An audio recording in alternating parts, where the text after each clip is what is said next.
Test 1, 2.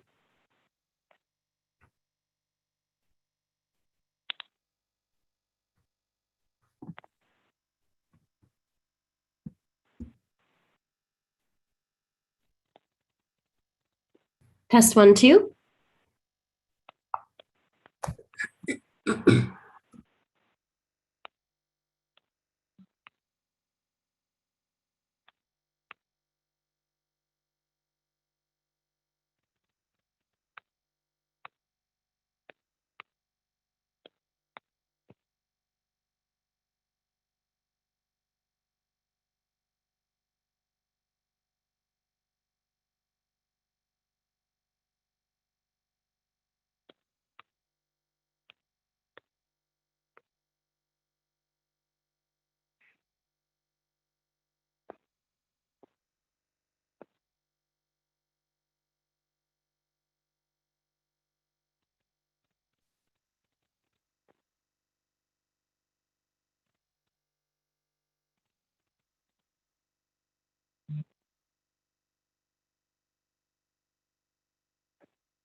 Good morning, everybody. Good morning, everyone. Could we quiet down, please? When I say all right, you say okay, all right? When I say okay, you say all right, okay? Yeah! Take it away, Chair. All right. Thank you, everybody, and good morning. As Chair of the Commission, I call this meeting of the Michigan Independent Citizens Redistricting Commission to order at 10:05 a.m. This Zoom webinar is being live streamed on YouTube on the Michigan Independent Citizens Redistricting Commission YouTube channel. For anyone in the public watching who would prefer to watch via a different platform than they are currently using, please visit our social media at Redistricting MI. Our live stream today includes closed captioning. Closed captioning, ASL interpretation, and Spanish, Arabic, and Bengali translation services will be provided for effective participation in the meeting. Email us at redistricting@michigan.gov for additional viewing options or details on accessing language translation services. People with disabilities needing other specific accommodations should also contact redistricting@michigan.gov. This meeting is being recorded and will be available on the www.michigan.gov/MICRC view. www.michigan.gov/MICRC for viewing at a later date. This meeting is being transcribed, and those closed caption transcripts will be made available and posted on the michigan.gov/MICRC website, along with written public comment submissions. There is also a public comment portal that can be accessed by visiting michigan.gov/MICRC.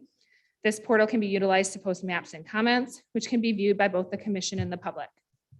Members of the media who may have questions before, during, or after the meeting should direct those questions to Edward Woods III, Communications and Outreach Director for the Commission at woodse3@michigan.gov or 517-331-6309. For the purposes of the public watching and for the public record, I will turn to the Department of State staff to take note of the commissioners present. Hi, commissioners. Can you hear me okay? No. And I believe Ms. Reinhardt is remote and she's going to take the role, or are you going to do it? I'll do roll call. Thank you. Hold on just 1 second. Commissioners, please say present when I call your names. If you're attending remotely, please share that you're attending remotely and where you are attending from. Doug Clark, Present. Juanita Curry, Present. Anthony Eid, Present. Brittany Kellum, Rhonda Lang,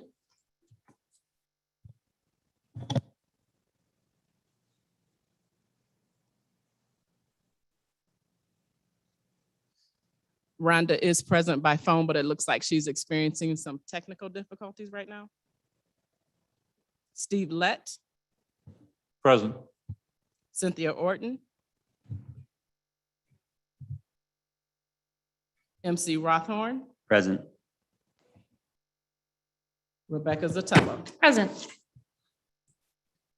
Janice Villette, Present.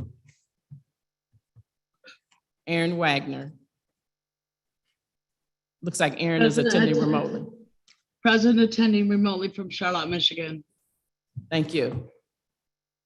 Richard Weiss, Present. Dustin Witches. Present.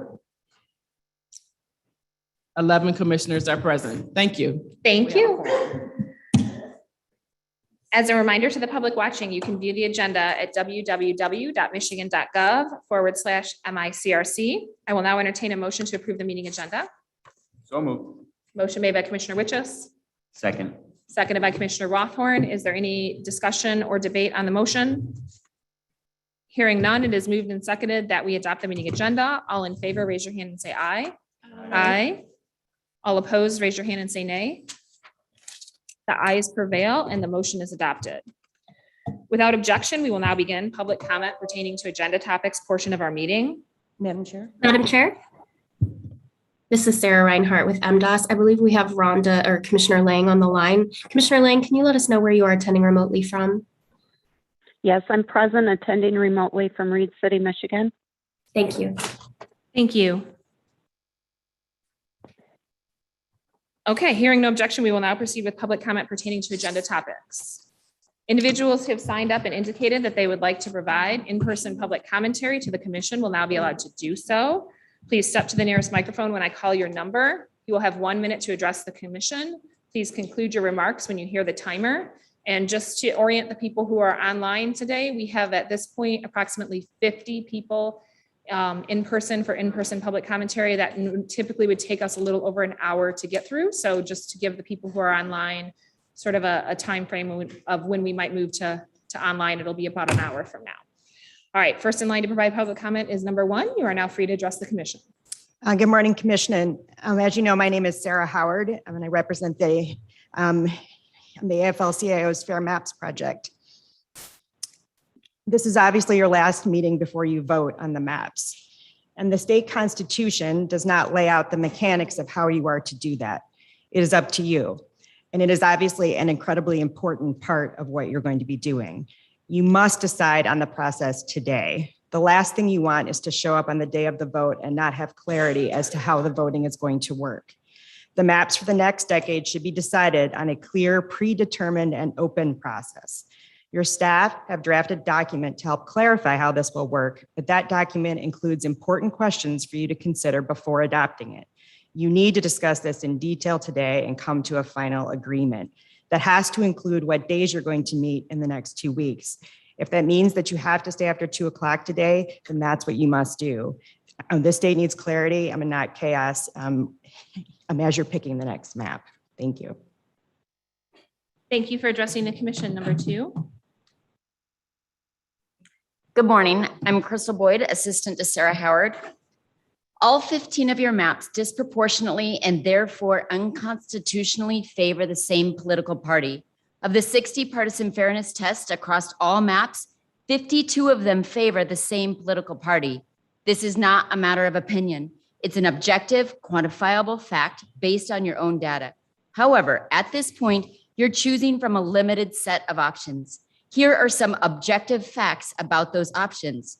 On your 4 metrics, Linden is the least unfair of your collaborative Senate maps.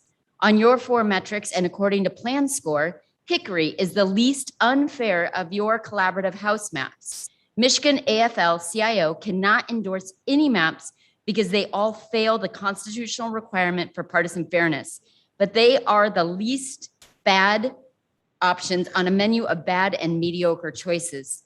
On the other hand, Palm is the most biased map on every single metric of partisan fairness in either direction out of all 15 maps you have drawn across all chambers and across individual and collaborative maps. Thank you. Thank you for addressing the commission. Number 3.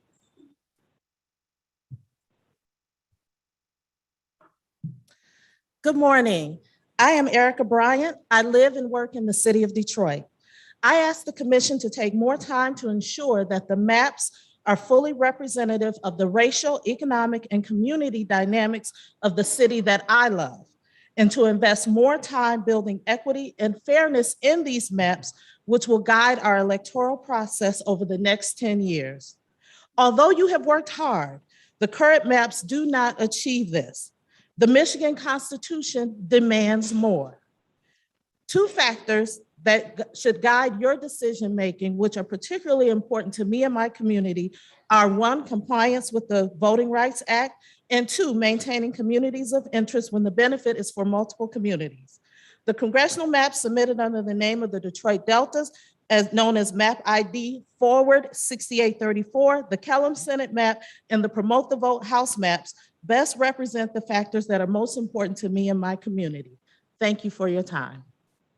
Thank you for addressing the commission. Number 3. I'm sorry, number 4. Good morning. My name is Sharon Wilson, and I am here this morning to request that the commission takes the additional time to refine the maps so that majority minority districts in adherence to the VRA, communities of interest and partisan fairness complement one another and not work against others as displayed in the current maps. I recommend, please, look at the Chatham Congressional Map IDF 6834, the Kellum Senate map, and Hickory Handle 11 House Map ID P2940 to garner the essence of what fair maps look like. We implore you to extend the 45 public comment period to go back to the drawing board to create maps that are equitable and fair. We want fair maps. We deserve fair maps. Thank you for the opportunity to speak. Thank you for addressing the commission. Number 5.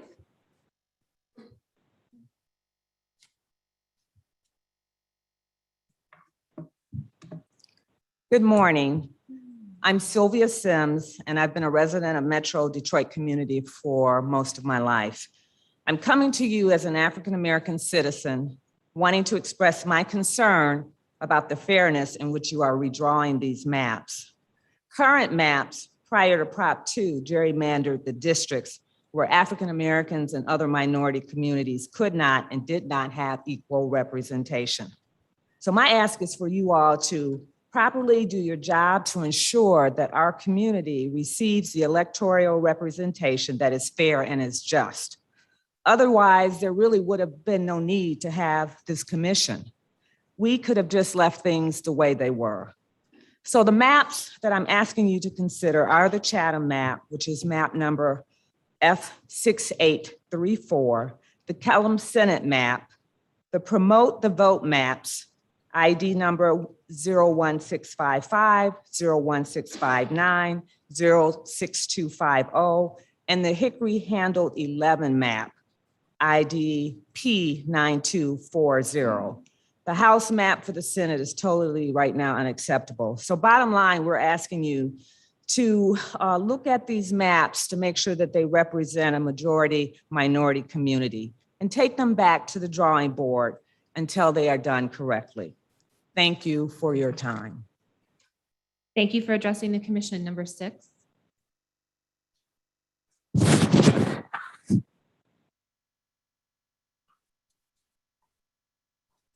My name is Michael Wise, and I've lived in the northern portion of Commerce Township, Oakland County, for over 20 years.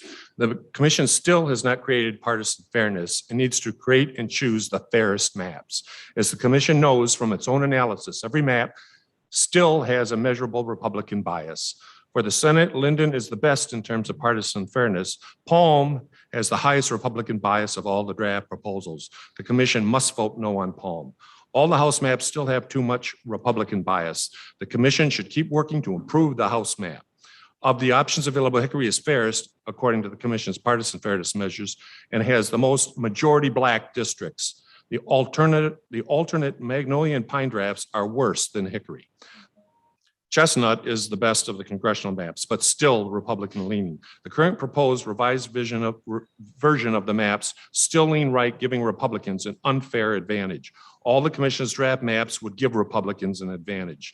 The maps still need revisions to be considered fair maps. The commission needs to prioritize partisan fairness. Thanks for all you are doing. Thank you for addressing the commission. Number 7.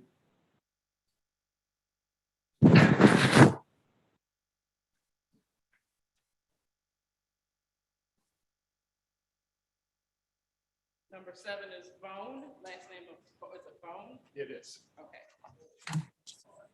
Hello, everybody. My name is Mark Bone. I'm the chairman for the Midland County Board of Commissioners. I'm here on behalf of the community of voices called Gladwin Midland United.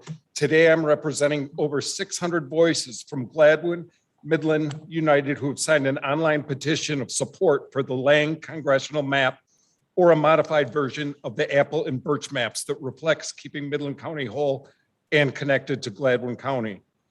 Numerous voices from county and city leadership to citizens from both counties have individually made public comments, made map portal comments, sent emails, and sent letters via the US mail.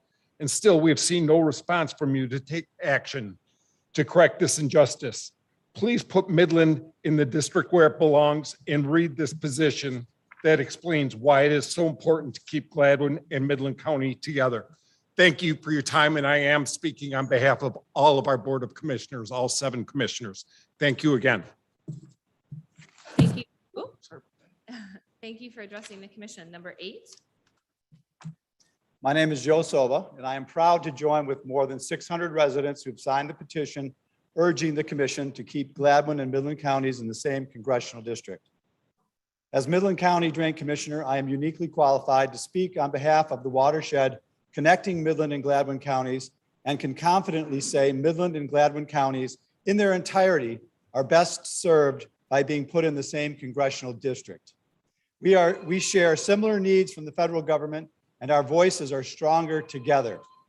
Now we are all here together, in unity, the Gladwin Midland United Voices, asking you to support the Lang congressional map or a modified version of the Apple and Birch maps that reflects keeping Midland County whole and connected to Gladwin County. Thank you. Thank you for addressing the commission. Number 9. My name is Tim Mester. I'm the supervisor for Billings Township. I am speaking on behalf of our colleagues in Gladwin County. Our township was hit hard during the 20 flooding and dam failure. As the crisis unfolded, our partners in Midland County and the city of Midland were essential in helping us get through the debris management. They opened up their city landfill for our debris at no charge. This disaster highlights how important having a unified voice in Washington is for our community. I'm asking to keep Gladwin and all of Midland County together to support Lang or adjustments that keep Midland and Gladwin County all together with the city, Apple or Birch maps. Thank you. Thank you for addressing the commission. Number 9. Number 10. Number 10, sorry. That's okay. My name is Kathy Lycum, and I'm one of the 600+ voices of Gladwin Midland United, asking you to support the Lane congressional map or to adjust the Apple or Birch maps to keep Gladwin and Midland in the same congressional district. I've been watching your hearings, and it's the same 5 or so partisan voices from the city of Midland that continue to argue for a split Midland County. They are not the majority.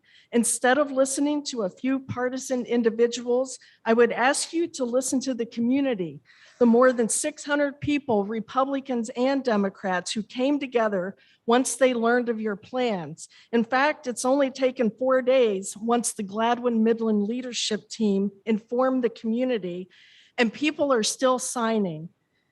Keep Gladwin and Midland in the same congressional district. And I'd like to turn this in so that the commission can see the petition signatures that have been collected to date, and we'll turn in a complete list before your December 28th vote. Thank you. Thank you. You can hand that over to our general counsel on the end here, or to Yvonne. Yvonne will take it. That's fine. Thank you. So I just want to note for the record, it is 10:23 and Commissioner Orton has arrived and is now in attendance. Number 11.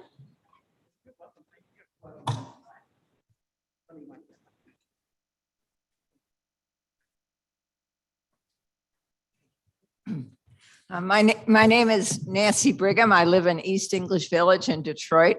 And my neighborhood was excited about this process, took it really seriously, and submitted a bunch of maps to try to keep our community of interest together with our neighborhood and the surrounding neighborhoods, so we could continue to work together for the good of Detroit. We submitted, and I do appreciate that the current Senate maps did make changes that keep our neighborhoods together, and I do appreciate that. But I was shocked that the House maps, 2 out of 3, are worse than the current politicized districts as far as keeping community of interest together. And the Magnolia and Hickory maps, I'll just show you this. They split my neighborhood right down the middle, and right on my street on Yorkshire, they split it and split the 2 neighboring communities away from each other also. Whereas the Pine map respects keeping us together. They keep East English Village together. They keep Cornerstone and Morningside. We work together for economic development and for the betterment of all our residents. So we really urge you to, if you need to improve it, okay, but keep the concept of the Pine map, keep that, and reject the maps that tear our communities apart. Thank you for sharing that.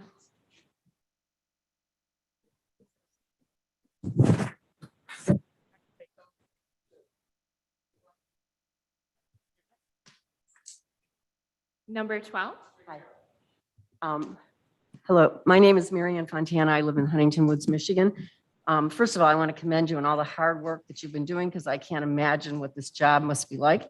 Several of us are here today to talk about Royal Oak Township. We understand that it's very difficult for you to delve into each community in our state and understand each community's own unique history. Of all the collaborative maps, however, Royal Oak Township has been split between 2 House districts. This is a township in South Oakland County, just north of Detroit. It's only 0.55 square miles. It's an area and has a population of less than 2,500 people. In 1833, Royal Oak Township was established as a 36 square mile civil township. Beginning in 1921, various parcels of the original 36 square miles were annexed to form what is now 9 cities in South Oakland County, leaving the township with just slightly over a half square mile, or to put it in other terms, 13 blocks, 1 traffic light. Please don't split this township as you have on all of your maps, all of your State House maps. It should be considered the quintessential definition of a community of interest. Thank you. Thank you for addressing the commission. Number 13. Good morning. Nina Abrams from Huntington Woods. Linden, Hickory, and Birch are the fairest maps. Fair maps create equitable representation. They influence who wins elections, who considers what laws, and who says when they are passed. We have a diverse electorate and a Michigan backlash against people of color. Michigan citizens rely on you for voting protection. Your task is difficult. You have drawn reasonably fair maps for the state Senate and Congress, but the state house maps need reworking badly. The 8-mile road boundary between Wayne and Oakland has served their voting communities well. Horizontal shaped districts for these Oakland-Wayne areas will better serve Michigan. For example, Royal Oak Township is now divided into 2 parts, which is a sin to me. So far, the least objectionable house map is Hickory, and I want to thank you very much for your service and time. Thank you for addressing the commission. Number 14. Good morning. My name is Juanita Adimodi. I was born and raised in the Charter Township of Royal Oak, and I'm here to let the commission know that I do not want Royal Oak Township, Charter Township, split in your House district maps. I thank you for your consideration. Have a good day. Thank you for addressing the commission. Number 15.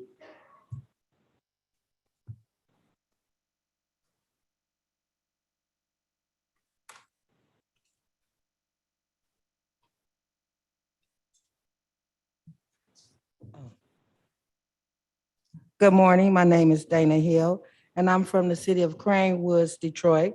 Thank you for providing this opportunity to me speak to the restricting process. Detroit, Flint, and other communities of the color across the state have suffered under the last 20 years because of the representatives have never been in the majority, because the maps has been rigged for the opposite party. Racial justice and partisan fairness go hand in hand. You need to do better on both of the maps submitted. The Linden State Senate and the Hickory State Senate, State House map do the best in both areas. Although Hickory is your best state house map, all the state house maps lean to Republican. Please reopen the map process, the mapping process. Thank you. Thank you for addressing the commission. Number 16.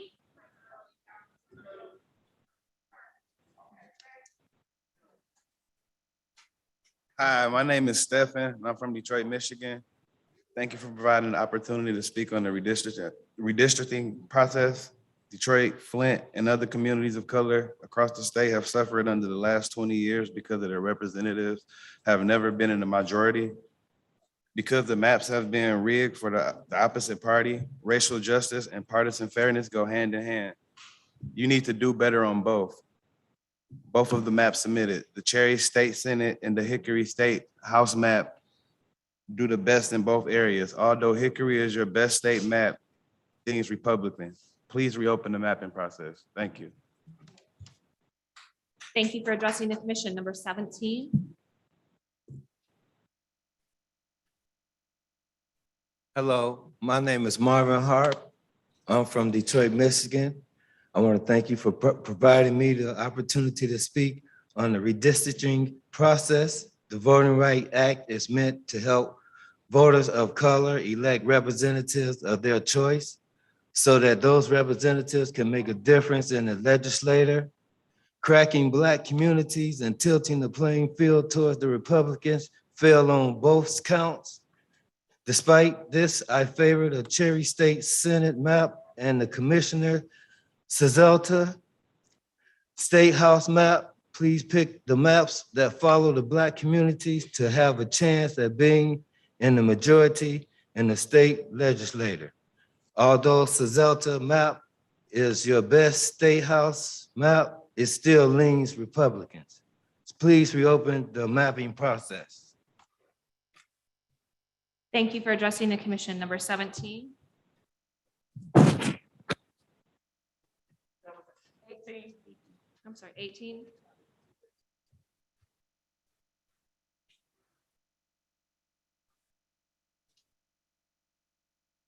Do we have number 18? Jakarta.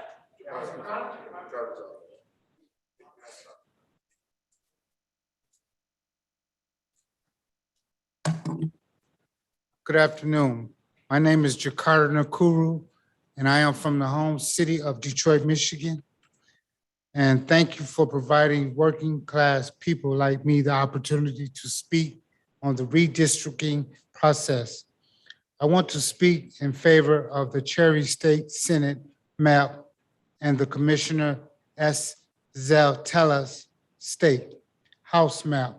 These maps score well on the partisan fairness metrics and well provided both parties with a chance to win a majority in the state legislature.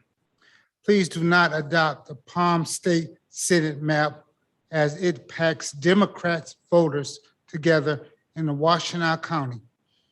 Folks in the Metro Detroit area have for too long been packed into safe Democrat seats.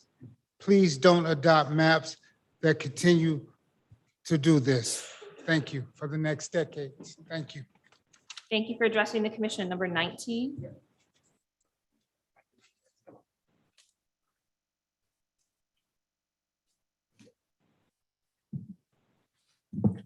Hi, my name is Clarence Hayes, and I'm from Detroit's East Side. Thank you for providing working people like me the opportunity to speak on the redistricting process. The Voting Rights Act is meant to help voters of color elect representatives of their choice so that those representatives can make a difference in the legislature, cracking Black communities and tilting the playing fields toward the Republican Party fail on both counts. Despite this, I favor the Linden State Senate map and the Commissioner's Taylor State House map. Please pick the maps that allow the Black community to have a chance at being in the majority in the state legislature. Thank you. Thank you for addressing the commission. Number 20.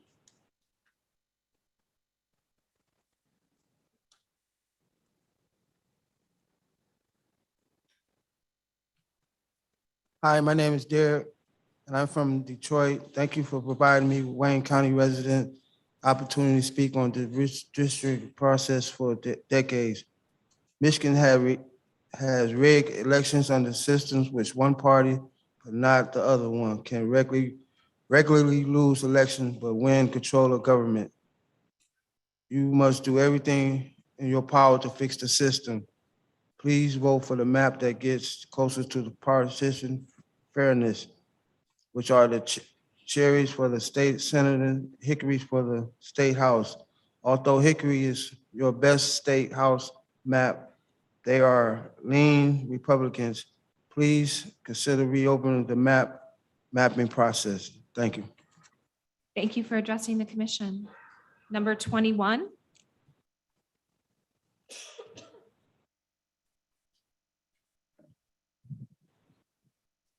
Good morning. My name is Natalie Bienemy, and I'm a native Detroiter. I have lived in southeastern Michigan for over 30 years. I am an active member in the Warrendale, Cody, Rouge, and Aviation Subdivision, community associations, the NAACP, and the Detroit Alumni Association of Delta Sigma Theta Sorority Incorporated. I'm asking the commission to review the following fair and equitable maps: the congressional map submitted under the name of the Detroit Deltas, map ID F6834, the Kellam Senate map, the Promote the Vote maps, and the Next Vote Hickory Handle 11 map, map ID P9240, that improves upon all the maps offered by the commission. I recommend that the MICRC use the Hickory Handled 11 map as a template to improve upon the previously submitted maps by the commission. All the other maps submitted by the commission for public review do not meet the VRA and VAP standards of our community. I look forward to you adhering to the community's recommendations. Thank you for listening to my opinions. Thank you for addressing the commission. Number 22.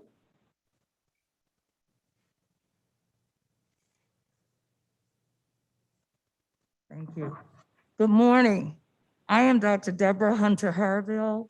I am an active member in the Boston Edison community. I am the Detroit Public Schools Community School District Vice President, and I'm a member of Delta Sigma Theta Sorority Incorporated Detroit Alumni Chapter. My focus this morning is on social and economic disparities, of course, educational disparities and inequities.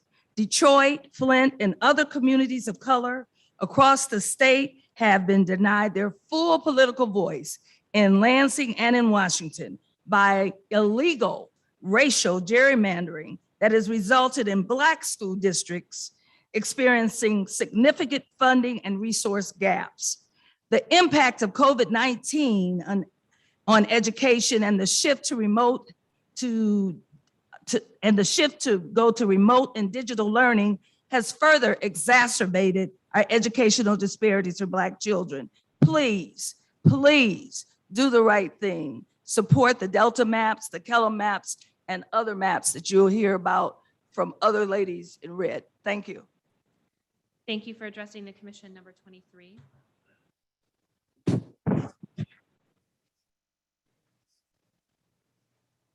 Hi, my name is Josh Winslow, and I'm from West Bloomfield, District 11. I oppose the Apple map due to the fact that it separates Commerce Township from West Bloomfield, two communities of interest. They share many commonalities, and it makes no sense to separate them. Between Chestnut and Birch, I prefer Birch, as Farmington isn't split in this map like in Chestnut.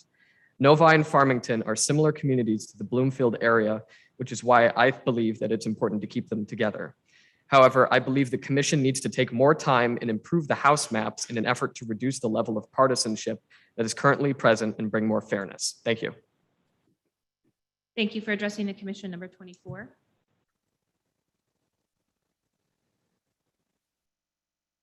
Good evening. My name is Zaid Shahid. I'm a student and I've lived in Michigan my whole life and I plan to spend the rest of my life here. I'm from Commerce Township and I have a problem with the Apple map and how it separates Commerce Township and West Bloomfield. Growing up, my family and all my friends, we consider Commerce Township an extension of West Bloomfield, which is why I don't think it's a good idea to split them up as districts.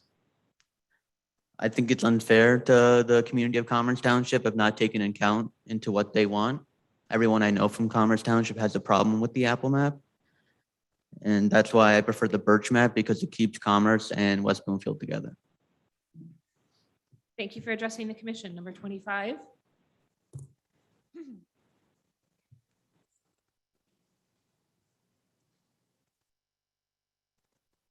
Good morning. My name is Marvin Johnson. I'm from Redford. Thank you regular folks like me, the opportunity to speak on this redistricting process. I want to speak in the favor of Cherry State Senate map and the Hickory State House map. These two maps score as well on partisan fairness metrics and will provide both parties with a chance to win a majority in the state legislature. Please do not adopt the Palm State Senate map as it is an unjust map. Although Hickory is your best state house map, all the state house maps lean Republican. Please reopen the mapping process. And also on that note, on both sides of the aisle, we need to pass the John Lewis Voting Rights Act. So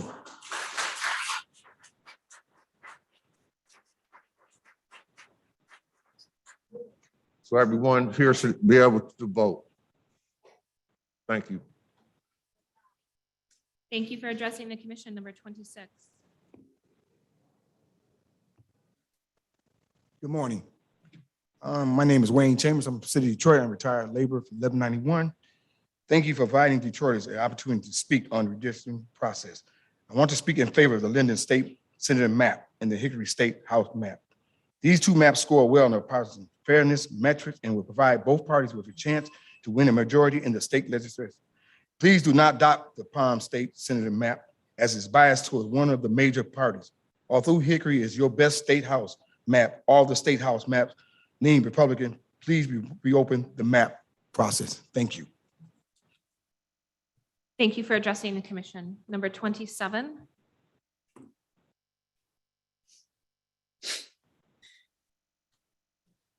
Hello, my name is Ronald Ford Jr. I'm from Detroit, Michigan. Thanks for providing working folks like me the opportunity to speak on this restricting process. I want to speak in favor of Sherry State Senate map and the Hickory State House. Please do not adopt the Palm State Senate map as biased towards one of the major parties.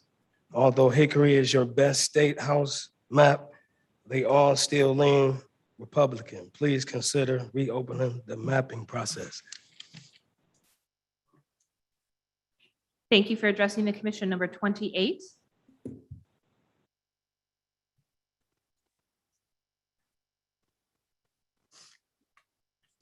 Hello, Jennifer Austin, City of Midland.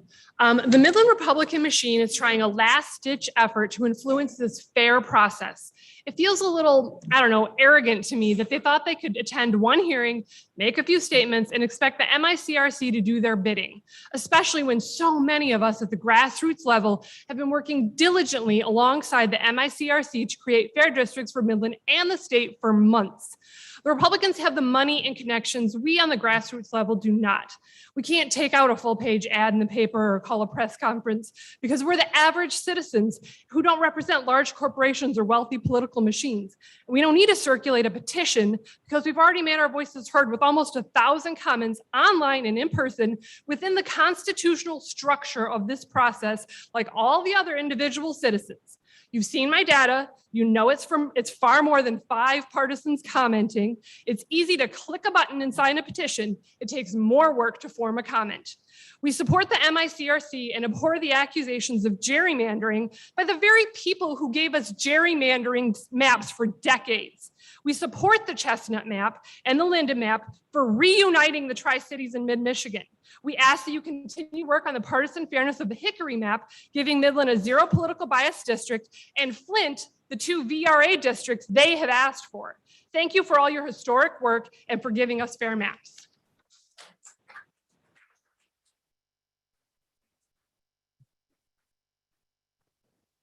Thank you for addressing the commission. Number 29.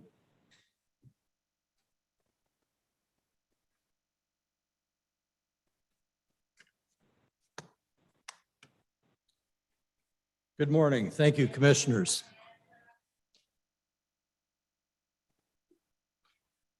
Go ahead, sir. Good morning. Thank you, commissioners. I'm Chris Mitzel, independent voter, resident of Midland County. I know you folks have heard a lot of complaining regarding Midland. Midland County's entrenched schemers have been whining and misleading in every forum they can to spread misinformation. First, that Midland and Gladwin counties are historically linked is just flatly untrue.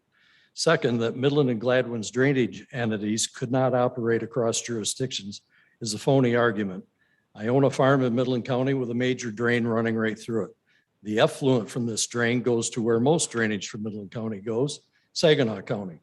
Further, the counties of Midland, Gratiot, and Saginaw are all harmoniously working across lines to make improvements to this drainage system. Our current district gives Midland anointed reps with no loyalty to the people. Fair districts will result in closer races and motivate the winner to work cooperatively for all their constituents. On rig our elections, please reunite the Tri-Cities. Thank you very for much. addressing the commission. Number 30.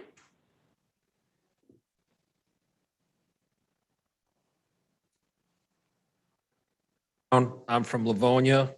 I want to speak in favor of the Linden State Senate map and the Hickory State House map. These two score well on the partisan fairness metrics and are close to ensuring that the party that wins the most votes wins the most seats.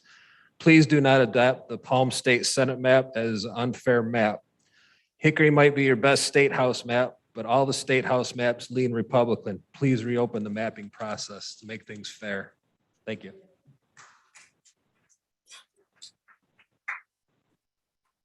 Thank you for addressing the commission. Number 31.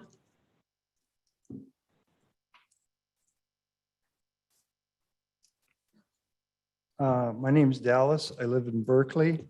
I rise to comment on the proposed maps because the redistricting process is important. These maps will be in place for the next 10 years and will affect our lives. As far as the congressional map, I strongly support the Birch map. It is a congressional map with the best partisan fairness. In considering the Senate maps, I prefer the Linden map. It is closer to 50-50 than anything I've seen. Please do not consider the Palm map. It is the worst of the maps. All of your House maps lean to the right, benefiting the Republicans. However, the Hickory map is the least bad of the House maps, and that's why I support Hickory. And thanks for all your work on this process. Appreciate it. Thank you for addressing the commission. Number 32.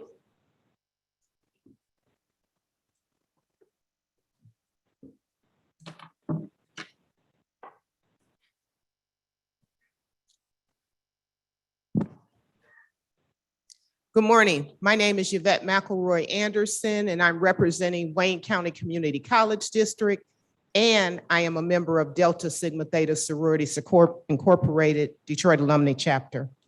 Wayne County Community College District represents 43 communities. 3 of our campuses are located in the city of Detroit. Sorry, with everyone else talking, it's very difficult for us to hear the speaker. So we would like to do a couple of housekeeping items. 1, if you would turn your cell phones off or on vibrate, that would be most helpful. And 2, if you want to have personal conversations, that's great, but we ask that you please step out into the hallway. Thank you so much. Sorry, Ms. McElroy Anderson. I ask the commission to reconsider the proposed maps. They dilute minority voting strength. Commissioners, please take the time to reconsider and redraw the maps. Currently, the state rep maps, there are 12 districts. The proposed maps have 6. The VRA provides for minority majority districts. There are currently 4 Senate districts. The proposed maps have 0 minority majority.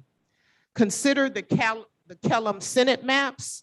I urge the commissioners to keep Wayne County Community College District intact with the communities that they serve. We want fair maps now. Thank you for your work and thank you for the opportunity to address the commission. Thank you for addressing the commission. Number 33.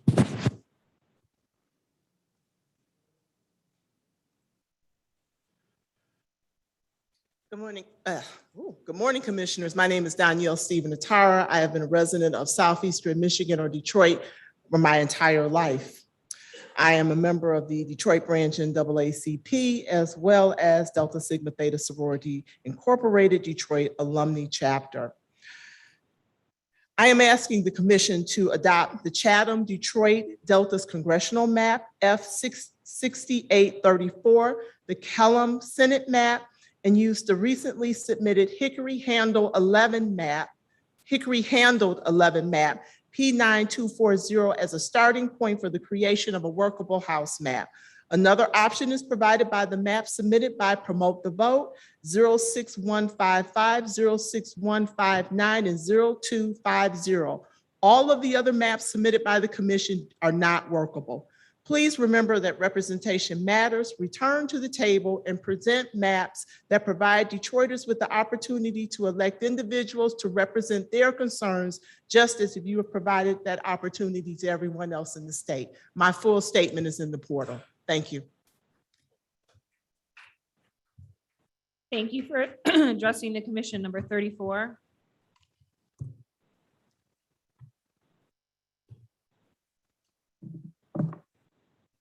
Good morning, commissioners. I hope everybody is doing well this morning and happy holidays to everyone here. My name is Dennis Bryant and I'm a member of the UAW and I am a resident of Southeastern Michigan for the last 30 years. And I'm currently a precinct delegate in my community. Factors that are important to me in my community are maintaining minority majority districts, VRA compliance, maintaining communities of similar interest, emerging minority communities,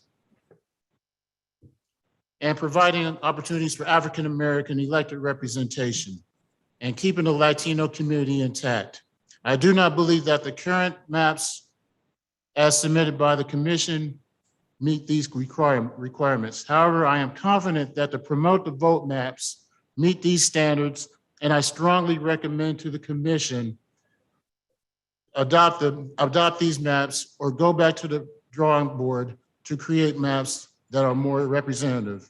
I look forward to you adhering to these communities' recommendations. Thank you.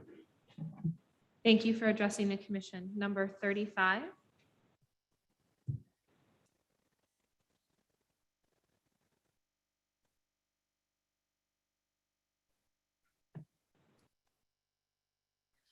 I am Amani Sawari, a member of the Voter Access for All Coalition. As a resident of Wayne County, I'm showing up for the tens of thousands of incarcerated citizens across our 30+ state prisons who have been entirely whittled out of our democratic process and the guarantee of representation due to prison gerrymandering. A third of the state's prison population was sentenced in Wayne County, but the only prison in Wayne, Mound, closed in 2012, meaning that 100% of Wayne County sentenced residents are exported out of our county and counted in other counties. Fortunately, this year we have the valuable opportunity to reverse this injustice. To do this, the commission must use the decennial census data that is sent from the US Census Bureau as a starting point for creating the maps, regardless of which map is selected through this process. A dozen states have already done this, and Michigan should not overlook this. The Promote the Vote maps take this into account. As a supporter of keeping our communities whole, I plead with the commission to ensure that incarcerated citizens are represented in those counties that they call home, where their families live, where their children go to school, and where over 90% plan to return. Remember, they are a part of our communities, and we cannot continue to take from Wayne County. Thank you. Thank you for.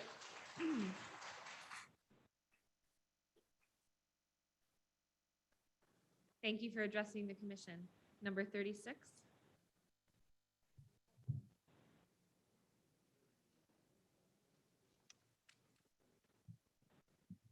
Lori Lisi from Huntington Woods. Thank you, commissioners. Today, I ask you to redraw your house maps. Not only are they overly partisan, but each house map splits my neighbor community, the Charter Township of Royal Oak, into two separate districts. The township, once 36 miles square, is now about a half mile square with 13 streets and one traffic light.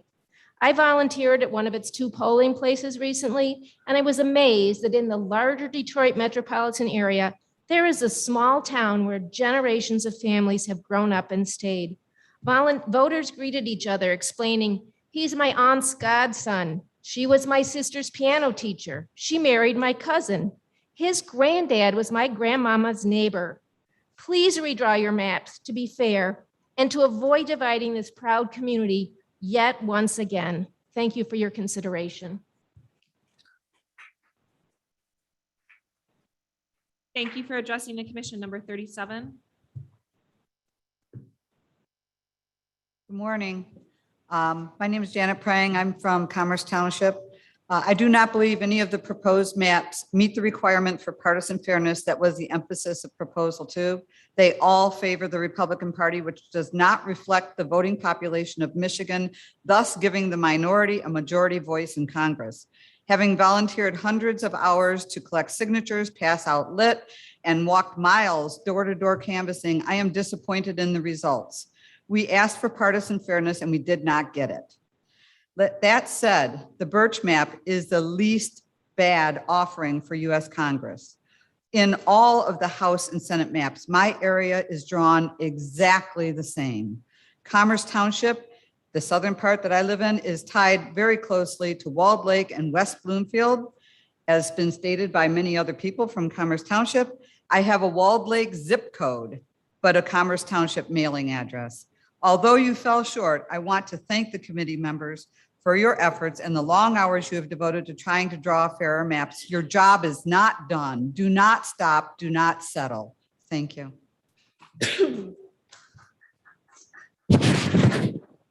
Thank you for addressing the commission. Number 38.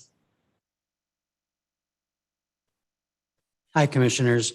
My name is Steve Prang, and I live in Commerce Township. Thank you for the work you have done so far.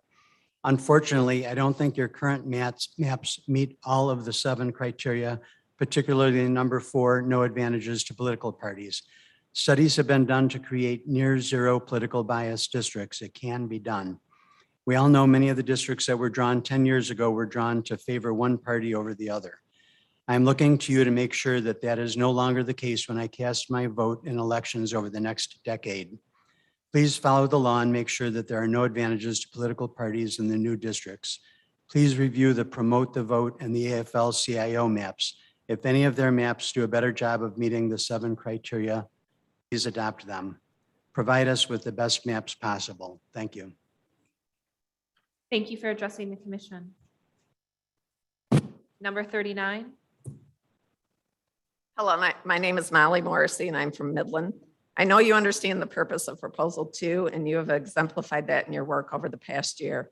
The maps you have are a vast improvement over anything that we've had in Michigan for decades, so I applaud your historic work, even if they're not perfect. Now I ask you to stick to that purpose as you finalize voting on the proposed maps. You saw the petition that the Midland GOP waved around, a petition to gain support for laying Senate and congressional maps because it gives them safe Republican districts that they want. Of course, they would want that. They also called a fake press conference to drum up support. Both of these tactics are outside of the process that you all set up for public comment, and that is disingenuous. 600 people out of 81,000 is a small percentage, less than 1%. Please continue to work in a bipartisan manner as you have done all along and vote on the collaborative maps when the time comes. I believe the House maps need more work on partisan fairness, but Hickory is the best. I also support Chestnut and Linden. Please choose from these collaborative maps. Stay true to the purpose and the historic work that you have done already. Thank you. Thank you for addressing the commission. Number 40.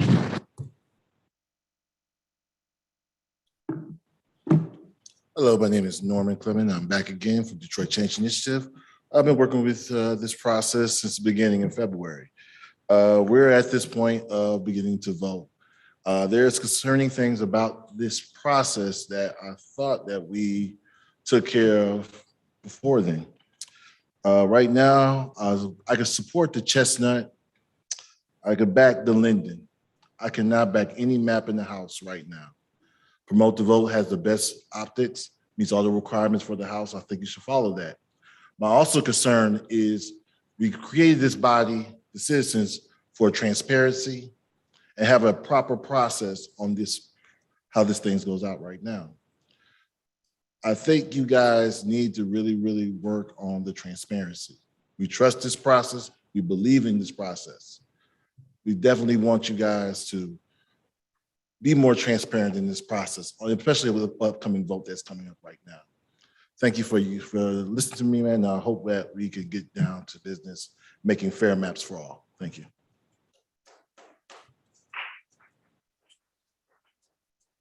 Thank you for addressing the commission. Number 41.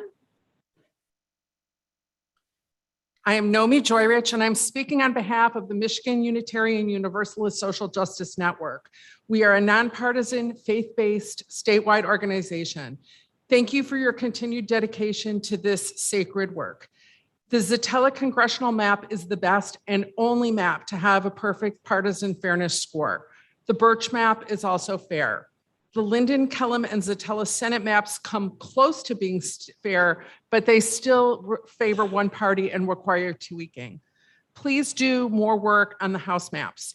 While Hickory comes the closest, none of the House maps would result in an outcome that accurately reflects the way we vote. None of the House maps are acceptable. The Promote the Vote maps achieve all of the benchmarks and can serve as a guide for how to improve the Hickory. We do not want to delay the process, but the absolute worst outcome would be to settle for inherently unfair maps. Please continue your good work and redo the House maps. Thank you very much. Thank you for addressing the commission. Number 42. Hi, my name is Debbie Roseman, and I live in Bloomfield Township. As far as the congressional maps, I strongly support the Birch map. It makes more sense for the Bloomfield communities and for Birmingham to be kept together. We share common services and our students overlap in our two school districts. Birch is the congressional map with the best partisan fairness score.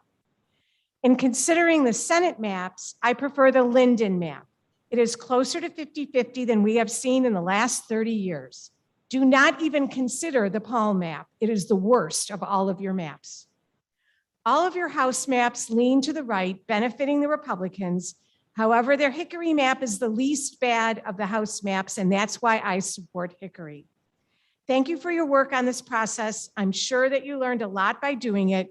We appreciate your efforts, and happy holidays to all. Thank you for addressing the commission. Number 43. Hi, my name's Jenny Preuss. I live in Plymouth and I'm a member of the Voting Access for All Coalition. Thank you for your hard work and dedication in this process. I've spoken to you and provided written comments and data several times during the year, sharing my concerns about prison gerrymandering.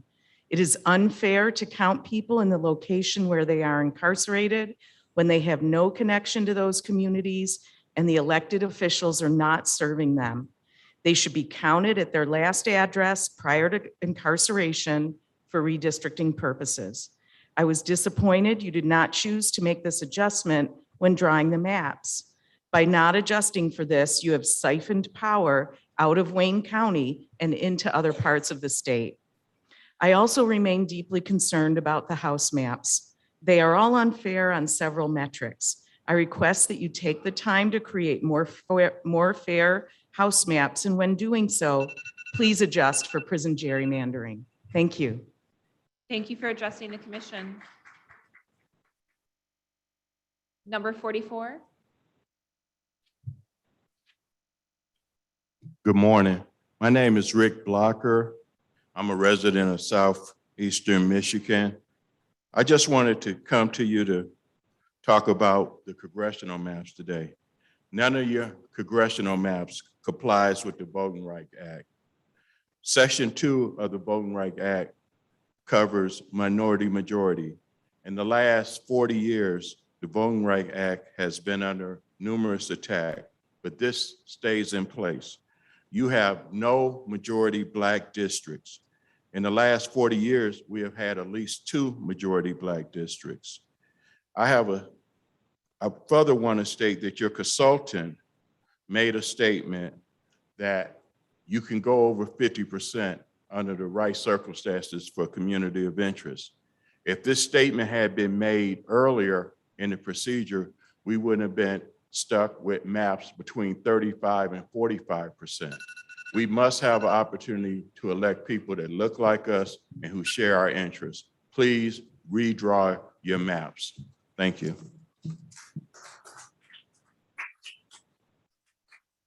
Thank you for addressing the commission. Number 45. My name is Alan Wolf. I'm from Bloomfield Township, and I am a volunteer for Voters Not Politicians. I strongly believe in our system of representative democracy. I want to thank each of you for your contribution to depoliticizing map drawing in the state of Michigan. I'm interested in 2 things: partisan fairness, and that minorities such as Blacks in Detroit, Pontiac, and Flint have a strong voice in government. We are nearing the end of what has been a tedious and time-consuming process for you as members of this commission. I want to ask those of you who are Democrats or Republicans to approach this final step as Michiganders interested in preserving our system of representative democracy. Give us the fairest and most competitive maps you can. Those who are inclined to go to court to challenge the final maps, don't. Let the candidates, the ideas, and the party that best represents the people win. Thank you. Thank you for addressing the commission. Number 46.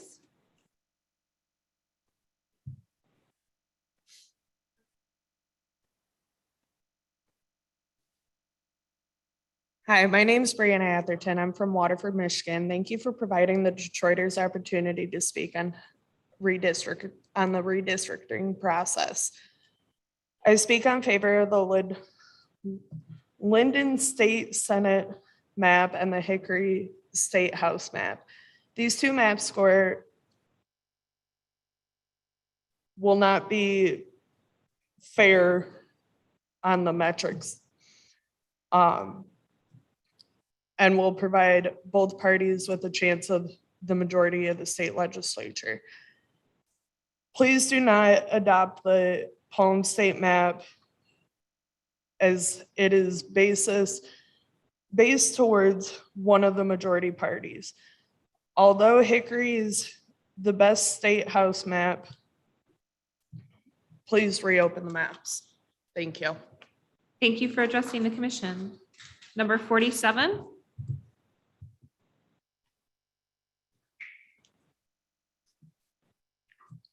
Hello, my name is Venar Meadows. I'm from Detroit, Michigan, 1191 Labors. I appreciate the commission providing the opportunity to speak on the redistricting process. None of you 13 commissioners should vote to approve any map that has a disproportionate advantage to a political party. The Democratic commissioners in particular need to veto unfair maps. All of your state house maps disproportionately advantage the Republican Party, and Democrats voted for all of them. Please make sure to vote no on anything but fairness maps, which are Linden for the state Senate and Hickory for the state house. Thank you. Thank you for addressing the commission. Number 48. Hi, my name is Shay and I'm from Detroit. I appreciate you for providing me the opportunity to speak on a redistricting process. I want to speak in favor of the Cherry State Senate map and the Hickory State House map. These two maps score well on partisan fairness metrics and will provide both parties with a chance to win a majority in state legislature. Please do not adopt the Palm State Senate map as it is unfair and unbalanced map. Thank you. Thank you for addressing the commission. Number 49. Hi, my name is Emma Jones. I'm from Northwest Detroit, Michigan.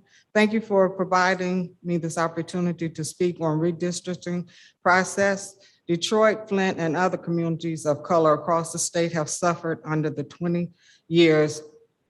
last 20 years because their representatives have never been the majority, because maps have been rigged for the opposite party. Racial justice and partisan fairness go hand in hand. You need to do better on both of the map submitted, the Cherry State Senator and Hickory State House map do the best in both areas. Thank you. Thank you for addressing the commission. Number 50.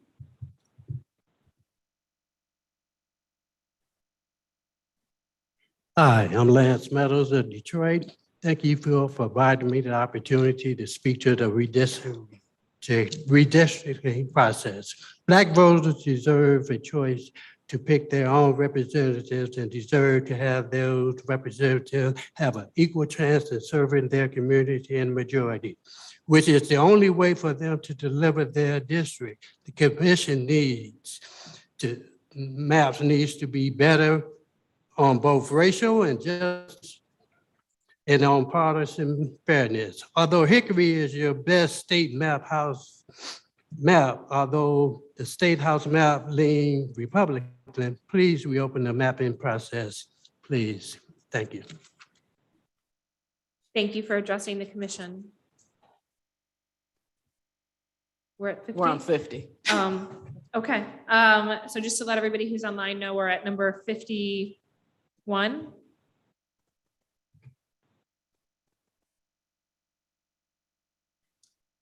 Hello, my name is Mari Reimer. I live in Ypsilanti. I'd like to thank the commission for all the hard work you've been putting into this historic work. We still need more majority Black districts in Detroit in order to comply with the Voting Rights Act and give Detroiters fair representation. The House maps still do not meet the criteria for partisan fairness. Having said that, Hickory is the most fair. It will be good to go back and make adjustments in the name of fairness, but if not, it is the most fair of the available choices.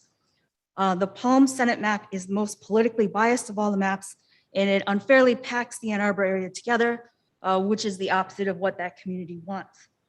For the Senate, I would urge you to adopt Linden, as I think it's the most balanced. Also, incarcerated people should be counted at their original address rather than where they are incarcerated for the state, Senate, and House maps. Thank you.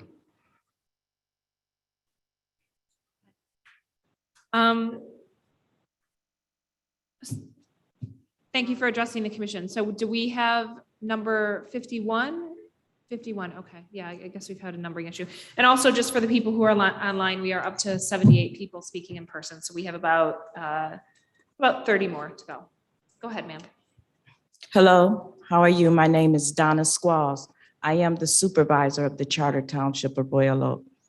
I know how hard it is to serve, the choices you have to make.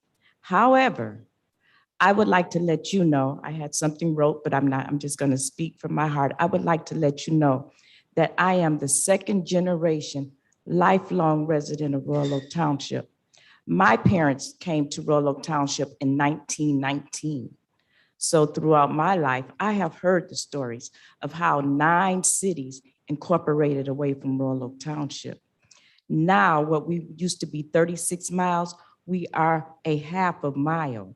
It would be a grave disadvantage for you to split Royal Oak Township, a proud African-American community. We always have been. We are very close-knit. It would not be an advantage to us at all for you to have 2 representatives here for such a tiny community. Please reconsider and do not split Royal Oak Township. Thank you. Thank you for addressing the commission. Number 52.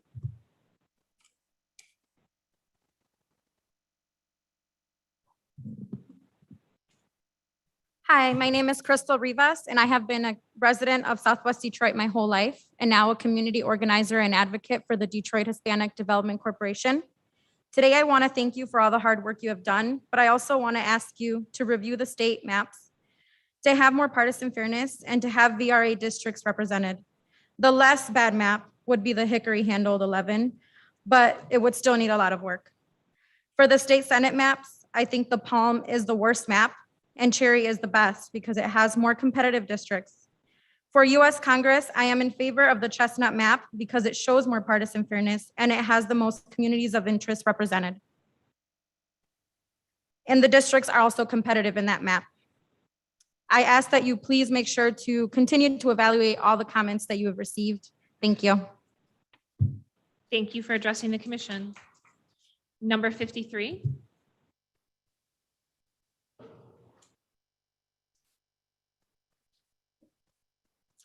Hello, my name is Joel Reyes-Clan. I'm also an organizer with Detroit Hispanic Development Corporation, soon to be joining staff at City Council of Detroit. So State House Hickory handled 11 is the best prototype that you guys have. It has just the most fairness across the board. Hickory handled 11 needs to be looked at and used as the prototype for the State House. For the State Senate, Cherry is the best because it's the most competitive. Palm is the worst because it's the least competitive. And just, it's not very fair. And for the US House, just the lack of VRA districts as a whole is very troublesome. Chestnut shows the most balance, but overall the lack of VRA districts is not good. Thanks for your time. Thanks for listening. Thank you for addressing the commission. Number 54.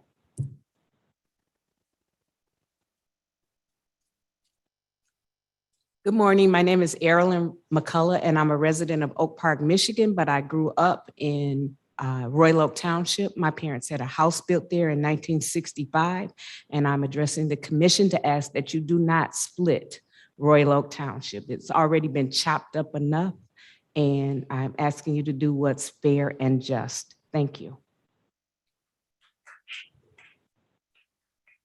Thank you for addressing the commission. Number 55. Hello, Commission. My name is Justin Smith, and I am a resident and organizer from Macomb County. I'm here today, like many others, to urge you to choose the least worst of the available options for Congress, Senate, and House. None of the maps are ideal for Macomb, especially in the House, but I want to urge the commission against adopting Magnolia and instead push for Hickory. Unfortunately, these districts make little sense on the ground and I believe will cause confusion for residents trying to figure out what district they live in and will also complicate the jobs of local clerks. That said, again, the best option for House is Hickory. I also want to advocate for the Linden State Senate map. Of the available options, it is again the best for Macomb. There's very little difference between the maps in my county, but statewide, it is one of the best options. Finally, I want to say that Birch is the best option for the congressional maps. None of them are particularly representative of the communities in Macomb, but statewide, it is one of the best options for representation for Michigan and Washington, D.C. Thank you for your time. Thank you for addressing the commission. Number 56.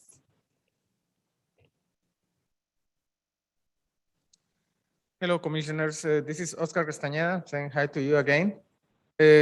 I'm here today. The focus of my message, like many people who precede me, is to ask you to please review the maps of the House of Representatives in Michigan.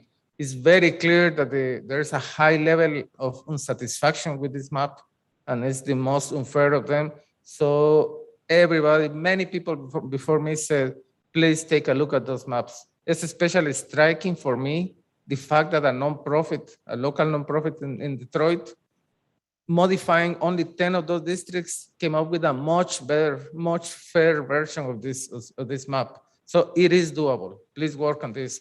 And in my last 15 seconds, I'm just going to ask, I am really worried that on the 30, you won't spend enough time in the voting process. You already have a system. Please follow this system and make sure that when you vote, you have a sound process. Thank you very much. Thank you for addressing the commission. 57.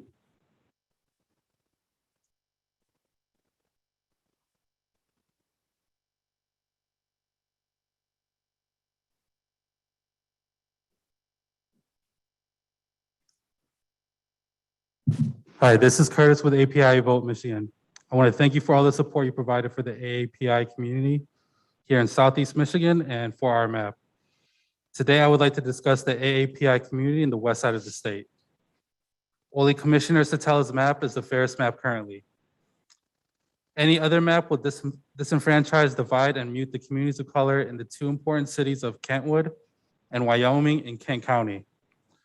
Within both cities combined, communities of color comprise over 30% of the population. Only together will Kentwood and Wyoming have the strongest voice possible, so please keep them together. Please also take adequate time to enact the process for voting on final maps that choose the fairest plan and that ensures all plans of each district type receive thorough discussion before voting. Do not enact a process that would allow a vote on a procedural power move based on who makes a motion first. Thank you for your time. Thank you for addressing the commission. Number 58.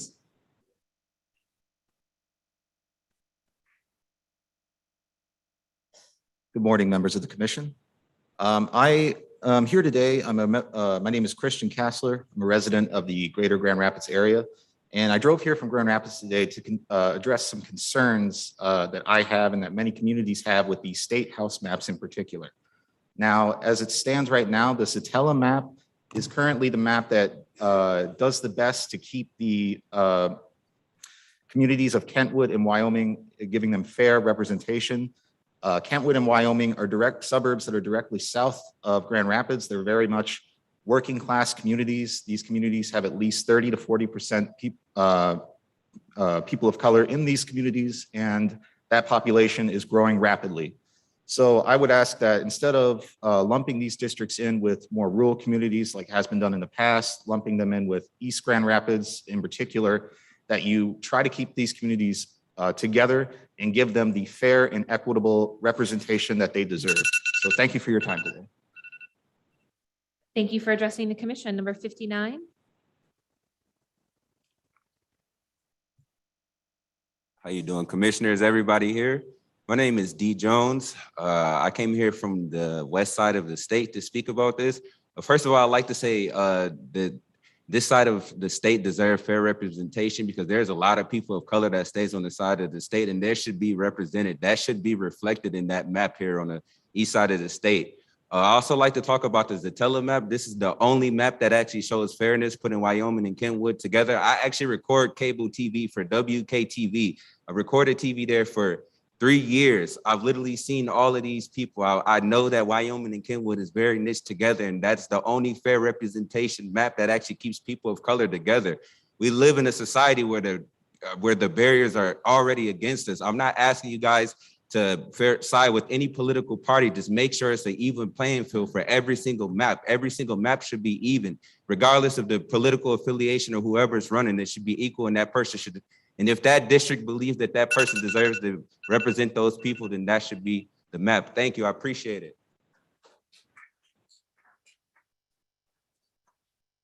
Thank you for addressing the commission. Number 60.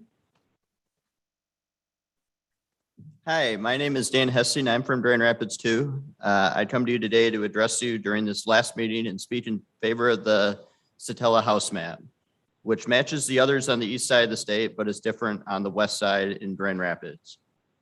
Up until the first week of November, all the state house maps had the city of Kentwood together with the city of Wyoming and Danes Township.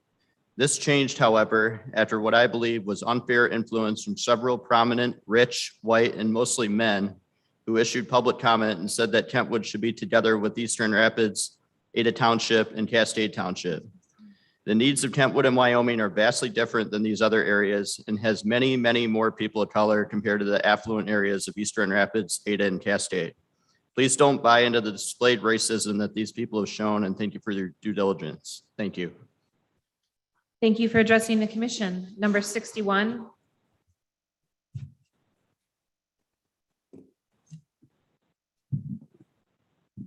Hello, I am Lily Ching Schulte from the suburban city of Kentwood, just south of Grand Rapids in Kent County. I am also a community organizer, the founder of the Disability A Team of West Michigan, the organizer of a Stop Asian Hate rally in Grand Rapids, and the elected Democratic nominee from House District 72 last year. Although the state house maps of Hickory and Commissioner Zatella's look the same in East Michigan, only Zatella's map, state house map, is the only fair map in West Michigan. Only Zatella's map combines the two cities of Kentwood and Wyoming, both of which has a sizable communities of color population of over 30%, which is huge in West Michigan. And they're known as working class cities. Dividing these two working class cities will disenfranchise and mute the voices of the communities of color. The other maps display and likely Thank you for lead to racist results. Thank you. Thanks.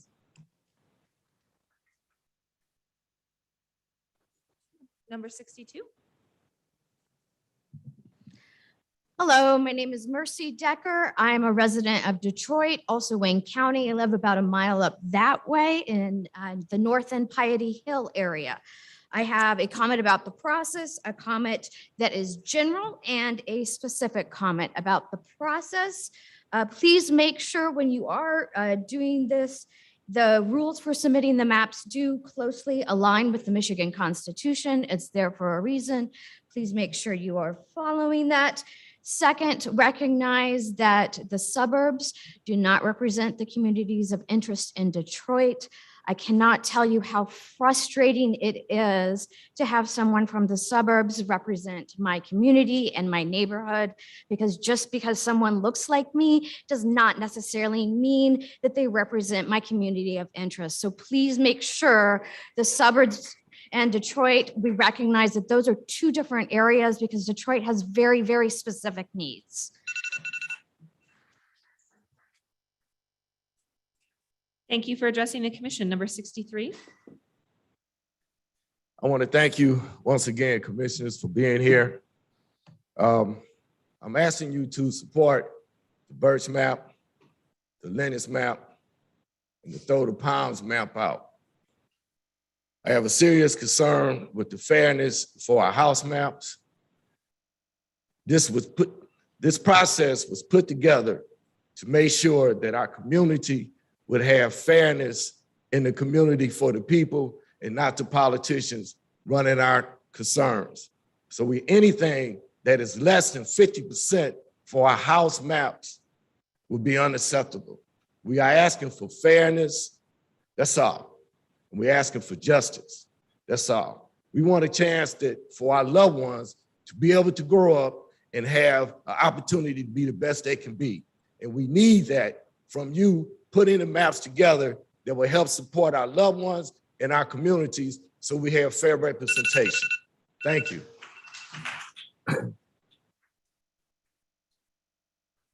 Thank you for addressing the commission. Number 64. Good morning, ladies and gentlemen. My name is Art Bryant. I'm the mayor of Grosse Pointe Woods. There's one map, Pine, which still shows our 4th precinct as being in another district. Could you please correct that and keep our city together for the sake of that one map? It had been an error on some of the other maps and was corrected. I guess they missed the Pine one, but please put on that map the 4th precinct back in with Grosse Pointe. Thank you very much. And thanks for all your work. Thank you for addressing the commission. Number 65.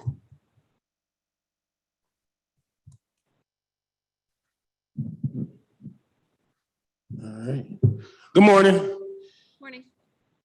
Good morning, Commission. So thank you for your service. My name is Mark Payne. I'm a resident of Detroit. I ask that the commission review and have a robust discussion of all collaborative maps, how they meet all criteria ahead of the vote, and establish clear procedures for the voting process based on your staff's recommendation. Once established, I ask that the voting process be adhered to during the actual vote so the public can witness a transparent and fair conclusion to your work. These lines will last 10 years and have a lasting impact. The Voting Rights Act is a part of criteria 1, and the Michigan Department of Civil Rights said that in their current form, the maps dilute majority-minority districts and strip the ability for minority voters to elect legislators who reflect their community and affect any meaningful opportunity to impact public policy and lawmaking. Please take the time to adjust and discuss the state house maps. Hickory is the least bad, but you can do better for Michigan by taking a bit more time drafting. Also, I want to lift up what your VRA lawyer said, that you can go over 55% for communities of interest purpose. Thank you. Thank you for addressing the commission. I'd also like to note for the public record that it is 11:30 and Commissioner Brittany Kellum has arrived. Next in line is 66. Hello, my name is Francesca Stevenson, and I am a resident of Detroit. And I'd just like to echo what everybody else is saying, that a lot of these maps are unfair and they give Republicans an advantage. And as somebody who was a circulator for Proposal 2 and spent a lot of time in the cold and the rain getting signatures, I'm a little disappointed with the results. In having said that, in terms of the House maps, again, they're all biased, but I have to endorse the Hickory one, just because it is the closest to fair out of all the options proposed. In terms of the Senate maps, definitely the Palm map is the most unfair, and we should not go with that one.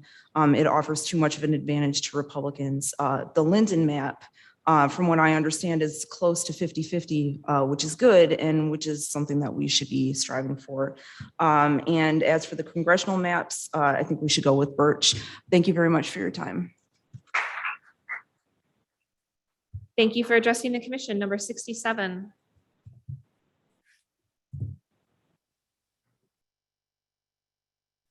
Hello, I'm a proud Michigander, born and raised. Except 4 years getting my degree, I've lived here my whole life. I'm proud Michigan stood up in 2018 to say that voters should choose politicians and not the other way around. Regardless of your party affiliation, please limit the bias of district maps with your choice. Each side can educate with outreach and evidence they believe shows that they are the voters, that they are right. Do not take away a voter's voice and hold illusions that you are on the side of good. The goal needs to be accuracy. I like the naming, the tree naming convention for joint maps, but Palm is more aptly named because it is a slap in the face of justice. It will abuse the rights of others. While still biased, Linden and Cherry are far more partisanly fair and accurate Senate map options. Hickory appears to be the least biased House map, but there is still some glaring concerns. Please do all you can to limit bias.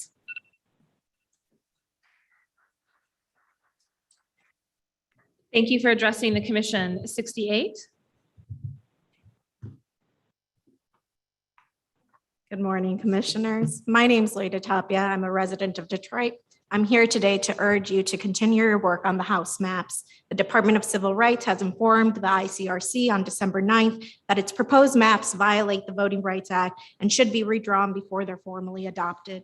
On your agenda today, you will be discussing alternative House maps. I hope you take this time to discuss the changes you will be making to create more voting rights districts and addressing partisan fairness. My partners and I at Next Vote have submitted map P9240 with modifications to only 10 districts on your Hickory map that achieve more VRA districts, partisan fairness, and includes communities of interest.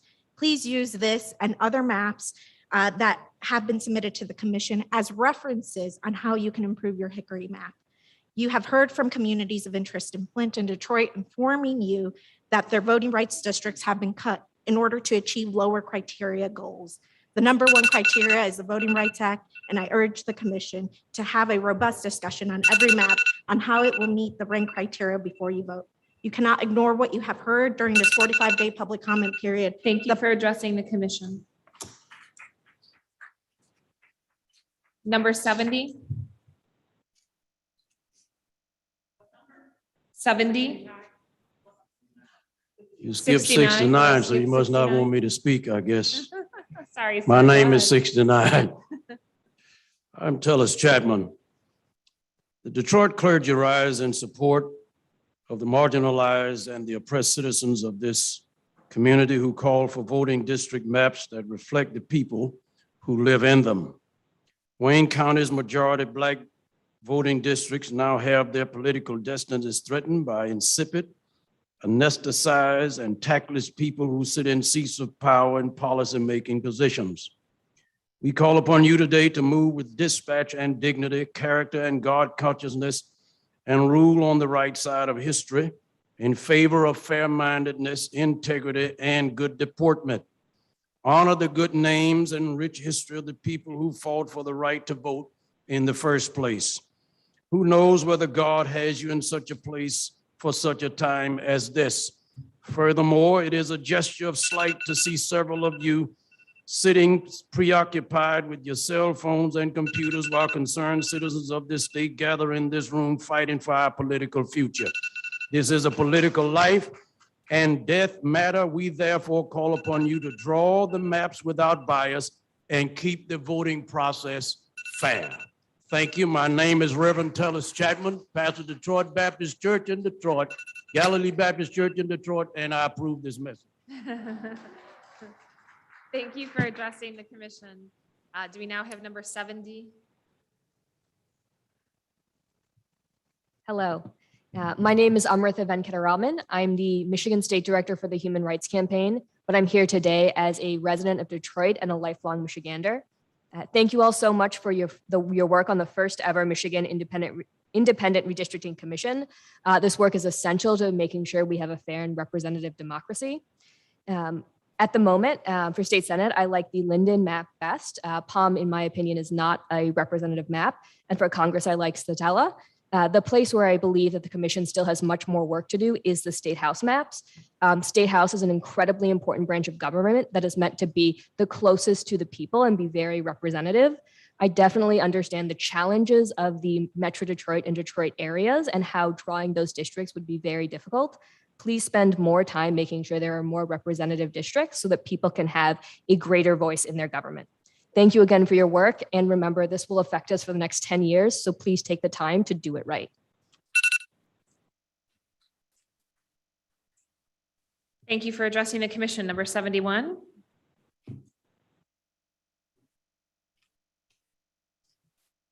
Good morning. I was here about a month, 3 months ago, speaking to you about my concern that you hadn't actually given a very clear process by how you approved and drew specific communities of interest. And again, I have another concern. I don't really know how you are evaluating the comments during this comment period. And that concern is manifested because I have seen people commenting on maps 21 times. Nancy Tyso commented on the Palm map vaguely about how great the communities were on 21 different locations. And I'd like to share another one. This is somebody that supports the Palm map. She says, this map, although it includes portions of Washtenaw, which I am not a fan of, is better in representation of Jackson as a whole. Jackson County should not be divided and lumped in with Ann Arbor, as the communities are significantly different than each other in a vast many arenas. Mixing heavy agricultural common sense with overeducated collegiates with no work and life experience is essentially lumping apples and walnuts. And then she goes on to say individual life forms east of Jackson County. You can submit the rest of your comment online. We have to respect the time limits. We have a lot of people in line. Thank you. Number 72.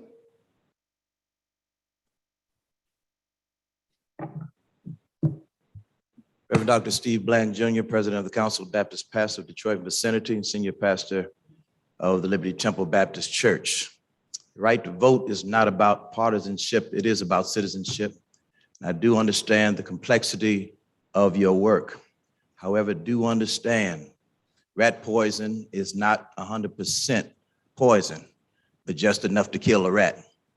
There's a Vote VRA initiative that protects certain constituents of our community, and they must be protected. We don't need to go in closed session to talk about it. We need to keep it very open and direct. We don't need more hurdles. We need a clear path to make sure we have fair voting in this community. So I urge you, redraw the maps, draw them fairly, so when my granddaughter decides to run for office, people who she represents look like her and on her interests can do it fairly and equitably. That's all we ask for. That's all we need. You know my name, and I approve of this message. Thank you for addressing the commission. Number 73.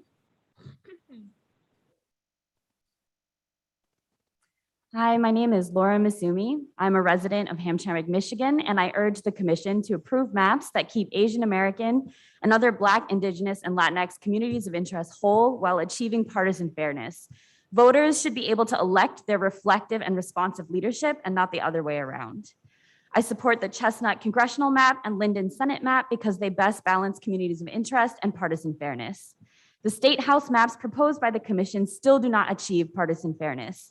While Hickory is the best of the worst, we encourage the commission to seriously consider the map ID P9240, Hickory handled V11, submitted by Next Vote, as it maximizes partisan fairness as well as covering communities of interest.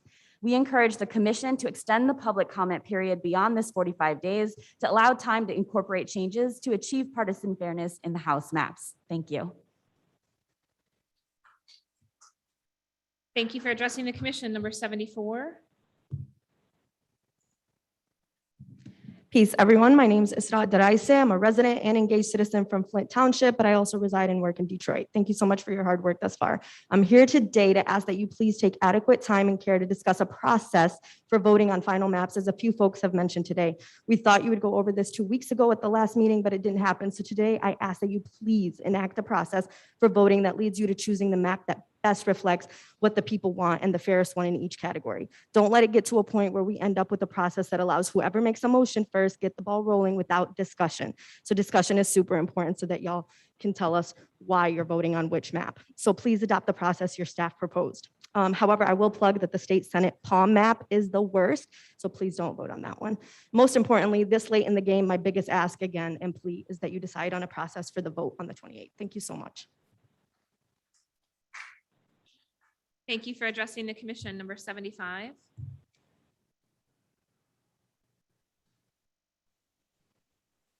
Good morning. My name is Hassan Jaber. I'm the former president and CEO of Access. And I want to thank you for the critical and difficult job you're doing in protecting our democracy. I live in Dearborn, and I'm here on behalf of Access. You know, the Dearborn community, Dearborn Heights, has the largest concentration in the country of Arab Americans.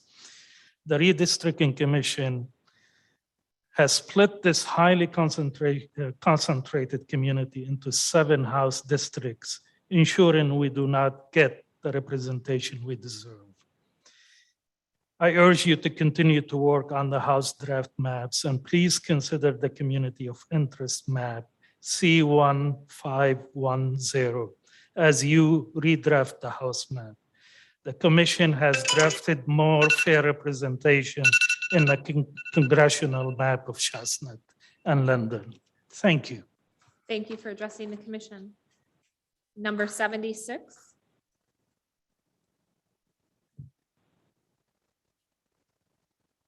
Hello. I would like to thank the commission for the work that you do.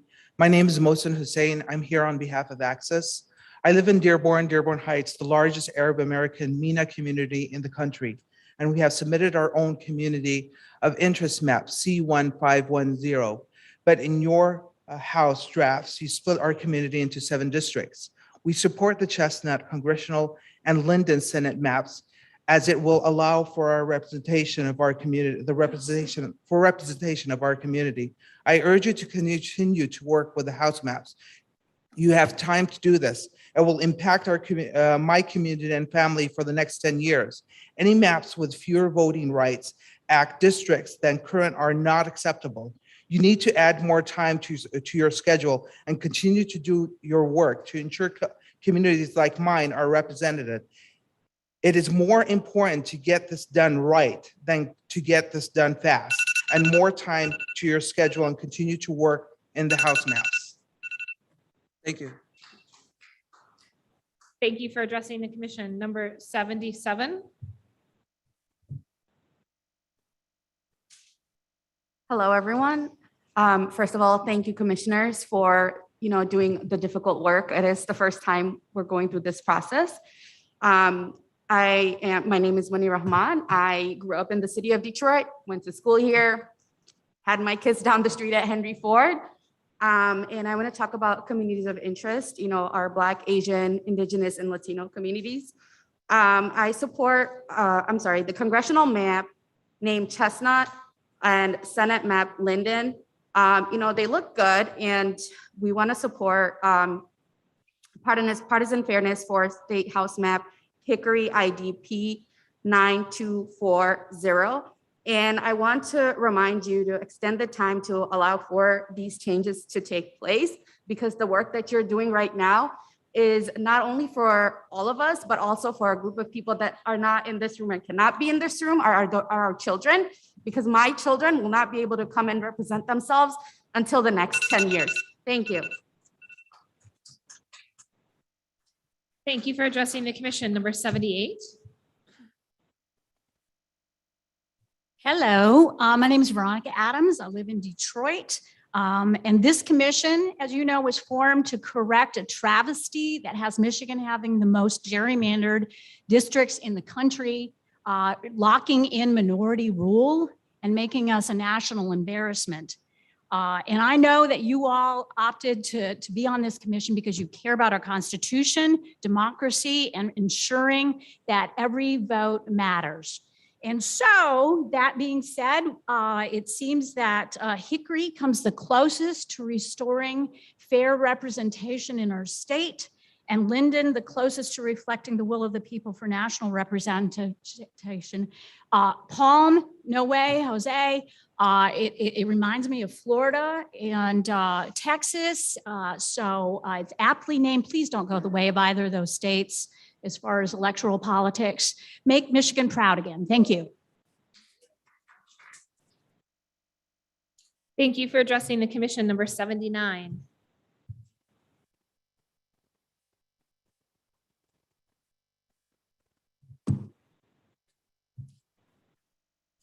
Morning, Commissioners.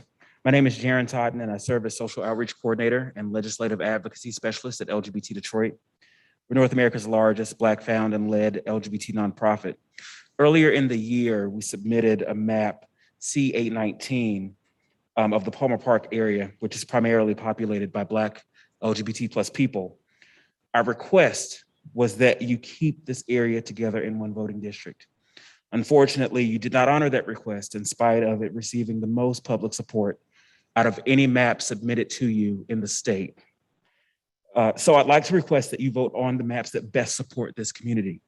They are for Congressional Chestnut, for State Senate Linden, and I know you've heard this all day, there are no fair state maps at all. Please come up with better state maps. If you need an example, refer to P9240. Consider this immediately. Thank you. Thank you for addressing the commission. Do we have any more? Or is that it? Okay, so we haven't completed the in-person comment for this morning. At this point, we will move on to remote public comment. We are supposed to break for lunch at noon, but we'll try to get a couple people in before then. Individuals who have signed up and indicated that they would like to provide live remote public commentary to the commission will now be allowed to do so. I will call on your name and our staff will unmute you. If you are on a computer, you will be prompted by the Zoom app to unmute your microphone and speak. If you are on a phone, a voice will say the host would like you to speak and prompt you to press *6 to unmute. I will call on you by your name or the last 4 digits of your phone number. Also, please note that if you experience technical or audio issues, or if we do not hear from you for 3 to 5 seconds, we will move on to the next person in line and return to you after they are done speaking. If your audio still does not work, you can email redistricting@michigan.gov and we will help you troubleshoot so you can participate during the next public comment period at a later hearing or meeting. You will have 1 minute to address the commission. Please conclude your remarks when you hear the timer. First in line to provide public comment is Mr. James Gallants.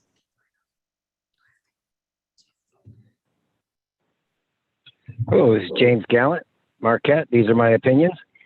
Your September 17th, 2020 transcripts reveal that Secretary of State Joyce Benson has disoriented the MICRC concerning the requirements of Robert's Rules of Order by sowing disinformation and misinformation into the public record and the elections process in Michigan to benefit the Democratic Party. Your actions to schedule a formal vote on a specific future date is not trauma-informed practices because a fundamental tenet is empathy, which is understanding and responding to the rights of others. As I identify as a person of color myself, breaking the rules is systematically being systemic racism on its face and on the face of this commission. So please cancel the first future final vote until the work is actually done. And please do not support the promote the vote maps if they address that prison gerrymandering thing like the other speaker said, because the other states had changed their state laws to allow for that. Thank you for addressing the commission. Number 2, Chris Andrews.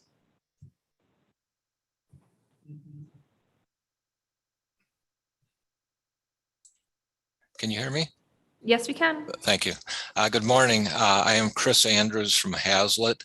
I ask you to analyze individual elections to accurately assess the fairness of each map. Your reliance on composite data for 10 years may be a crucial mistake. If it is, we face another 10 years of flawed democracy. For instance, your analysis of Hickory projects a Democratic majority, but Next Vote looked at 2016 and 2020 separately and found a huge Republican majority and a small Republican majority. This is easy to test.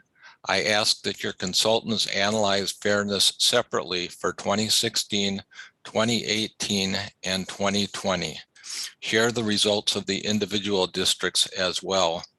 Please read my comment W9304 for additional information. Thank you. Thank you for addressing the commission. Next is Rich Thrush. Hello, can you hear me? Yes, we can. Hi, good morning. My name is Rich Thrush. I want to encourage the commission not to select the Birch congressional map. It guarantees one party representation everywhere in West Michigan. It disenfranchises the 210,000 minorities and almost 1/2 million urban people population in the second largest metropolitan area in Michigan, the Grand Rapids 6-city area. This map also splits up the 3 large West Michigan cities in separate districts. Chestnut is the best map for Michigan overall in the Grand Rapids 6-city area in terms of minority and urban representation. Chestnut provides a district with many commonalities in West Michigan, such as center of higher education, core of industry and business, urban needs and issues, and concentration of minorities. Thanks for your diligent efforts to create fair district maps. Thank you for addressing the commission. Joel Ombre. Hi, my name is Joel Ombre. I'm from Grand Rapids. I have comments on your maps on 2 levels. First, at the congressional level, I urge you to adopt the Chestnut map. This map is a good choice because it does a good job of giving minority populations in West Michigan a voice in Washington. It also combines Grand Rapids and Muskegon areas, which are already considered combined statistical areas. Please reject the Birch map as it breaks up the Lakeshore region and is very poor from a partisan fairness perspective. At the state house level, please approve the Hickory map. It does a good job of enabling minority representation by creating a Southern Grand Rapids district and keeping Wyoming together. It also recognizes similarities between Grand Rapids and suburbs like Kentwood and East Grand Rapids. Please reject the Zatella house map. Grand Rapids suburbs with like Cascade and Ada with farmland when they really have more in common with Grand Rapids metro area. The Hispanic areas, it also, the Hispanic areas in Grand. Thank you for addressing the commission. Next in line is number 5, Anthony Scannell. Hello, can you hear me? Yes, we can. Okay, thanks, Anthony Scannell. I'm joining you from Melvindale, Michigan today. And last week, I don't know if it's Michigan Secretary of State or who, but it said they demoted you from panelist and you cut me off at 49 seconds. Well, I thought we were entitled to 60 seconds at these meetings. And that'd be okay if you had returned to me to reclaim my time, like you did for everyone else who lost time on their 60 seconds. But you just said, oh, we lost Mr. Scannell. Well, that's a real shame because how many comments have you gotten from downriver at these live meetings? Very few. So yeah, I thought you'd be interested in what I have to say, but no, I think you guys are more interested in adjourning at 2 p.m. every day.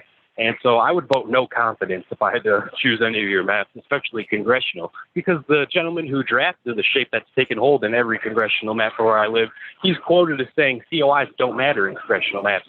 So yeah, I don't know. Thanks for nothing. Thank you for addressing the commission. Next in line is number 6, Chris Herwire. Yes, can you hear me? Yes, we can. Good morning, commissioners. My name is Chris Herwire, and I'm a resident of Wyoming in Kent County. At this point, I'm sure you are all very tired and burned out from this whole process, as am I. I know many people here today have been trying to convince you to reopen edits of your proposed maps, and while I too wish that you had been able to get maps that show no political bias and achieve an efficiency gap of 0, I recognize that this process needs to be wrapped up soon. With that in mind, I believe you should adopt the Hickory State House map and reject the Palm State Senate map in favor of either Linden or Cherry. These maps come closest to achieving the overarching goal of this commission, that is being partisan fairness, representing communities of interest, and representing communities of color in the Metro Detroit area as well. So please consider passing those maps and rejecting as well the Satella State House map, as it does not represent my community of Grand Rapids very well. Thank you for your time. Thank you for addressing the commission. Next in line is Sarah Woolsey, number 7. Hello, commissioners. Thank you for the time today. I live in Grand Rapids and wanted to speak today on the maps affecting us here in West Michigan.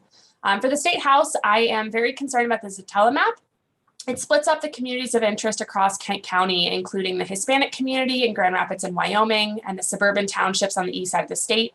And it also links Wyoming, the second largest city in the metro, with unrelated rural communities.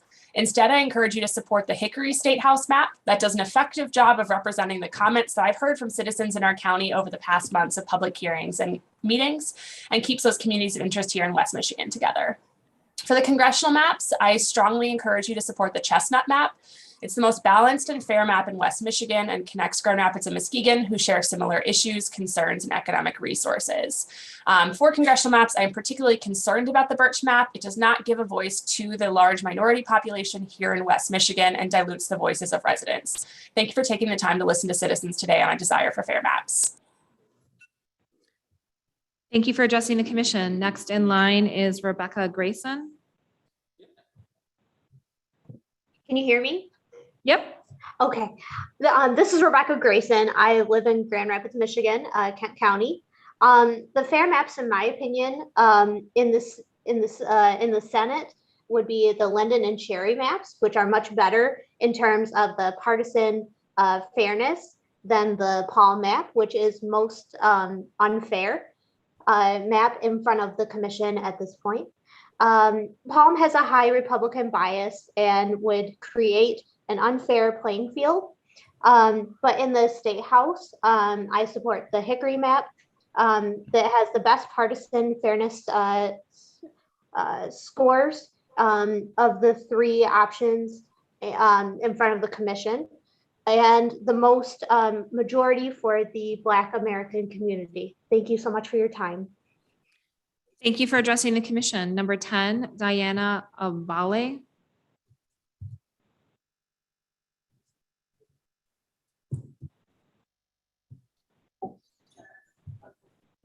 Yes, that is right. That is right. So I have, and it's funny, I don't have it. So I didn't work yet.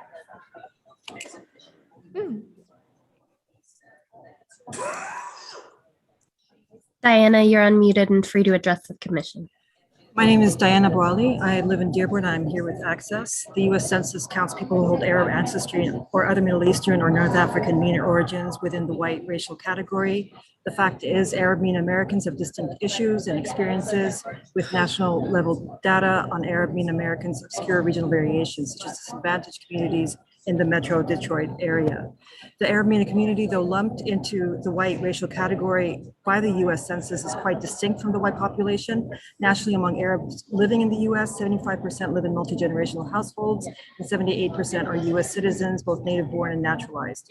The community is concentrated in the Dearborn and Dearborn Heights area. Although the largest community in the country, the Redistricting Commission has split this highly concentrated community into 7 House districts, ensuring we do not get the representation we need. I urge you to continue to work with the House draft maps, and please consider the Community of Interest map C1510 as you redraft the House map. The Commission has already been successful in fair representation in the congressional map of Chestnut and the Senate map of. Thank you for addressing the commission. Number 12, Sura. Hello, thank you for having me today. I live in the city of Dearborn Heights, and I am here on behalf of Access. You have heard from my community throughout this process, and we have engaged the commission. We have come here before you with our public comments. We have submitted our Community of Interest map C1510, and we still continue to be ignored as a community of interest in your House maps.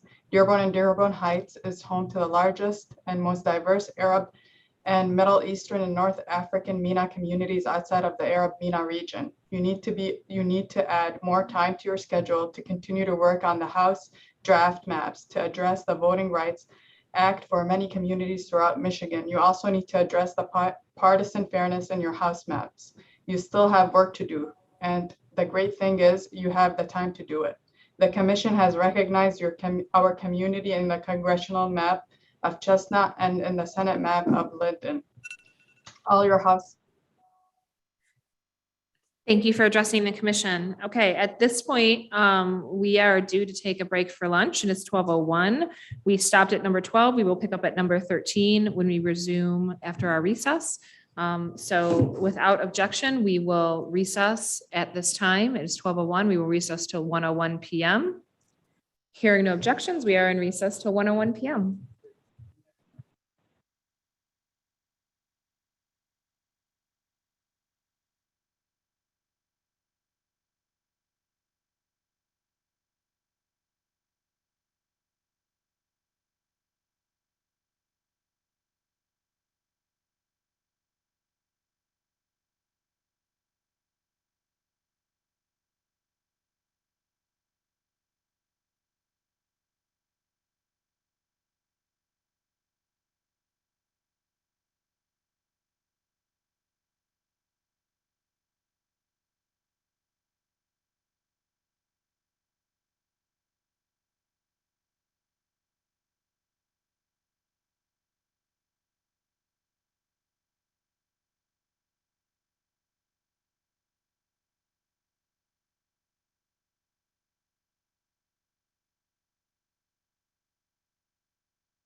I call this meeting of the Michigan Independent Citizens Redistricting Commission back to order at 1:06 p.m. Will the secretary please call the roll? Commissioners, I'll be calling your name for roll call. If you are attending the meeting remotely, please respond by indicating that you're attending remotely and where you are attending from. Roll call will begin now. Doug Clark. Present. Juanita Curry. Present. Anthony Eid. Present. Brittany Kellum. Present. Rhonda Lang.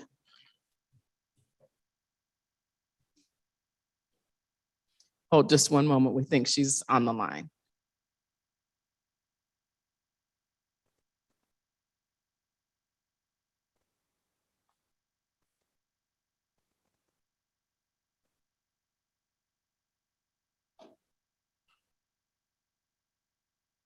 Rhonda Lang.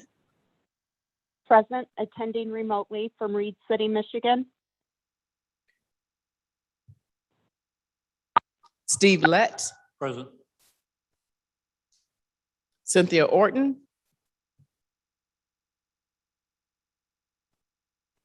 MC Rothorn. Present. Rebecca Zatella. Present. Janice Villette. Present. Aaron Wagner. Present, attending remotely from Charlotte, Michigan. Richard Weiss. Present. Dustin Witches. Present. 12 commissioners are present. We have a quorum. And Cynthia Orton is walking in the room. So we are at 13. Thank you. Thank you. All right, we were in the middle of our public commentary, and we will pick back up where we left off. We do have one person who has signed up for in-person public commentary, so we're going to go back to that first. And I'm going to reread the directions just so everyone is familiar. So please step to the microphone when I call your number. You will have 1 minute to address the commission. Please conclude your remarks when you hear the timer. First in line is number 80.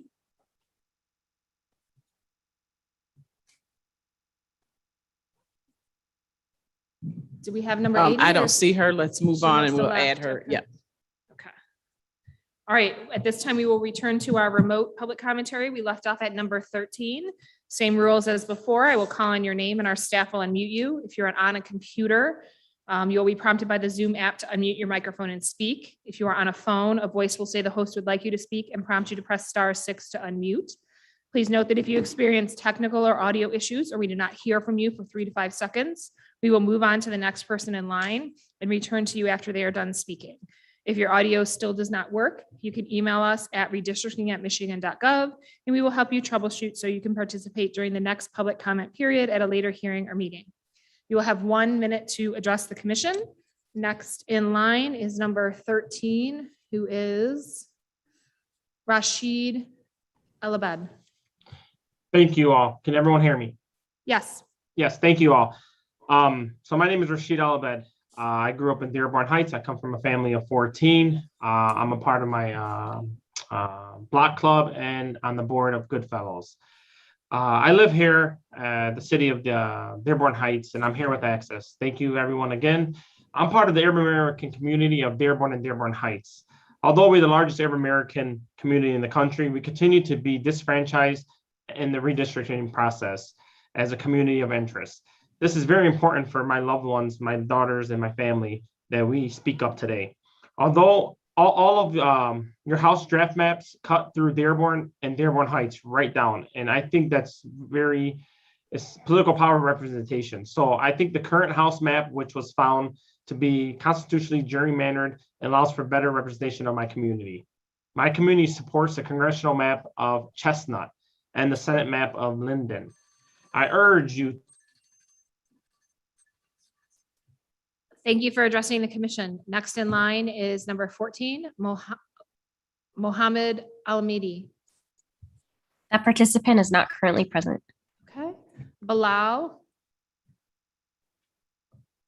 Hi, everyone. Happy Friday, Junior. My name is Bilal Al-Qadri. I'm a father of 3 boys under 4. I am born and raised in Dearborn, Michigan. This is my home. I am a member of Access, where I serve my community as a mental health advocate. I am here representing Access in my community of Dearborn and Dearborn Heights. The Minute community in Michigan has a unique experience with specific community needs that can only be met with representatives that understand my community. Access supports my community by providing social and community services that are not accessible by the state. The Minute community is already a social and politically marginalized group that continues to be left out of redistricting processes. I support the congressional map of Chestnut and the Senate map of Linden, as it will allow for the best representation of my community. And I urge you to continue your work by redrafting the House map and consider our community of interest map C1510 in the draft House map. Thank you very much. Thank you for addressing the commission. Next in line is Raha Aburabi. Hi, my name is Rabab Arabi. I was born in Lebanon. I grew up in Michigan.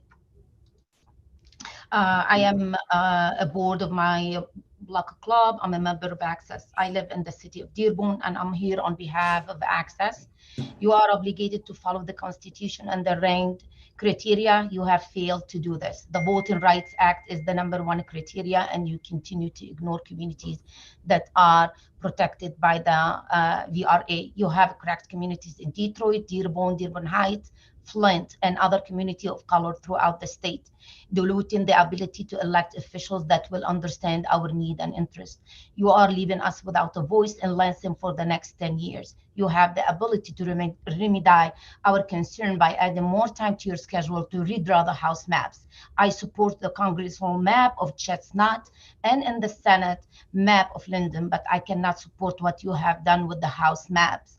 Acknowledge what you have heard during the 45-day public comment.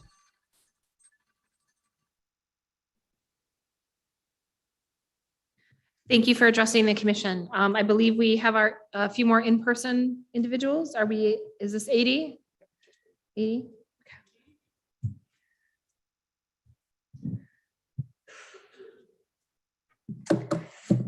Thank you, commissioners, for your hard work and commitment to this process. My name is Brianna Cartwright, and I'm a member of the Southfield Deltas. The closest maps I support are the Chestnut Congressional map, the Hickory State House map, and the Linden State Senate map.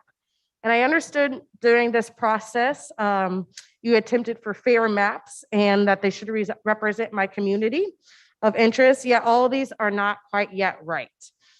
Foremost, when determining the final maps, I would like to press that the city of Southfield be kept intact as a House voting district.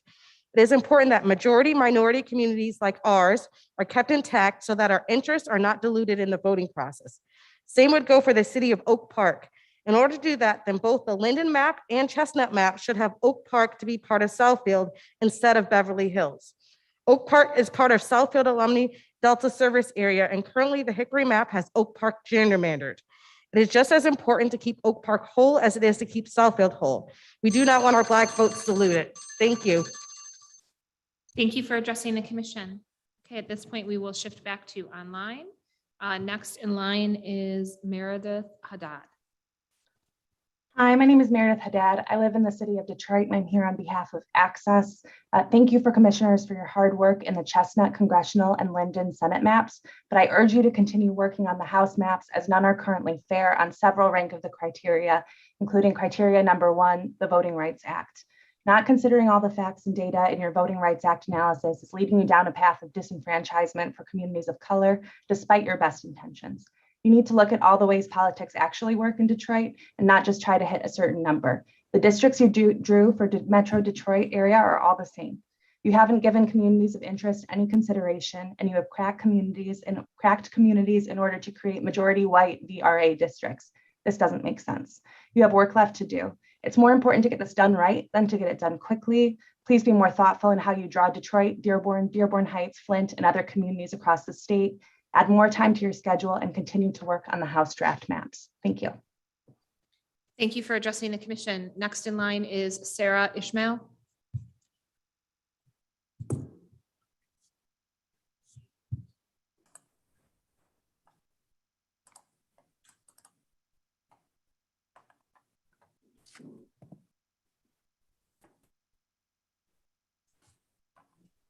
Hello? We can hear you. Hi, my name is Sarah Ismail. I'm a PhD doctoral candidate in the field of political science. I live in Dearborn. I'm here on behalf of Access. Dearborn and Dearborn Heights are home to the largest and most diverse Middle Eastern and North African communities outside of the Arab MENA region. Access has served this community for over 50 years and understands the needs of the community. They submitted the Community of Interest Map C-1510 in August. The Commission has taken this community of interest into account in the congressional map of Chestnut, which it splits our community of interest into 2 districts, and we accept this cut. The Senate map of Linden splits our community into 3 districts, which we also accept, but we cannot accept the House maps presented by the Commission. All of your drafts cut our community of interest into 7 districts in the House maps. It dilutes our ability for equitable representation. Our voting power and ability to elect representatives that will speak for our community's unique needs is impossible in any of these House maps. We urge you to continue to work on the House draft maps during this period, extending the 45-day public comment period. It's better than having 10 years of no representation for the MENA community in Michigan. Representation matters. Thank you. Thank you for addressing the commission. Number 20, Jamie Kim. Hi, my name is Jamie Kim. I live in Huntington Woods and I'm with Access. I've been with Access for almost 20 years. The Arab American community that Access most directly serves in Dearborn and Dearborn Heights is the largest and most concentrated Arab American community in the country and consists of folks from a diverse background. Southeast Michigan receives more Arabic-speaking refugees and immigrants than almost any other metro region in the country. And although it is the largest community here in the United States, the Arab American community is not captured in the census and is therefore not represented in the redistricting process. The Redistricting Commission has split this highly concentrated community into 7 House districts, ensuring that the community does not get the representation that they need. I'm here to ask you to please continue the work on the House draft maps and consider the Community Interest Map C-1510 as you redraft the State House. The commission was put in place to end gerrymandering, and the maps that are the closest to the fair representation are the congressional map of Chestnut and the Senate map Linden. Thank you. Thank you for addressing the commission. Next in line is number 21, which is Delaney McDermott. Hi, my name is Delaney McDermott. I live in South Lyon, Michigan, but I'm here on behalf of Access and as a proud member of the Arab American community. So using the best data from the US Census, a report was created by Access demonstrating that a picture of a unique community emerges when we disaggregate the Arab American community from the white racial category. Without a fair count of our community in the census, we are not considered in the political process of redistricting. That's why we have submitted our own community interest map of C-1510. Thank you, commissioners, for taking our community of interest into account in the congressional map of Chestnut and the Senate map of Linden, which our community does support. However, we cannot support the House maps presented by the commission as they all disenfranchise our community by cutting our community of interest into 7 districts, diluting our voting power. I urge you to listen to our community of interest and extend the 45-day public comment and provide better representation for the Arab American community in Michigan. Thank you for addressing the commission. Number 22, Sarur Alabasi.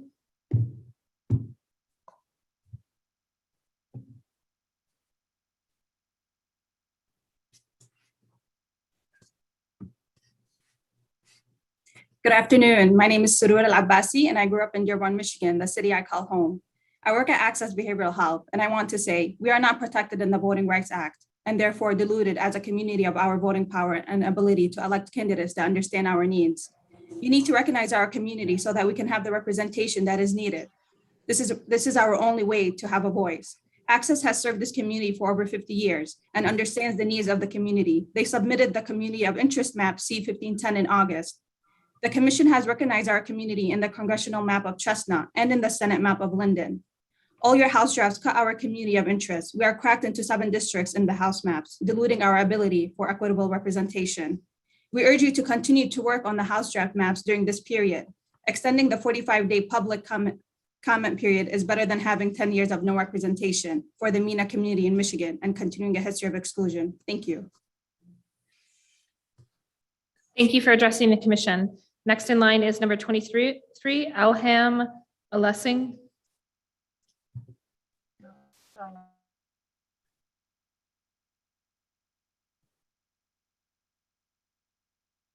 Am I on? No, you're not. We can barely hear you, so if you could either turn up your volume a little bit or speak louder, that would be helpful. Can you hear me now? Yes, that's much better. Okay. Hi, my name is Elham El-Singh. I live in the city of Dearborn. I'm here on behalf of Access. Metropolitan Detroit is home to the largest and most diverse Arab and Middle Eastern and North African MENA. My community of interest originates from culturally, geographically, and religiously diverse countries, embodying many experiences and narratives that cannot be distilled to a single experience or partisan lines. We are not counted in the census as our own racial or ethnic category, which is the only source of demographic data you are using in the redistricting process. You are invisible in government processes, cutting our ability to get funding or our policy concerns addressed. That's why we have submitted our own community of interest map C1510, and we thank the Commission for taking it into account in the congressional map of Chestnut, the Senate map of Linden, but we cannot support the House maps presented by the Commission. All your House jobs continue to provide a partisan. Thank you for addressing the Commission. Next in line is number 23, which is Elham. Oops, that was Elham, right? Elham El-Singh. That was Elham? Okay, that's what I thought. Zainab Al-Nashi, number 24. Good afternoon. My name is Zainab Al-Nashi and I live in Inkster and I'm here with Access. The Arab and MENA American community of Michigan is the largest and most diverse that's ever been, mostly concentrated in Dearborn and Dearborn Heights. We have been involved in the economic and cultural development of the Southeast Michigan for over the last 50 years. Guided by Section 2 of the Voting Rights Act, which prohibits minority of vote dilution, I respectfully ask the Commission not to divide my community of interest, but rather to reflect it throughout the redistricting process fairly. Drawing district lines without splitting communities of interest will provide us with an equitable opportunity to participate in the overall political process and not to elect representatives of our choice. The Redistricting Commission has split Dearborn and Dearborn Heights into 7 House districts, ensuring that we do not get the representation we need. I urge you to continue to do your work by adding time to your schedule to redraft House maps. Please consider our community of interest map C1510 as you redraft the House map. I support the congressional map of Chestnut and the state map of Linden. These maps will provide the representation of my community. Commissioners, you have the ability to draw the district lines and maps. Thank you for addressing the Commission. Number 25, Asra Al-Halway. Hello everyone, my name is Asra Al-Hawley and I live in Dearborn and I'm here today with Access. And on behalf of my community, I urge you to continue to work on the House map. Access is leading our community for fair representation by submitting the community of interest map C1510, which has been taken into consideration in the congressional map of Chestnut and the Senate map of Linden, which I support as it allows for the best representation of my community. We continue to be left out of this process and our community of interest has been split into 7 House districts in all of your House draft maps. The MENA community in Michigan has a unique experience with specific community needs that can only be met with representatives that understand my community.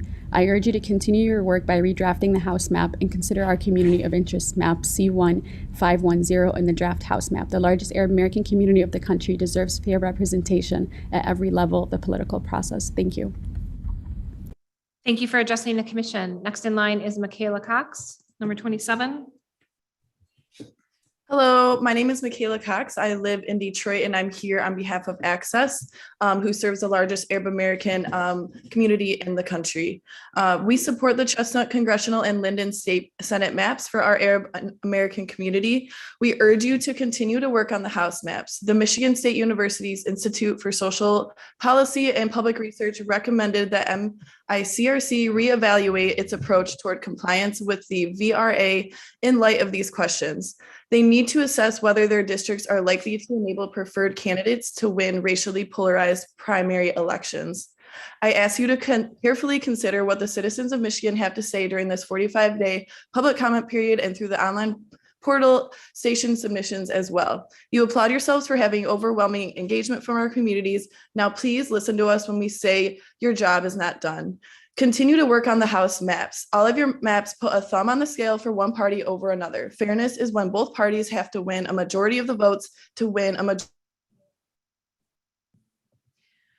Thank you for addressing the Commission. Next in line is number 29, Mariam Bazi. Let them stay on until we bring them Hi, everyone. My name is Miriam Bazzi, and I am here with Access, and I'm a lifelong resident of Dearborn. Thank you, commissioners, for all your hard work in the congressional and Senate maps. We are thankful for your consideration of our Arab American community of interest in the redistricting process, as is evident in the Chestnut congressional map and Linden Senate map. We urge you to continue your work on the House map, as you have failed to consider voting rights districts and partisan fairness in all your draft House maps. The truth is, we may not be able to draw perfect lines in maps, but you can ensure that these communities of interest, especially historically underrepresented communities, are not divided because of partisan lines. We urge the commission to make sure that our community of interest, the Arab MENA community, which has contributed to the civic, political, and economic life of the Metro Detroit area, is connected. This social justice lens is the only way our community can feel represented and included in the political process. Adding more time to the schedule is better than continuing to disenfranchise communities across Michigan for the next 10 years. Thank you. Thank you for addressing the commission. Next in line is number 30, Rima.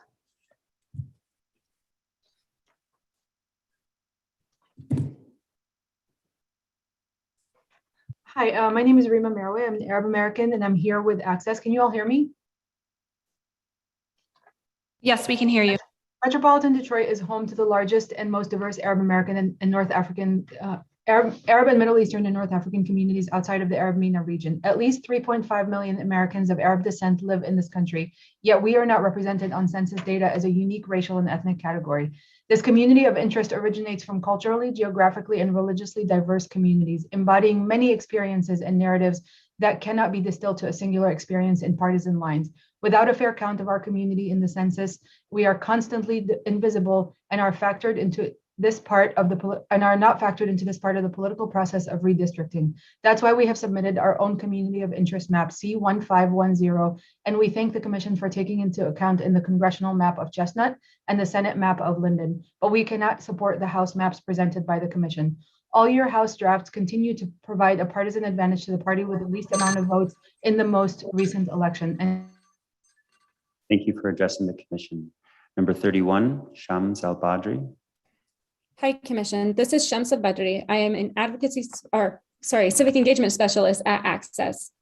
As my other community members have addressed, Dearborn and Dearborn Heights serves as one of the largest concentrated Middle Eastern communities outside of the Middle East. That being said, we also want the commission to consider Melvindale, West Detroit, when drawing our community of interest. My community for years has faced negative stereotyping, discrimination, and political exclusion. We have shared these concerns, including labor conditions and discrimination, civil rights and equality, access to healthcare, and issues such as environmental justice. The Redistricting Commission has continued to marginalize our community by splitting Dearborn and Dearborn Heights into 7 districts on the House drafts. I urge you to continue to work on these districts. I urge you to look at our community of interest and take into consideration the map C1510 as you redraft the House map. I support the congressional map of Chestnut and Lendell. Thank you. Thank you for addressing the commission. Number 32, Nomi Joyrich. That participant is not currently present. Very good. Let's move on to Cindy Weir, number 33. Greetings, commissioners. Greetings. Greetings. First off, I have to take this opportunity to say how proud I am of all the voters, not politicians, volunteers, for working so hard to create this commission, to take politics out of redistricting. Our team in Midland collected over 21,000 signatures. That's a heck of a lot more than the 600 that the Midland Republicans have on their petition that they turned in today. Second, I'm very proud of the Michiganders who voted for this commission. Now all eyes are on this commission to see that you fulfill the goal of better representation that we all worked so hard to achieve. That said, maps I support are the U.S. Chestnut for the congressional, Linden map for Senate, Hickory map for State House is the best option, but it still needs work for partisan fairness. Thanks for all your hard work, and please make Michigan voters proud by keeping politics out of the redistricting process. Thank you for your comments. Number 34, Joe Weir.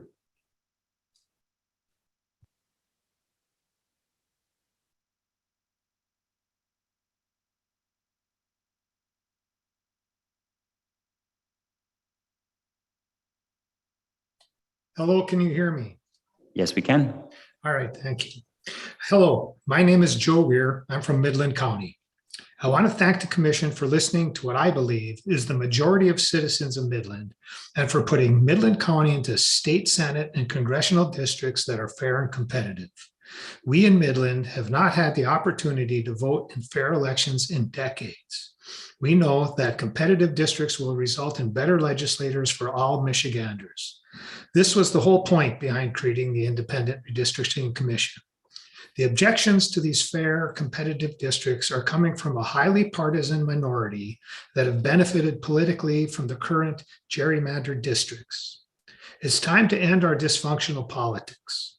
Please continue to keep the goal of better government for Michigan as your focus as you decide on the final maps. I recommend Chestnut for Congress and Linden for State Senate. Thank you. Thank you. Number 35, Allison Wilcox. Good afternoon. I'm from Midland. Earlier this morning, you heard from members of the Republican establishment of the Midland area complaining that they don't want Midland County split from Gladwin County and touting the number of people who have signed their petition. I speak today on behalf of myself and members of Women of Michigan Action Network, a grassroots community of more than 1,500 people in the mid-Michigan area. We are not politicians. We are ordinary citizens. Over the past year, you have heard our comments, giving us collaborative maps that reflect the reality that the Tri-Cities and mid-Michigan are longstanding communities of interest with ties too numerous to explain in just 1 minute. Now the Midland GOP is calling your collaborative maps gerrymandered and complaining about citizens participating in the process. Please continue the work you've been doing in a bipartisan manner. Thank you for putting Midland in the Chestnut map and the Senate map and improve the Hickory map. We appreciate your work. Thank you. Thank you for addressing the commission. Number 36, Drew Beckman. Hello, commissioners. My name is Drew Beckman, and I am a student at Michigan State University. A few weeks ago, I asked this commission to publish additional partisan fairness data for each of the proposed maps. Currently, only a weighted average of partisan data is being used to calculate the fairness of these maps. This is a good start, but additional data is needed. I am asking that one of the commissioners move to publish partisan fairness data for each map using the individual 2020, 2018, and 2016 statewide races so that the public can assess that the maps meet our standards across a wide breadth of elections. Alternatively, if the commission is planning on reviewing all maps today, these reports could be generated for that discussion and would then be part of the public record. This data is not just important for the public, but also for the members of the commission. A map that is fair only at one aggregate data point, but swings 5 seats with only a 1% change in the vote total would not be considered fair. Without multiple partisan fairness reports, the commission would be left guessing as to which maps are robust enough to properly distribute seats according to the people's vote. Thank you. Thank you. Number 37, Micah Perkins. Hi, good afternoon, ladies and gentlemen. Thank you for your work on this panel. I represent 10,000 skilled labor workers in West and Southwest Michigan. I just wanted to comment positively, first of all, on your Hickory map. It is a very fair map overall in that it keeps Wyoming together and it keeps Hispanic areas together in that community of interest. It also links East Grand Rapids, Kentwood, and Cascade, as those communities also have quite a bit in common. It keeps Walker, Granville, and the Northwest District of Grand Rapids together as well. One area that does deserve some negative comment is the Birch map. It is a very negative map for our area in that rural Ottawa and Ionia don't want to be with Grand Rapids. This district does not give voice to the large minority population in West Michigan. 210,000 people are being disenfranchised with this map. In this map, the concentration of Democratic voters in Grand Rapids is completely disenfranchised. The Grand Rapids area includes 492,000 people in the 6-city area. This is a significant. Thank you for addressing the commission. Number 38, Oneida Fitz. Numbers 38 and 39 are not currently present. Thank you. We'll move on to number 40, Joan Long. Good afternoon. My name is Joan Long. I am a lifetime resident of the Metro Grand Rapids area. I would like to respectfully submit the following comments regarding the proposed map. Regarding congressional map Chestnut, I approve of this map because of the strong partisan fairness of connecting Grand Rapids, Kentwood, and Muskegon, which all have which have strong communities of interest. Regarding congressional map Birch, however, I strongly disapprove of this map for several reasons. Most importantly, Metro Grand Rapids does not belong with the rural counties of Ottawa and Ionia. Regarding the state house map Hickory, I approve of this map because of its overall fairness. But regarding state house map Satella, I strongly disapprove of this map, as one of the reasons being that Ada is a suburban township and should be linked to the Metro Grand Rapids area. Regarding state map Linden, I approve of this map because it puts Grand Rapids Airport with the Metro. Thank you for addressing the commission. Number 41, Joanne Bird. Yeah, hi, my name is Joanne Bird, and I'm calling today. I'm from Park Township. I'm a Holland resident, a longtime Michigan resident. I've lived here my whole life, and I'm an active voter. And I believe in fairness above all things. And I find the Linden map in the Senate the most fair map. The most unfair map in the Senate is the Palm map. Oops, says start my video. Oops, sorry, I guess I didn't have the button on. So the Linden map in the Senate, I find is the most fair map, and the most unfair map is the Palm map. In the House, I think the Hickory map is the most fair because it creates the most minority and majority seats. And I thank you for your work on the commission. And like I say, I'm just all concerned that fairness in voting is for everybody in the state of Michigan. Thank you. Thank you. Number 43, Julie Dye.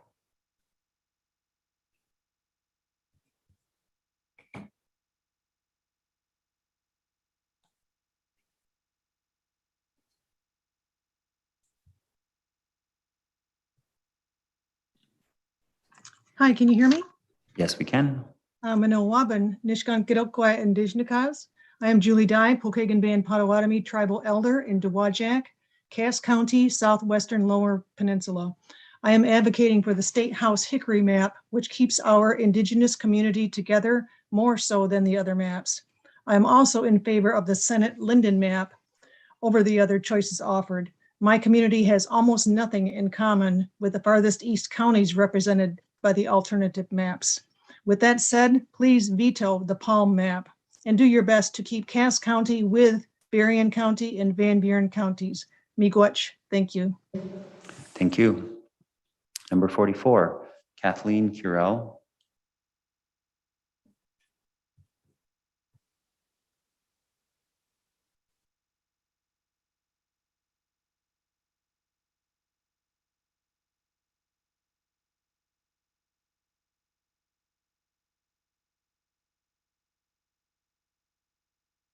Kathleen, if you're able to unmute yourself, you're free to address the commission.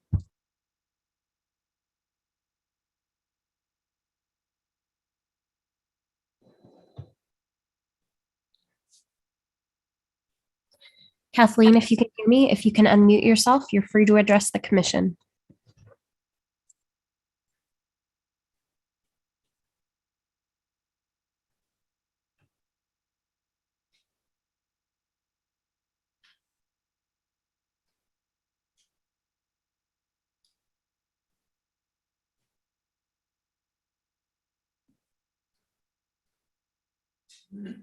It appears that Kathleen may be experiencing technical difficulties.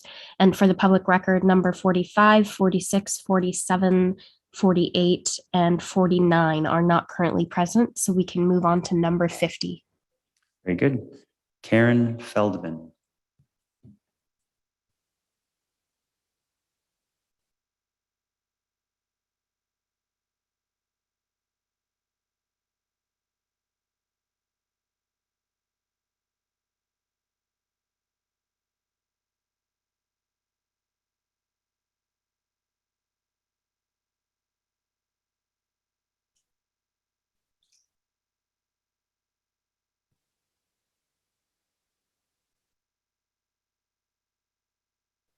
Karen, if you're able to unmute yourself, you're free to address the commission. Good afternoon. My name is Karen Feldman, and I am a longtime resident of Oakland County. I am speaking today on behalf of the map labeled Birch, as it keeps the majority of Oakland County in one congressional district. Due to the industrial, business, and technical interests of the population in this map, Birch gives us the greatest opportunity for fair representation. Thank you. Thank you. Number 51, Colleen Tuakala.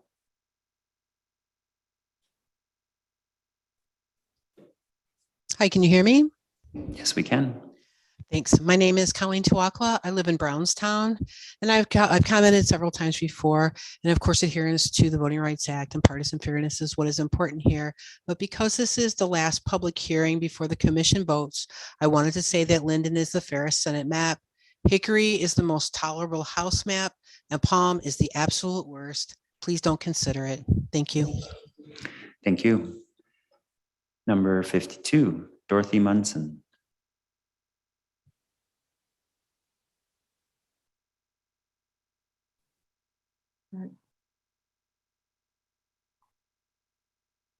Should we go?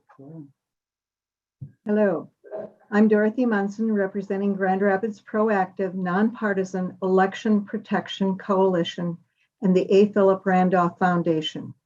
The Senate Linden map would provide a good breakdown of districts for effective representation in West Michigan and Michigan overall. It is wonderful to see that the Grand Rapids urban suburban populations have 2 districts for representation because of how large it is. Special thanks to you for including Cascade Township in the North District. Linden is really the best map to represent the people of West Michigan. Absolutely, please do not select the Palm map. This is the worst of the maps for votes to seats ratio for all of Michigan. It is similar to the maps currently being used in the Michigan Senate. Thank you all for staying the course and doing the difficult, mind-numbing, and seemingly endless work of the commission with professionalism, courtesy, and attention to detail. Happy holidays. Happy holidays. Number 58, Lisa Ingram.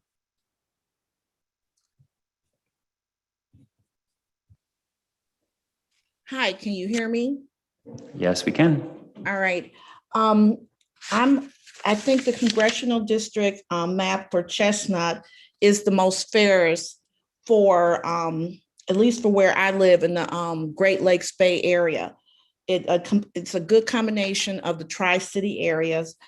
I'm not too happy about the Linden Senate map, but I could live with it. It puts myself in an area with Thomas Township and other areas that don't really serve my interests.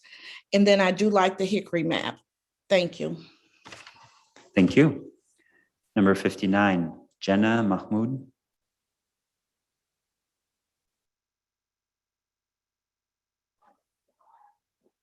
Hello? Can you hear me? Hello. Yes, we can.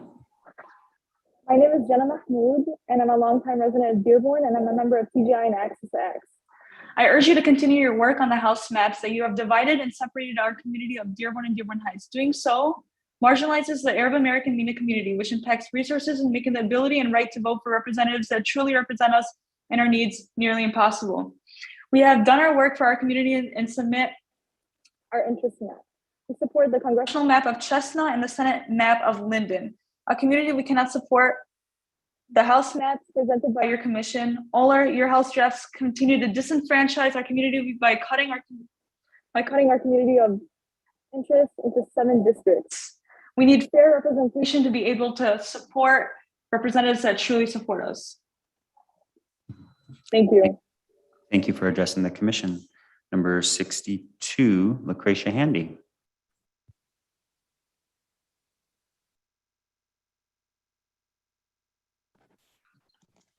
Good afternoon, commissioners. I am Lucretia Handy, Flint Township resident in Genesee County. Every map is leaning to the right. All of the House maps have too much Republican bias. Why is that the case when you know good and well these maps need to be fair with no political bias? So please explain all of this nonsense. I urge you to prioritize partisan fairness. In the Senate, vote no on Palm. In the House, vote yes on Hickory. Thank you for your service. I trust that you will do the right thing by making sure we have fair maps. Thank you. Thank you. Number 63, Manar Al-Nashim. Hello. Hello. Hi. My name is Manar Al-Nashi. I grew up in Dearborn. I live in Inkster now. I'm a member of Access. My community in Dearborn and Dearborn Heights has a rich history that has made significant economic contributions to Michigan, and I'm asking that you keep this community together. In August, Access submitted a community of interest map to ensure that we have the representation needed to serve our community, and we have done that over the last 50 years. All of your House drafts cut up our community of interest in 7 districts on the House maps, ensuring that we will not have representation on Lansing. Our voting power and the ability to elect representatives that will speak for our community's unique needs is impossible in any of the House maps, and we urge you to continue to work on the House draft maps during this period, extending to the 45-day public comment period. That's better than having 10 years of no representation, to the Minna community in Michigan. Thank you. Thank you. Number 64, Bakir Mohildan.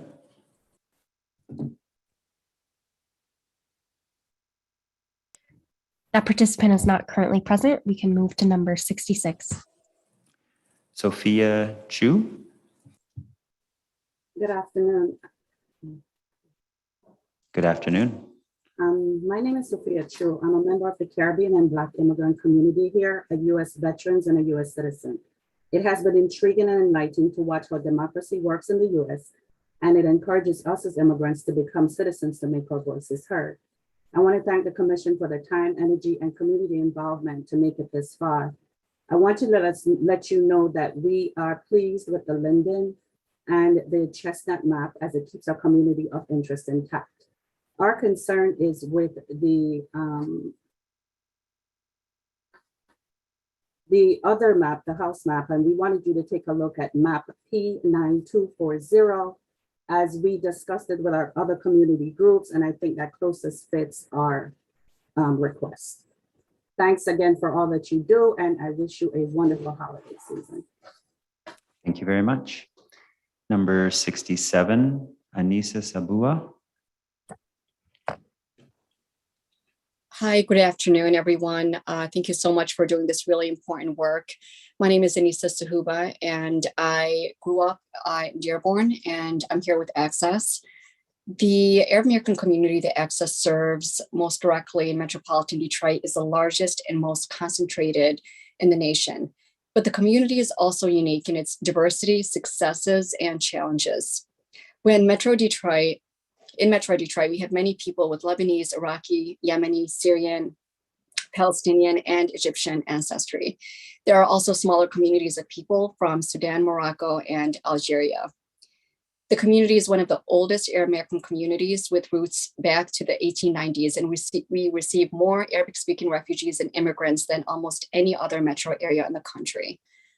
Although the largest community in the country, my community is not captured in the census and therefore is left out of the redistricting process.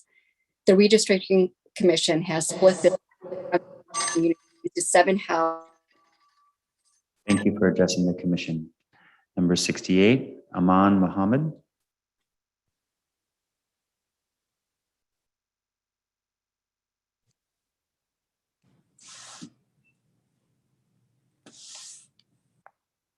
Hello, hi, can you hear me? Yes, we can. Hello, my name is Iman Mohammed. I am a Yemeni descent. I was born and raised in Detroit. I moved to Dearborn shortly after I got married. I have 4 children, which all have attended the Dearborn Public Schools District.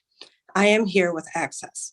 The most recent issue of the Access Health Journal, published in 2018, identifies a growing body of research indicating that Arab Americans, particularly refugees, are subject to a host of stressors, including discrimination, lack of social support, and economic hardship that could detrimentally influence their mental health, but which are underemphasized due to lack of current data. We have done the work for our community and submitted our own community interest map C1510. You have taken our community of interest into account in the congressional map of Chestnut and Senate map of Linden, which our community supports, and thanks you very much. But we cannot support the House maps presented by the Commission. Thank you All for of us addressing. continue to disfranchise. Thank you for addressing the commission. Number 69, Patty Weber.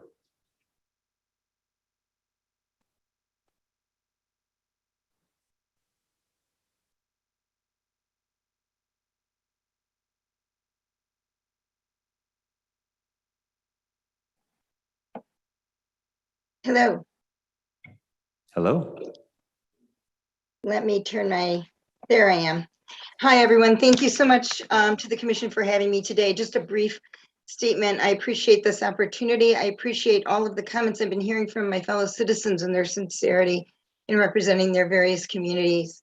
I just want to speak briefly on support of Congressional Map Birch.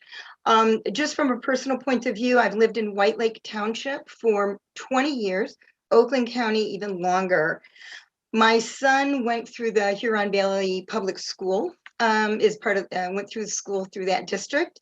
And so those are the two communities that I feel best represent me as a citizen.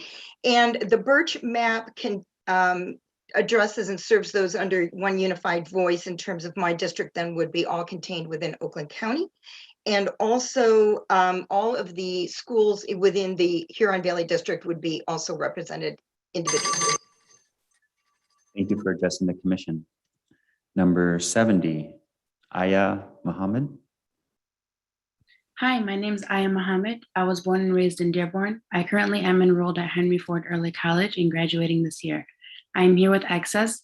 We have done the work for our community and submitted our own community of interest map C1510. You have taken our community of interest into account in the congressional map of Chestnut and the Senate map of Linden, which our community supports and thanks you. You have to do better in the House maps. You need to continue to work on the maps before you take a final note. As a community, we cannot support the House maps presented by the Commission. All your House drafts continue to disenfranchise our community by cutting our community of interest into 7 districts. You have the ability to give a voice to the largest Arab American population in the country. Thank you. Thank you. We're going to go back to number 64, Bakir Mohildin.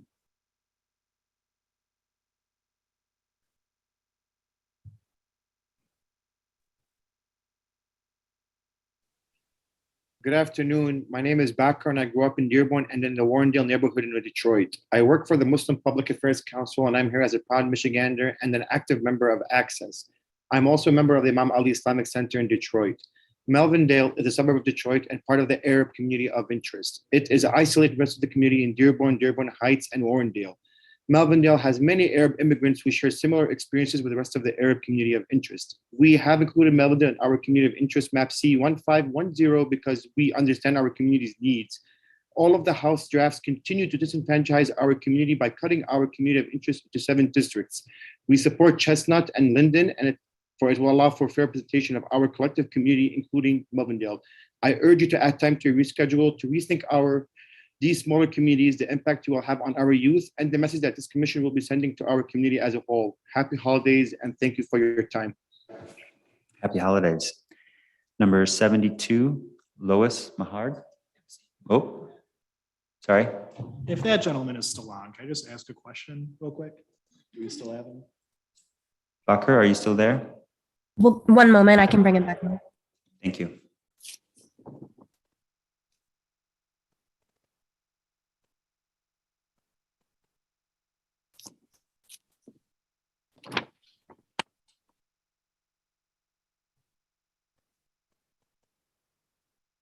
Hello, yep, I'm here. Hey, thank you for your comments. I really appreciate them. You know, and this is something that we've heard a lot today from members of Access, but I'm looking at our House map and I see, you know, we have District 15 that includes all of Dearborn Heights with Dearborn. We have District 3 that includes Dearborn with Melvindale and with a little bit of Detroit, and then District 4, which has Dearborn with a little bit of Detroit. And that seems to follow the community of interest map C1510. At least that's what we tried to do. So are there any like particular areas in that COI map that you think should be looked at? I will have to look at it more carefully to answer this question. However, the fact that Dearborn is split up and separated into various maps is troubling in itself and doesn't reflect what that has been in the district historically.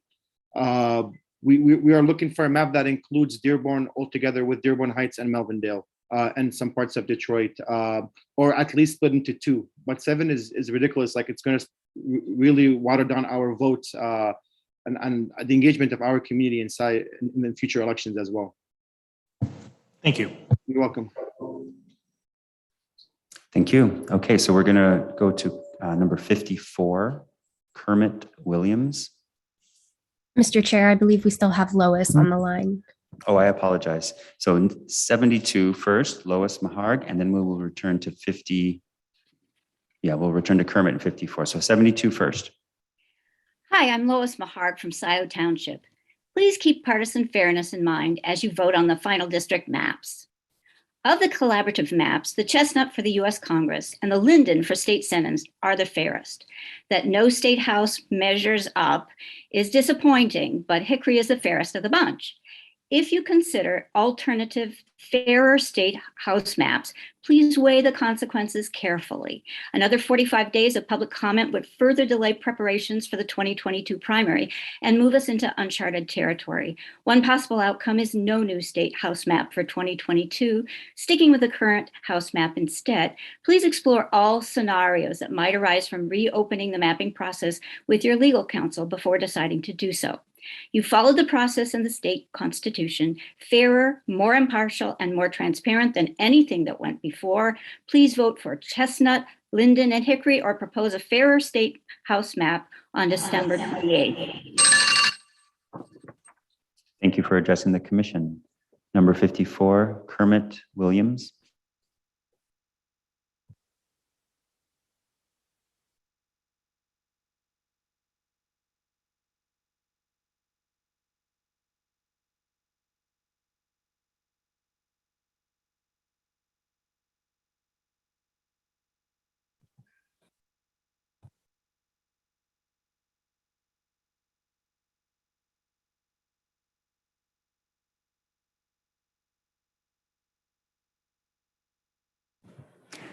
It appears we're having some technical difficulties.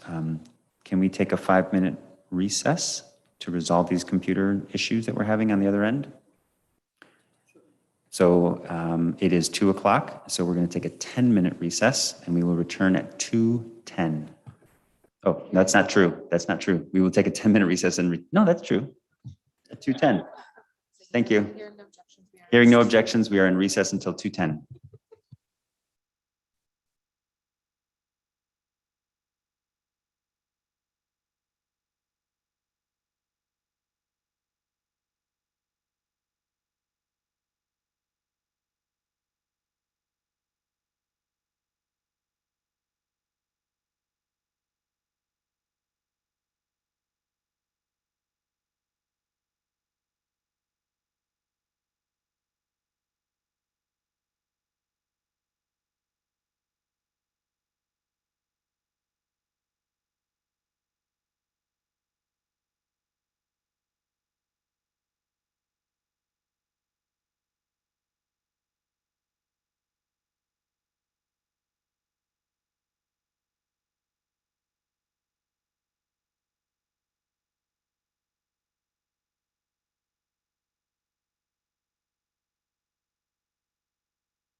It looks like we may have our technical issues resolved. So as Vice Chair of the Commission, I call this meeting back to order at 2:14. Will the Secretary please call the roll? Yes, thank you. Go ahead, sir. Doug Clark. Commissioners, please say present when I call your name. Doug Clark. Present. Juanita Curry. Present. Anthony Ede. Present. Brittany Kellum. Present. Rhonda Lang. Steve Lett. Present.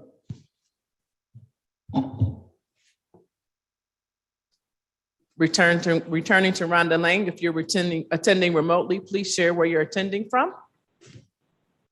Attending remotely from Reed City, Michigan. Thank you. Cynthia Orton. Present. MC Rothhorn. Present. Rebecca Zatella. Present. Janice Villette. Present.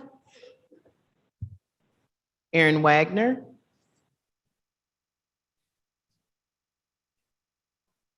Richard Weiss. Present. Dustin Witches. Present. We have 12 commissioners present. There is a quorum. Thank you. Thank you. All right, we're going to return back to our remote public comment. I believe we have Kermit Williams waiting.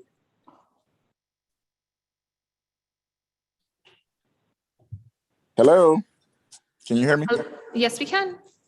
Thank you so much. I am Kermit Williams, Pontiac City Council President. I wanted to just take this couple seconds to thank the commission for all the hard work that you guys have done throughout this process. We're almost at the finish line and I'm very excited about it.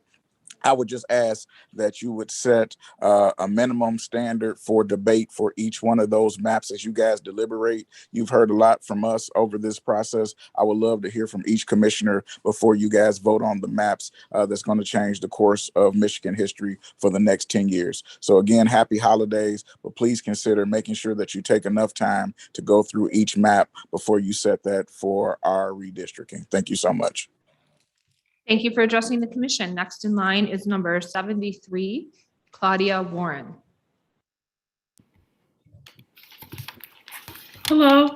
I've been a Midland County resident for 40 years, and it's encouraging to see that through this collaborative mapping effort, the Tri-Cities have been recognized as one entity. I encourage you to endorse the following collaborative maps: Chestnut for Congress, Linden for State Senate, and with tweaking, Hickory for State Representative.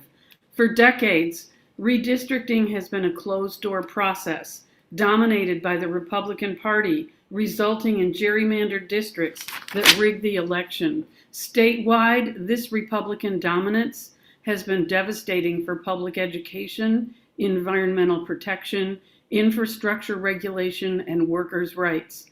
Here in Midland County, these gerrymandered districts have resulted in legislators who are uninformed, indifferent, and unresponsive. Today, thanks to VNP and this commission, we all have a seat at the table. Thank you for addressing the commission. Next in line is 74, Linda Barth. Good afternoon. Can you hear me? Yep, we can hear you. Okay, great. As a citizen of Michigan, I'd first of all like to take a moment to thank the commissioners for their hard work and willingness to be open-minded as they tackle these duties. I'm a resident of Midland and have been a realtor in Midland for over 44 years. I can't emphasize enough the connection we have with Bay City and Saginaw. When we market our area, we use all the tools in the toolbox, which include informing people relocating here about the amenities that our sister cities have to offer, which add to the benefit of living here. The commission has done an excellent job of recognizing our Tri-City community of interest and balancing the criteria in a weighted order. I support the Chestnut, Linden, and Hickory, but Hickory with a little tweaking. Recent publicity coming out of Midland Gladwin is that we should ignore the importance of our COI and revert back to the way things used to be. This commission was tasked with many things, including using political fairness as one of the criteria in creating the new maps. Business people and current and former politicians should not be allowed to commission because they may be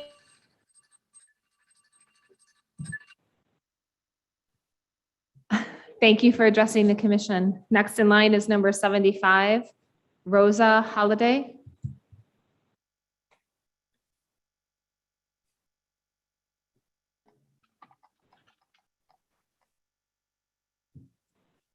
Did they knock me out? We can hear you, Rosa. Hello, can you hear me? Yes, we can, Rosa. Okay, I want all of my time. I was knocked out. I'm Rosa Holiday from Bay, Midland in the Saginaw area. And I support your Chestnut map for Congress, the Linden for the state Senate. And actually on the House, I just don't have one to support. If you tweet the Hickory, that would work for the House, and absolutely a no vote for the Palm map. And I encourage you to continue to work to make fair, competitive maps for Michigan. We will have to live with these maps for another decade. And commissioners, you're doing a good work. So I thank you for that and encourage you to continue to give us a good map for the House so that we all can be able to live with that. And I just want fairness and competitive. So thank you so much. Thank you. Number 76, Judy Mega. Hello there. Your Chestnut congressional map is decent, but it is last on the list for preserving communities of interest, according to the nonpartisan Redistricting Open Maps Coalition. True communities of interest, which do not include counties, are linked by public policy issues that may be affected by legislation. If you could move the cities of Wyandotte and Southgate into Congressional District 6, as the Birch map does, it would add a true community of interest to that map and be closer to the goals outlined by the Constitution. Many people have requested this change in the online portal. We share the following federal issues as a COI: a police and federal fire assistance downriver mutual aid program, downriver area narcotics and SWAT team, a riverfront with an abandoned steel plant that has an EPA Superfund site upon it. Our congressperson regularly helps us. 2 separate representatives would be duplicative and a waste of taxpayer money. We share a host of environmental safety and geographical interests. Our communities are intertwined. Please keep us together and improve the quality of Chestnut for COIs, a win-win. Thank you for addressing the commission. Number 78, Lori Evans.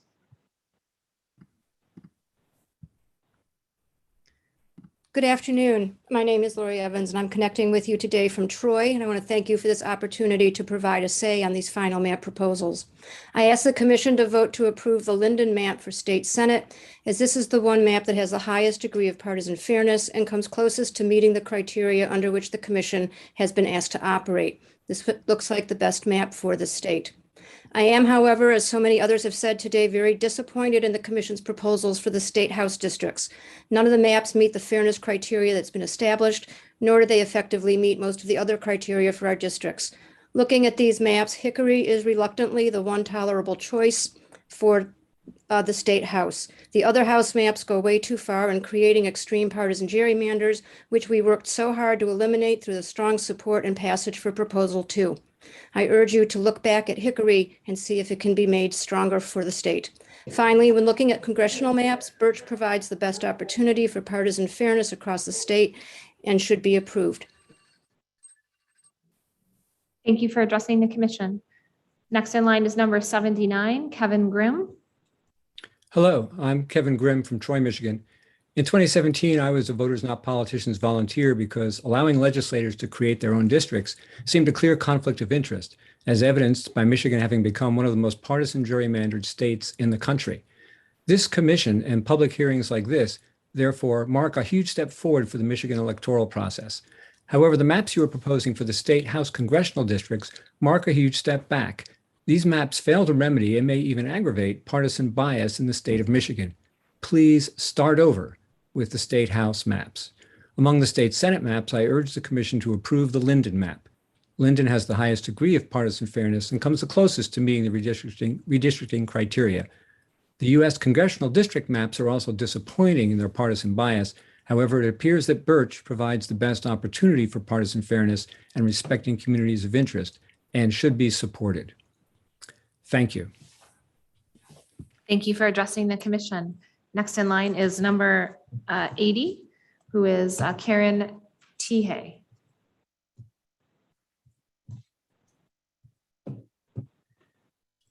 Hi, can you hear me?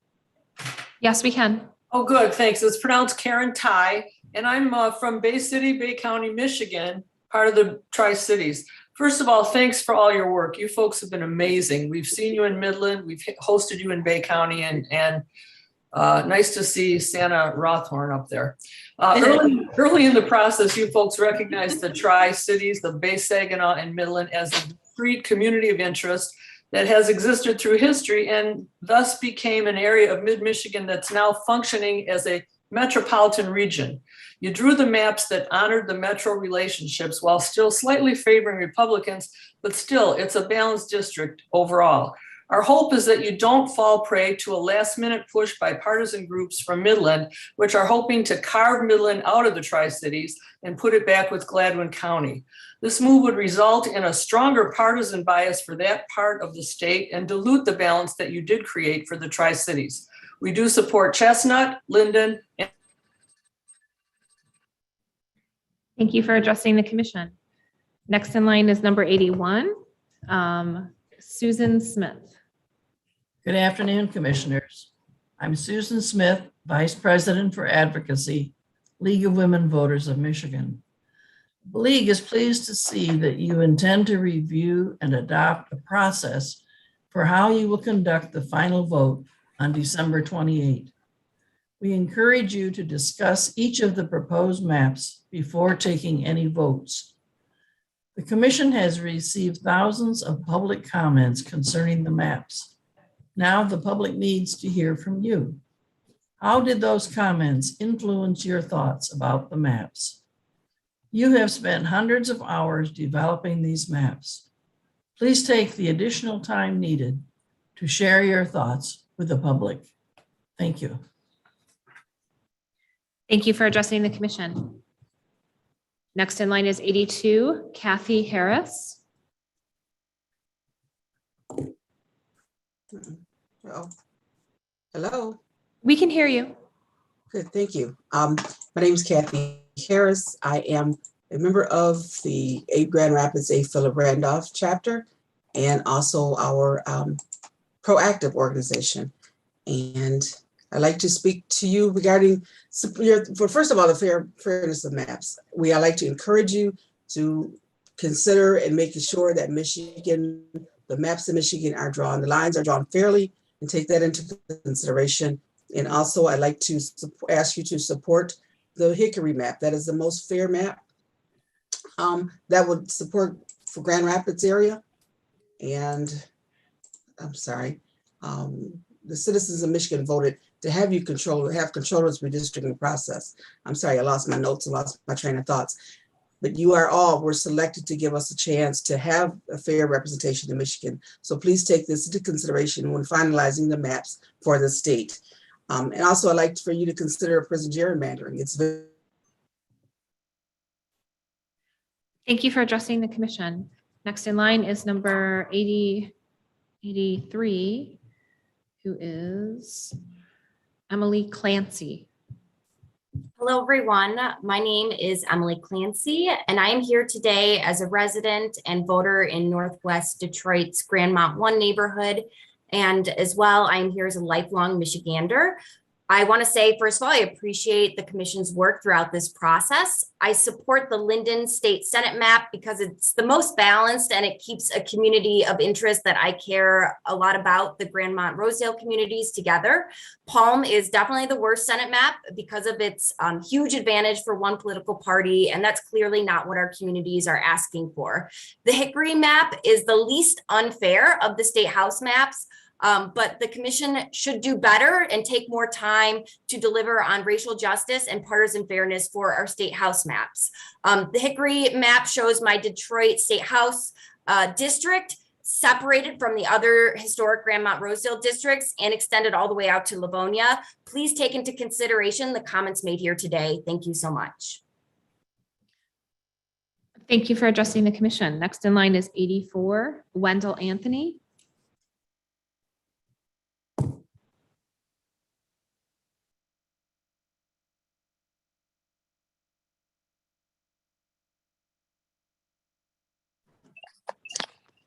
Thank you.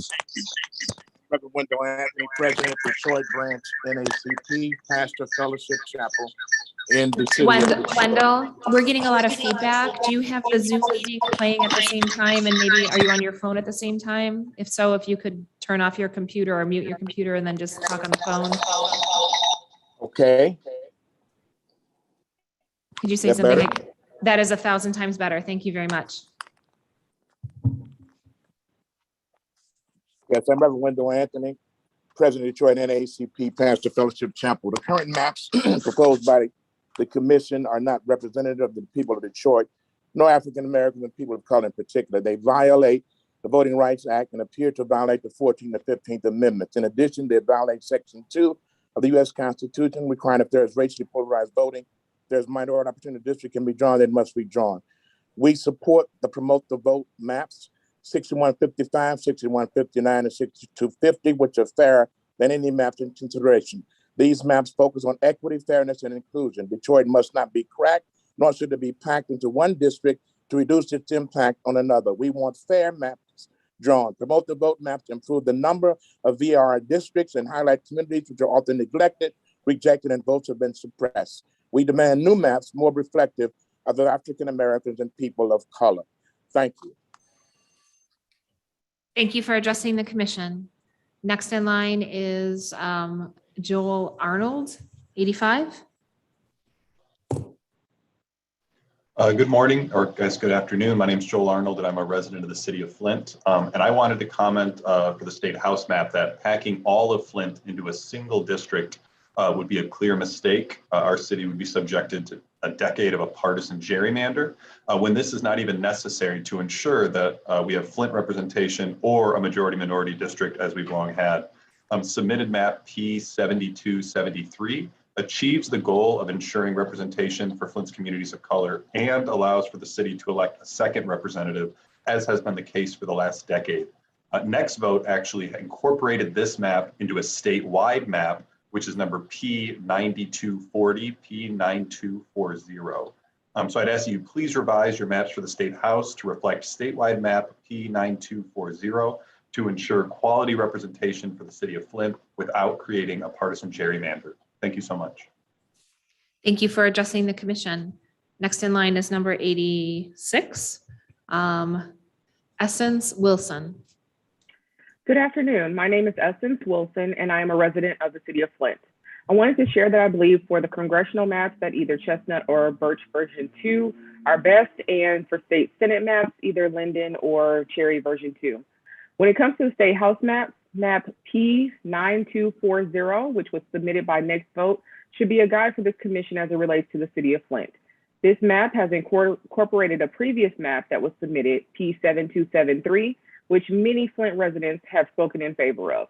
Flint has long had 2 representatives, and this should be retained. Flint needs to preserve a majority minority district, but the entire city should not be packed into a single district to accomplish this goal. We ask that you would take the time to get these maps right, even though it will extend your approval timeline. Flint has suffered enough. Please do not subject us to 10 years of an unfair and underrepresentation. Thank you. Thank you for addressing the commission. Next in line is Judy Davis, 88.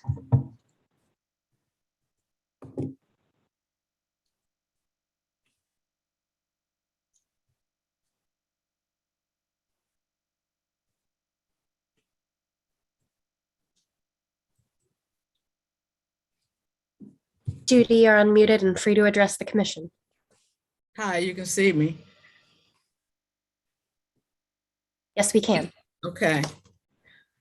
Thank you for commissioners for your commitment to this process. I'm Judy Davis, a resident of Southfield and a member of the Southfield chapter of Delta Sigma Theta.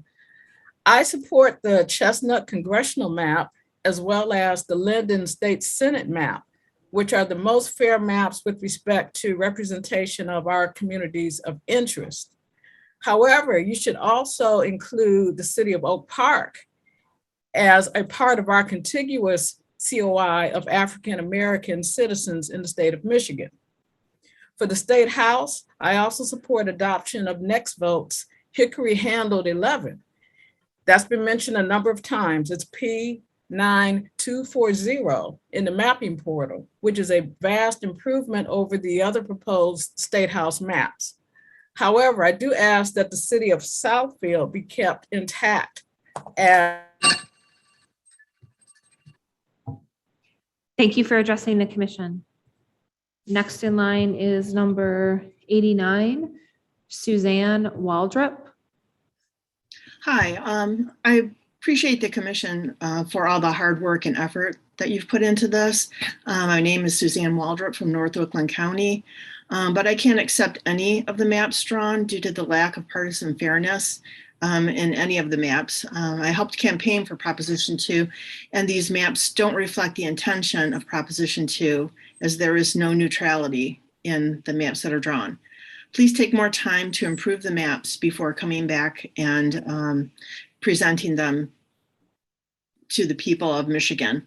That being said, the best maps that are being put forward right now are the Linden map for the state Senate and reject the Palm. Also for the House, reject Pine and Magnolia as they are highly partisan and don't reflect the will of the people of Michigan. Thank you. Thank you for addressing the commission. Number 90, Wanda Hamoud. That participant is not currently present. 91, Kim Derrick Hunter. Hello, my name is Kim Hunter. I'm a Detroit resident, lifelong. In a state with more registered Democrats, the commissioners have managed to draw maps that favor Republicans. That needs correction, and the commission needs to align itself with the historic ongoing struggle for Black and brown voters to be heard. The fight for racial justice is linked directly to voting power. Drop prison gerrymandering. It's a modern version of the 3/5 compromise, where enslaved non-voting Black bodies were used to give voting power mainly to white slave holders. Linden is the best state Senate map. The Palm map is the worst of any of the maps, period. Please vote no on that. Hickory is the best of the very bad set of state maps. Please use that one or tweak it as best you can. Think about racial equity when you draw these maps. Thank you. Thank you for addressing the commission. Next in line is number 92, Lori Ross.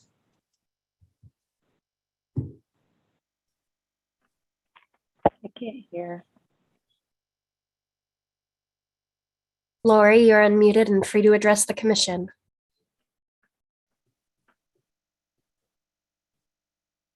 Hi, volume. Lori, can you hear us?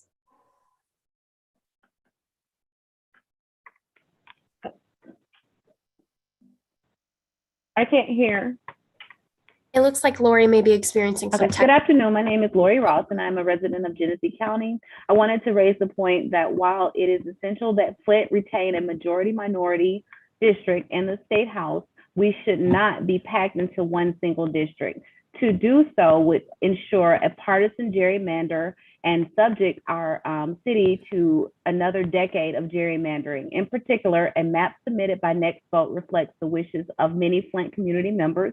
Map P9240 is a statewide proposed map which incorporated work that Flint residents did to ensure that our city had both a majority minority district along with a second opportunity for a seat that has been the case for the last decade. Please use map P9240 as a model on which to move forward with redistricting Flint in the State House of Representatives, and thank you for your service to our state.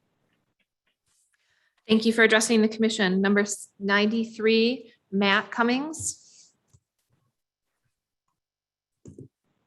Hello, my name is Matt Cummings. I'm from Redford, Michigan. It's vital to our democracy that we have fair maps that represent the communities of Michigan. The decisions that you make on this committee will affect Michigan government for at least the next decade. With that in mind, I urge you to vote no on the Palm map. It is blatantly gerrymandered, and it's frankly embarrassing that this objectively biased map was allowed to get so far in the supposedly neutral process. Instead, please support the Linden State Senate map, which is the fairest of the available maps. And for the State House map, Hickory has the least partisan bias, however, it still does have significant bias. Thank you for your time. Thank you for addressing the commission. Number 94, Scott Stensas.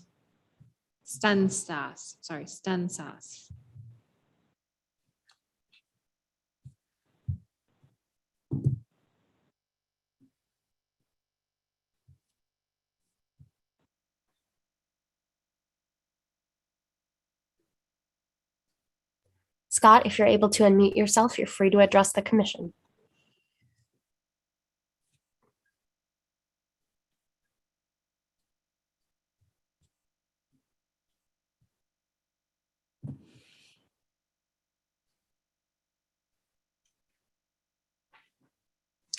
Hello. Hello, Hi, am I unmuted? we can hear you. Okay, thank you. I'm Scott Stensas. I'm from Grand Rapids, lifelong Michigander. I did work on the petition to get the commission established and also campaigned for it. And I'm very pleased with the work the commissioners have done thus far and very impressed at their persistence and hope that we all have a good rest after this. Anyway, competitive districts is my big issue, and I think that the more competition we have, the less partisan slam dunk districts is the main objective that I would like to see obtained. In that regard, I do believe that the Linden and Cherry Senate maps, the Hickory House map, and the Chestnut U.S. Congress maps are the preferable ones. Thank you and happy holidays to the commissioners. Thank you for addressing the commission. Next in line is number 95, Sarah Abbott. Hi, can you hear me? Yes, we can. Thank you. On October 4th, Commissioner Zatella said, quote, "At the end of the day, communities of interest come before partisan fairness. So I would not want to break up Ann Arbor just to hit a partisan fairness goal," end quote. On September 15th, Commissioner Zatella said, quote, "I don't really think Ann Arbor and Jackson go together either. I just don't like it," end quote. So what happened? Because on October 29th, she and Commissioner Eade bullied their way into slicing up Ann Arbor. Was she lying then or is she lying now? I believe most of you know that breaking up Ann Arbor like this is wrong. If you scored the Senate plan using midterm elections, when the Senate is actually up for re-election, you would see that the Palm plan is fair. Please respect community. We do request that people focus on commenting on the plans, not attacking individual commissioners, please. Or address the whole commission. Yes. Thank you for your comments.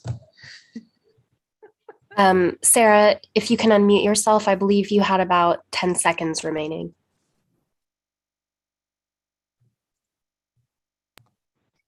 Thank you.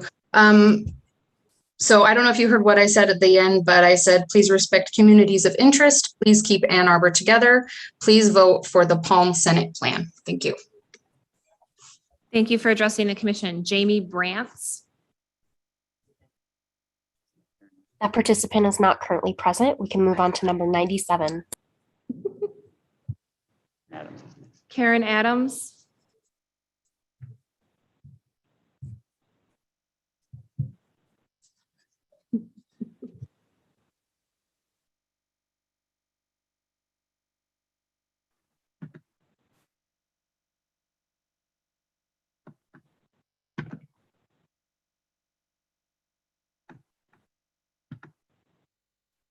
Karen, you are unmuted and free to address the commission. Thank you. I was hoping that this would be more nonpartisan, but it seems to favor the current party in power. So I hope you will continue to work to make these maps much more fair that was the goal of the whole idea of having these commissions. For the US congressional map, I think the least objectionable is the Chestnut map. I still struggle with the House and Senate maps. I think Linden for Senate is about the fairest. I live in Commerce Township, Oakland County, and none of these maps really address our concerns. And we are really suburban Detroit in Western Oakland County. Please do not put us with a district that goes up into the thumb of Michigan. We have nothing in common with that area. We need to be in Oakland County and we need to be part of suburban Detroit. I thank the commissioner for the work and I hope you can tweak this a little bit and make it more fair. Thank you. Thank you for addressing the commission. Next in line is number 98, Serena Kapulu. Go ahead, Serena, if you're on. Okay. So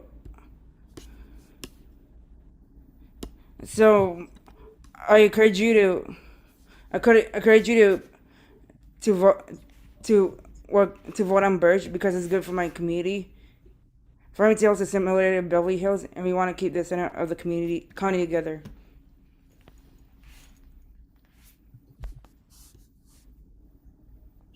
That's it. Thank you for addressing the commission. Next in line is Emily Jernberg. Emily Jernberg. Number 100. Thank you. Hello, this is Emily Jernberg. And I want to thank the commission for all the hard. Emily, it sounds like your audio is very faint. Okay, let me try this. Is this better? Is this better?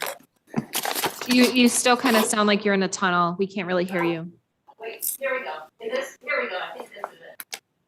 Is that it? That's a little better, yes. Okay. Is this Mr. Jernberg who's on the screen right now? This is Oh no! Yeah, Mr. Oh no! Jernberg, I'm gonna put her on. Okay, yeah, let's bring her over to this computer. Okay. Can you reset we have time? a technical. Oh my god. Oh my god. Okay. Turn this on. Okay. So sorry about that. You can hear me now? Yes, we can hear you now. Okay, great. So I just want to thank the commission. I know you worked super hard on all of this, and it reminds me of people who work so hard on a project and then need to take a break sometimes and just get some distance and then come back together. So what I noticed, what I like is the congressional, the Satella and Birch and Chestnut are the most fair in my opinion, as well as Cherry and Linden for the Senate. So first was congressional, then Senate, and then the House really struggling because the least unfair is Hickory, in my opinion, but it's still not fair enough. And so with this important commission of coming up with an end to gerrymandering, making sure that everyone has the right vote, has the same vote, I ask you to go back and take a break, have a good time on your vacation, then come back and work, please. Thanks so much. Thank you for addressing the commission. 103, Sherry Johnson.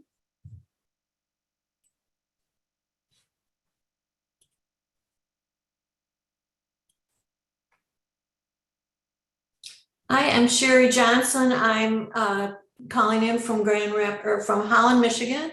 I have been very impressed with the commentary today, and I just have a brief comment that I would support the Linden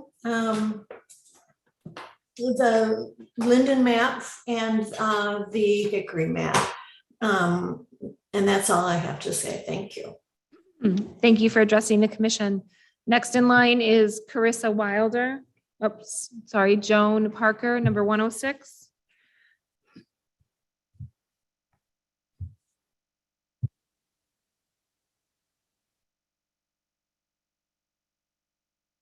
Hello, can you hear me? Yes, we can. Excellent. My name is Joni Parker. I am in Jackson, Michigan.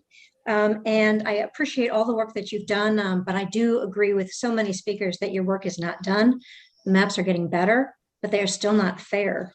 For the State House maps, Hickory is the best that you have in hand, but the seat count for 53D to 57R still gives the majority of seats to the minority of voters.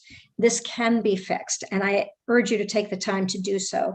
And I also urge you to reject the House maps Pine and Magnolia. For the Senate, I urge you to keep working on the maps, starting with either Cherry or Linden as the most fair today. And finally, to echo the Voting Access for All Coalition's multiple points of advocacy, I urge you to end prison gerrymandering by counting incarcerated citizens where they lived before they went to prison. This is a long-standing way to disenfranchise Detroit and other cities, and it has to stop. And even though I live in Jackson, Thank you for addressing the commission. Next in line is number 107, Cindy Krieg. Hi, my name is Cindy Krieg. I'm from Grand Rapids. I volunteered for 1.5 years to make a more fair system. For Congress, the Birch map currently divides West Michigan into 3 safe Republican seats, cutting out Democratic voices. The Chestnut map combines several minority sectors, giving them representation. Please choose this Chestnut map for partisan fairness. For State House, Hickory does the best job of representing communities of interest in Grand Rapids by having districts for the 4 quadrants and core city, allowing minority representation in several sections. Please use Hickory. This Tele map still has an arm reaching all the way across the middle of Grand Rapids to grab Easttown and include it with unrelated cities to the west. Easttown has nothing in common with Standale and Walker. So again, please choose Hickory. Thanks so much for your time. Appreciate all the effort you're. Thank you for addressing the commission. Next in line is 108, Carrie Hatcher Kay. That participant is not currently present, and the next present participant in line is number 111, Donald Bittinger. Okay.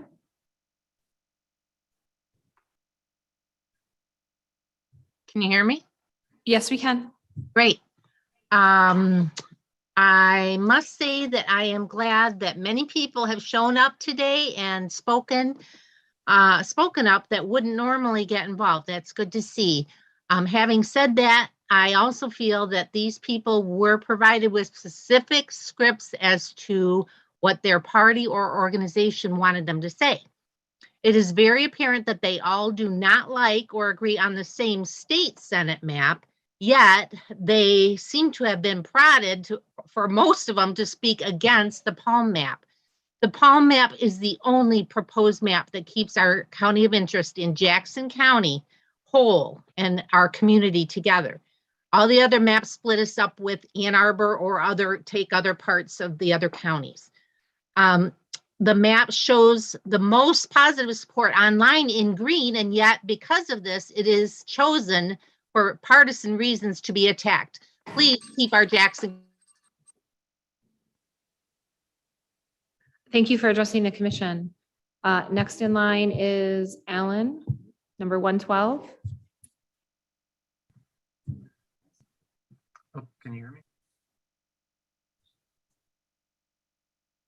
It's very faint, Alan. All right, here, let me turn it. How about now? Still very, very faint. I'll just talk really loud. How's that? That's much better. Thank you. All right, thank you guys. First off, MC, great hat, love it. Second off, I find it kind of interesting that a 50-50 plan, this Palm plan, is called unfair, a plan that actually gives a chance to both parties. I do think it's interesting that if you look at midterm years, when the state Senate is actually elected, I think you should use those numbers because the plan is fair. And it's fair even according to the focus efficiency gap. The Supreme Court called sociological gobbledygook.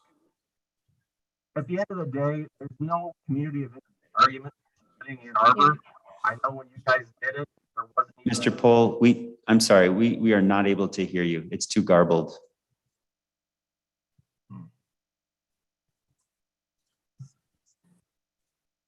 Please submit your comments online.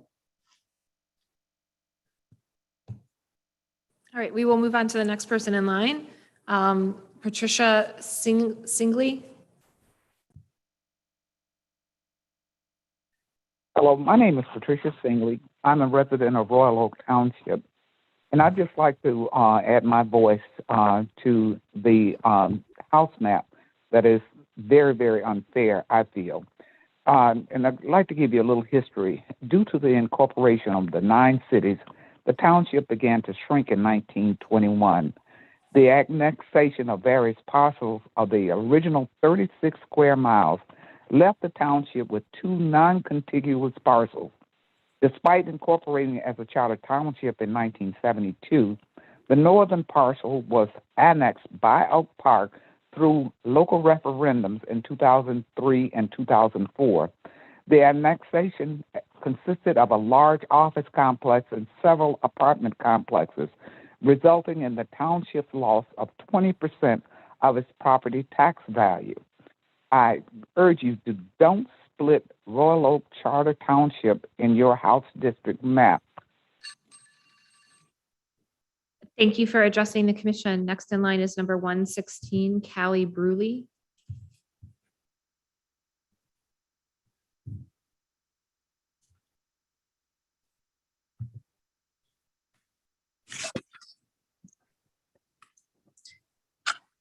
Hi, can you hear me? Yes, we can. Hi, my name is Callie Bruley. I am a resident of Southgate, Michigan. I want to talk a little bit about the final vote process. My concern from watching past commission meetings is sometimes a single commissioner might make a motion before there is an adequate chance for everyone to participate in a discussion around whatever decision was being made. It's really critical that this does not happen during the final vote process. So please take time today. I know it's, we're going past the meeting time, but today to determine a process for voting on final maps. It's really critical to enact a process that leads you to choosing the most fair plan rather than a process that would maybe allow a vote on a procedural power move based on who makes a motion first. So it should include making sure all plans of each district type receive thorough discussion on both constitutional requirements and public comments before any vote takes place. And I'm supportive of what your staff suggested. Thank you so much. Thank you for addressing the commission. Next in line is number, oops, sorry. I lost my list. Who's next?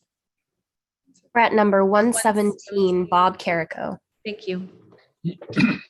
Hi, I'm Bob Carrico from Franklin, Michigan, and I'm thankful to the commissioners for all your hard work. But I'm afraid you may be vulnerable to pushback, a lot of pushback in the form of public outcry and court challenges, as your proposed maps consistently have shown a Republican advantage on 3 out of the 4 partisan fairness scores.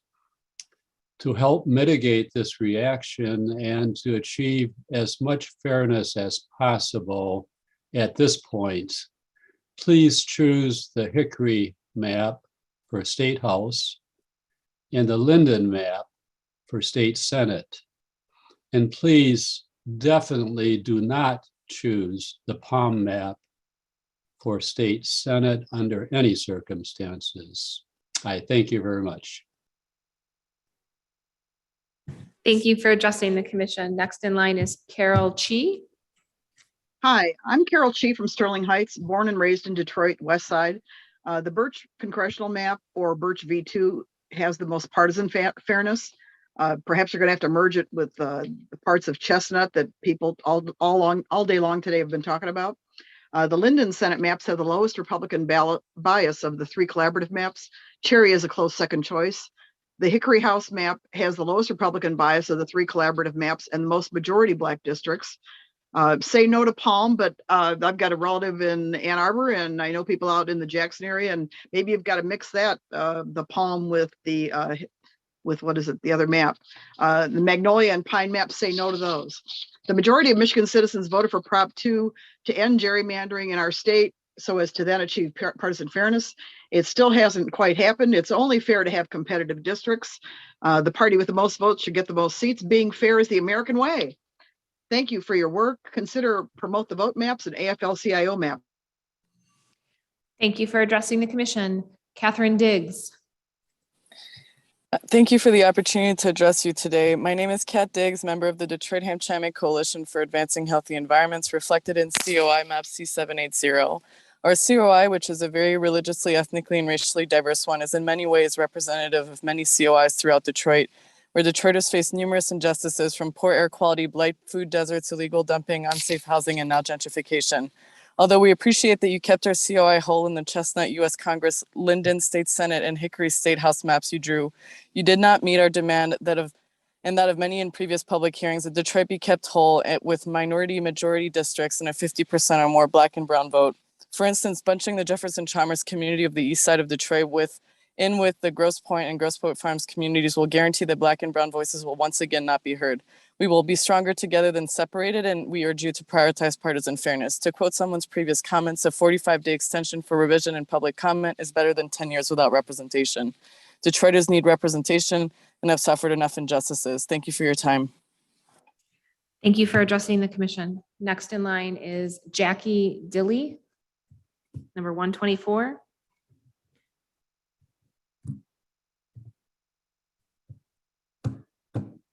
Unmute. Hi, can you hear me? Yes, we can. Okay, great. First off, I'd like to thank you for all your hard work up till now, and also encourage you to continue your good efforts by redrawing the House maps. They're all unfair since each one gives a majority of the seats to the minority of the voters. Of these, Hickory is better than the others. So if you do decide to go with one of the existing maps, please do choose Hickory. As far as the congressional maps, Zatella is fair. Birch and Chestnut are okay, but not great. Apple and Lang are extremely unfair and should be removed from the list of possibilities. Even though fixing the House maps will extend the process, they're simply unfair the way that they stand now. Please take a break and come back after the 30th and redraw the House maps fairly. Thank you. Thank you for addressing the commission. Michael Davis, number 125. Good afternoon, commissioners. I'm Michael Davis with the Promote the Vote Coalition. Throughout this process, Promote the Vote has demonstrated a commitment to helping the commission succeed. In fact, PTV was the only statewide coalition of civil rights organizations to submit maps, each fairer than the maps currently in consideration, because they return a voice to the voiceless. In years past, Black and brown voices in Metro Detroit were silenced by gerrymandering, because mappers stuck to traditional boundaries of counties and municipalities. But Promote the Vote's maps focus on equity and fairness, improving the number of VRA districts and ensuring voters who were once disenfranchised are empowered once again. Are your maps better than ones we had in the past? Slightly. But could they be even better? Absolutely. And the proof lies in the map submitted by Promote the Vote. I want to remind you of the conviction of speaker number 35, who received an ovation in the room. She spoke to the harms of prison gerrymandering and how PTV maps address the issue, not because PTV gave any special care, but because we knew enough to care. The people of Michigan deserve PTV's fair, equitable maps, and I urge the commission to consider those. Thank you. Thank you for addressing the commission. Linda Appling. Hello, can you hear me? I thought I was number 125. I don't know how. We can hear you. Okay, my name is Linda Appling, and I live in Eaton County, the city of Lansing. I recommend Chestnut for Congress and Linden, for the state Senate. Hickory is the fairest map you have for the state house. However, it is biased for Republicans. This is reflected in an analysis by Next Vote. That analysis projects a huge Republican majority would have occurred in 2016. A small win would have occurred in 2020 for the Democrats. The commission should run an analysis for the individual years of 2020, 2018, and 2016.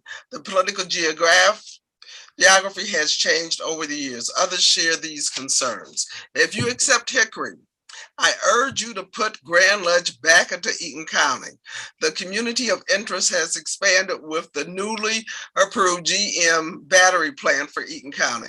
Development will involve Lansing, DeWitt Township, Grand Ledge at a minimum.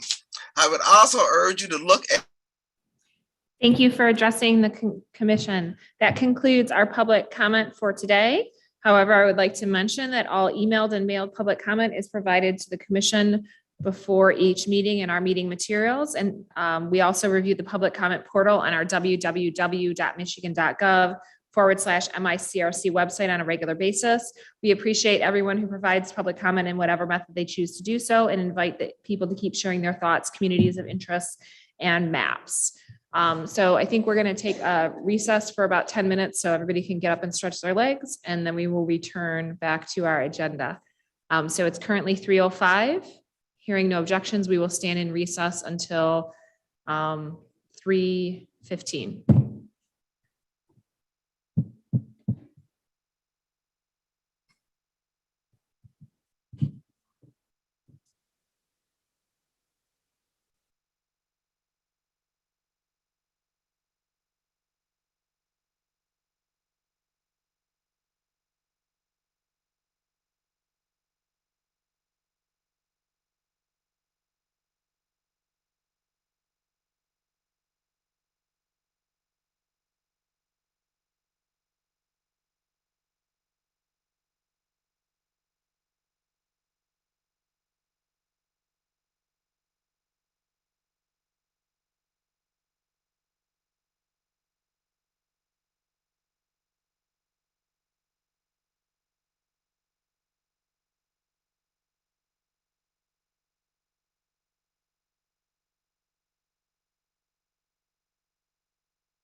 Are we ready? We need a minute. We need a minute. Okay. I don't even.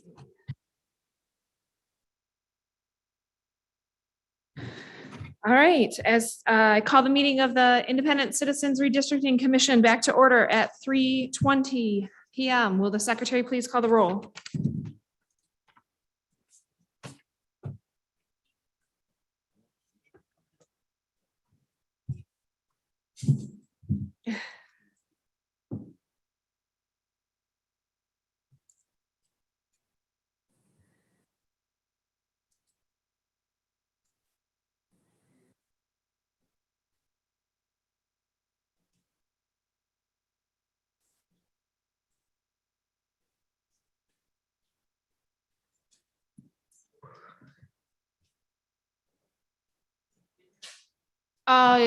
Not really, no. Can you hear me now? Yes, we can. Commissioners, roll call. Please say present when I call your name. If you are attending remotely, please share where you're attending from. We'll start with Doug Clark. Present. Juanita Curry. Present. Anthony Eid. Present. Brittany Kellum. Present. Rhonda Lang. Steve Lett. Present. Cynthia Orton. Present. MC Rothorn. Present. Rebecca Zatella. Present. Janice Villette. Present. Aaron Wagner. Richard Weiss. Present. Dustin Witches. Present. 11 commissioners are present. We have a quorum. Thank you. Thank you. All right, next on our agenda is unfinished business. Agenda item 5A, updated budget projections for the September 30, 2022 fiscal year end budget. Without objection, I'll ask our Executive Director, Sue Hammersmith, to provide updated information about the budget. Please proceed, Ms. Hammersmith. Thank you, Chair Zatella. Provided for you today is the MICRC 2022 budget as approved on November 18th. That's the third column over. You had asked for some changes to that budget or recommendations. If you go down the expense line and travel costs, in order to add 9 additional meetings starting in January, more than what had been planned one time a month to go from once to twice a month. That cost would go from approximately $26,000 to $48,000. If you go all the way down to facilities and security, again, to go to 2 meetings a month, that will add $45,000 to the budget. Below that, the consultant line drawing, I estimated an additional $100,000 in support litigation efforts. The contract only runs through the mapping process. If you go down to the VRA legal counsel, I believe there will be adequate funding left within the existing contract that could be utilized to support litigation if needed. Under general legal expenses, there was additional $26,000 added. That would be for extending the paralegal contract past March 31st and the subscriptions that we have for legal counsel. And then at the last meeting, Communications and Outreach Director Woods indicated that the promotional outreach and advertising budget could be reduced by $45,000. At the suggestion of Commissioner Clark, which I thought was a good suggestion, there are columns through March 31st in the budget, and that would be if there was no future litigation and this commission had completed its work, it could be finished by March 31st, and that would be the end of our fiscal year expenses. You can see at the very bottom what those expenses would be, about 2.2 million. The next column over adds the expenses from April 1 through September 30, assuming there might be extended litigation. And from that, there would be an additional $1.8 million for a total budget of just under $4 million, with the appropriation being 3.1 million. So given these recommendations for the full fiscal year that goes through September 30th, this commission would need an additional $827,000 in order to do its work during this fiscal year. Questions? Commissioner Clark. Yeah, I've got just a few questions. Yeah, I had asked Sue, I called her and asked her to put the expenses into two categories, one through the end of March, assuming we would not get any lawsuits against us, and the other one from April 1st to the end of the fiscal year. And that will detail out for us what additional things we will have to do because of lawsuits. And I think that one of the big reasons I would recommend that was, I think that will help when we go to get extra money. It'll show that we don't spend it all in the first 3 months, but heck, we got a heck of a lot of big costs coming if we have to go into court. And it kind of delineates the two for us. And I think it'll help in that argument when we go to get more money, that it's already separated and we recognize there's two different paths that we may go down. As far as the money goes, there's $100,000 added to the consultant line drawing and to support the litigation. I fully support that. I think it's going to be needed. And I think that's a good add to that. And I only had one other comment, and it may be factored in here by the reduction of the 45,000. But I think as we go forward, whether it's the first 3 months or the extent of the whole year, we need to add a technical writer because we're going to be confronted with documentation. And we want to have it professional. We want good grammar, good, all the good things you do with professional documentation. And I've talked to Edward about that, and he's got some ideas where he could get a person, but we need to approve it in the budget to add it to this. And I don't know if that's $45,000, if that's what was intended for that.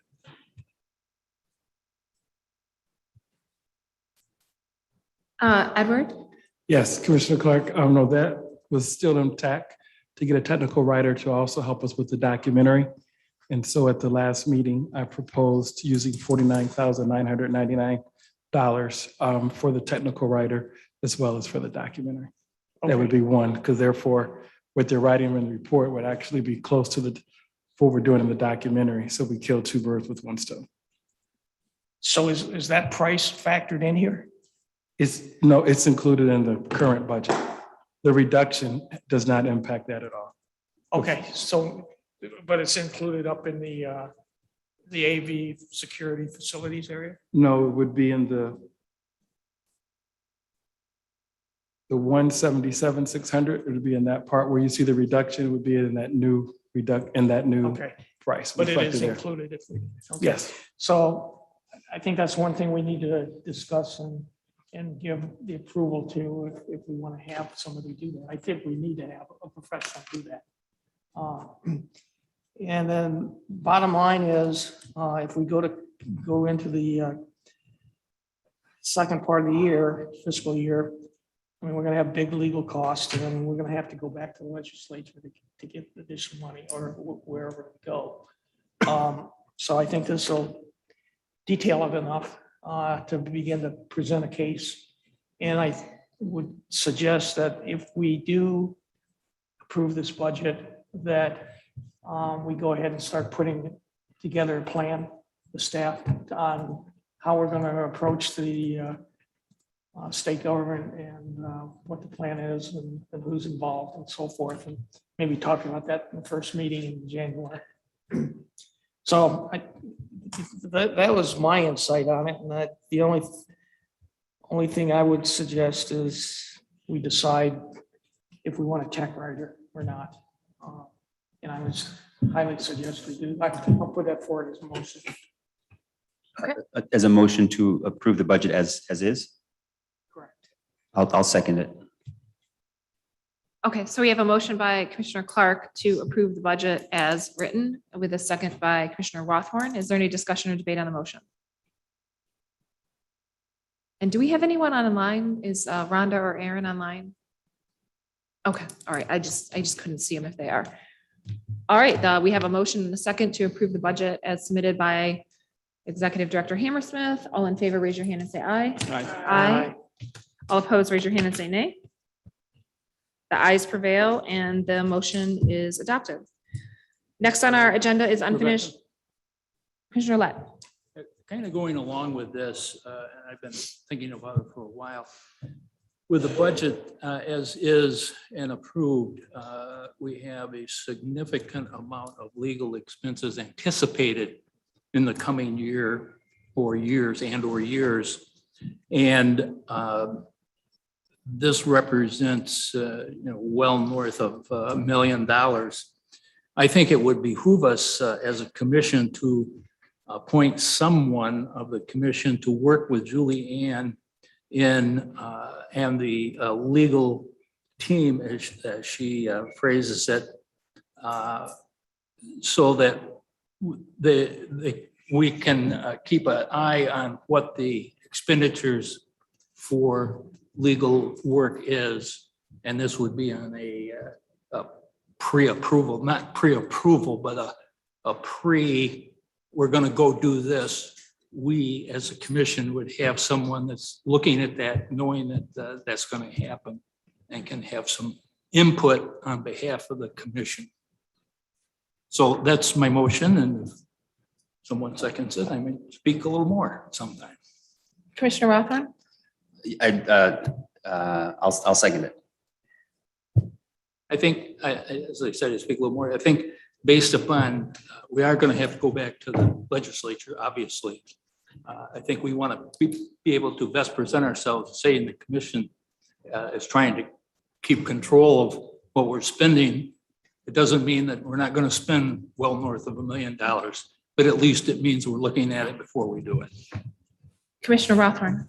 And what I'm thinking about is how it sounds like a policy too, because I think we have this with Edward too, where we have outreach director, where I believe we have a policy that he consults with, I think either Commissioner Curry or the chair. Is that correct? Or is it always Commissioner Zatella? I think the way the policy works is I go to Commissioner Curry, and if she's not available, it's Commissioner Zatella, the part of the communication policy. And I do want to comment on the communication policy during my remarks, just as a future up for follow-up. Thank you. Okay. And so that's what seems reasonable, because we've got an existing policy. It seems like it's reasonable to have another similar situation. And as you pointed out, like we have a significant amount of money. We should be, monitoring it. General Counsel. Thank you so much, Madam Chair. Good afternoon to the commission. Just for clarification, in what manner would this be different than the committee that was proposed at the last meeting? And I understand it's one person, but again, if it's a designee of the commission, then that person, I guess. Commissioner Rothman, go ahead. Yeah, I appreciate that, General Counsel, because I was asking myself the same question, which is why I'm trying to frame it as a policy rather than a committee. Correct. Through the chair to Vice Chair Rothorn,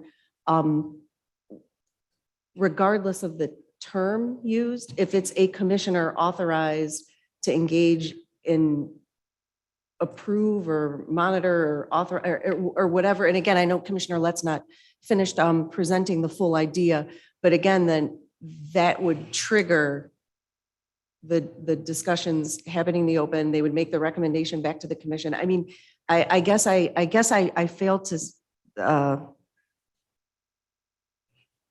I guess I'm curious how this is different than from what has already been proposed, discussed, and rejected by the commission. So how would it be different from the situation with Commissioner Curry? Because right now, when there's press releases and so on and so forth, it goes to Commissioner Curry. If she's not available, then it goes to me. And we don't bring that back before the entire commission and ask for approval. It's just to facilitate the process. So I think this would be the same, right? That we have one person who has sort of approval authority with respect to the administrative functions related to the legal function. Is that correct? Commissioner Clark. Yeah, I would second, Steve's. It's already seconded. You want a super second amendment? Speak of the mic, yep. I'm sorry, and that Steve be the individual that we select to fulfill that role, and then the chair as the backup. I will second your amendment. Any additional discussion or debate? Commissioner Rothorn. I was just going to ask Outreach Director Woods to help us understand the policy as you understand it, or whatever those comments were that you wanted to make around your own policy, or is it not related to this directly? Okay. You were speaking more when we get to updates at the end. Yeah, that's what I understood. Madam Chair? Yes. So I just wanted to, again, reiterate that what the legal team does is respond to lawsuits, which we're in the middle of doing right now and awaiting a Supreme Court decision. If the commission is going to take any legal action, the full commission needs to authorize that. So by granting one commissioner additional power, responsibilities, influence, I really don't see how that comports with how the commission has functioned to date, how your relationship with your attorneys has functioned to date. But again, I thank you for allowing me to make those statements, and I appreciate the time. All right, any additional discussion or debate? So we have an amendment to the initial motion by Commissioner Clark, seconded by myself, to propose that Commissioner Lett be the point of contact as the primary point of contact in the event he is unavailable. I would be the secondary as the chair, or when I am no longer chair, then whoever is the chair, I think would be the secondary, same way it's worked in the past. All in favor, raise your hand and say aye. Aye. All opposed, raise your hand and say nay. Nay. 1, 2, 3. So we have 3 opposed and we had 6. We have 11 here. Madam Chair, I would do a roll call Yeah, vote let's to be clear. do a roll call, please. And also, I believe when you restated the motion, you added verbiage where you were going to be a secondary.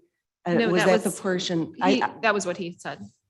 Okay, I thought I heard only Steve, the Commissioner Lett, excuse me. So No, it's that- Commissioner Lett. And then the chair, but right now I'm the chair, but when I'm not the chair, then whoever's the chair. Like the same process we follow for press releases. So it would be Commissioner Lett. Sarah Reinhardt with the Secretary of State. Just for the record, I concur with General Counsel Pastula that I did not hear that as part of the amendment. So Commissioner Clark, could you clarify if that was part of the amendment, please? Yeah, the amendment indicated that I would like to nominate Steve as the point of contact, and the secondary would be the chair. Okay. Thank you, Commissioner Clark. I think maybe your microphone had gone out right at that part. Well, I didn't capture that either, though, is the issue. So I think the motion that I captured was a motion to amend to appoint Commissioner Lett to that capacity, which was, and it's being amended to add the chairperson. No, as- it's not being amended. That was what he said the first time. Oh, correct. And he's just restated it again. That is what he said the first time. Thank you. Okay, can we do a roll call vote, please? Absolutely. And if I may, just a point of clarification about what the motion in particular is. So my understanding is that there's a motion to appoint an individual to provide, is this to provide oversight or authorizations to the legal team? I guess I'm a little confused, and I just want to make sure that there's clarity prior to the vote on what exactly the function of this person is in Oversight is what Steve has said. So will they make any sort of like determinations without coming to the full commission, or is it mimicking like the communications policy?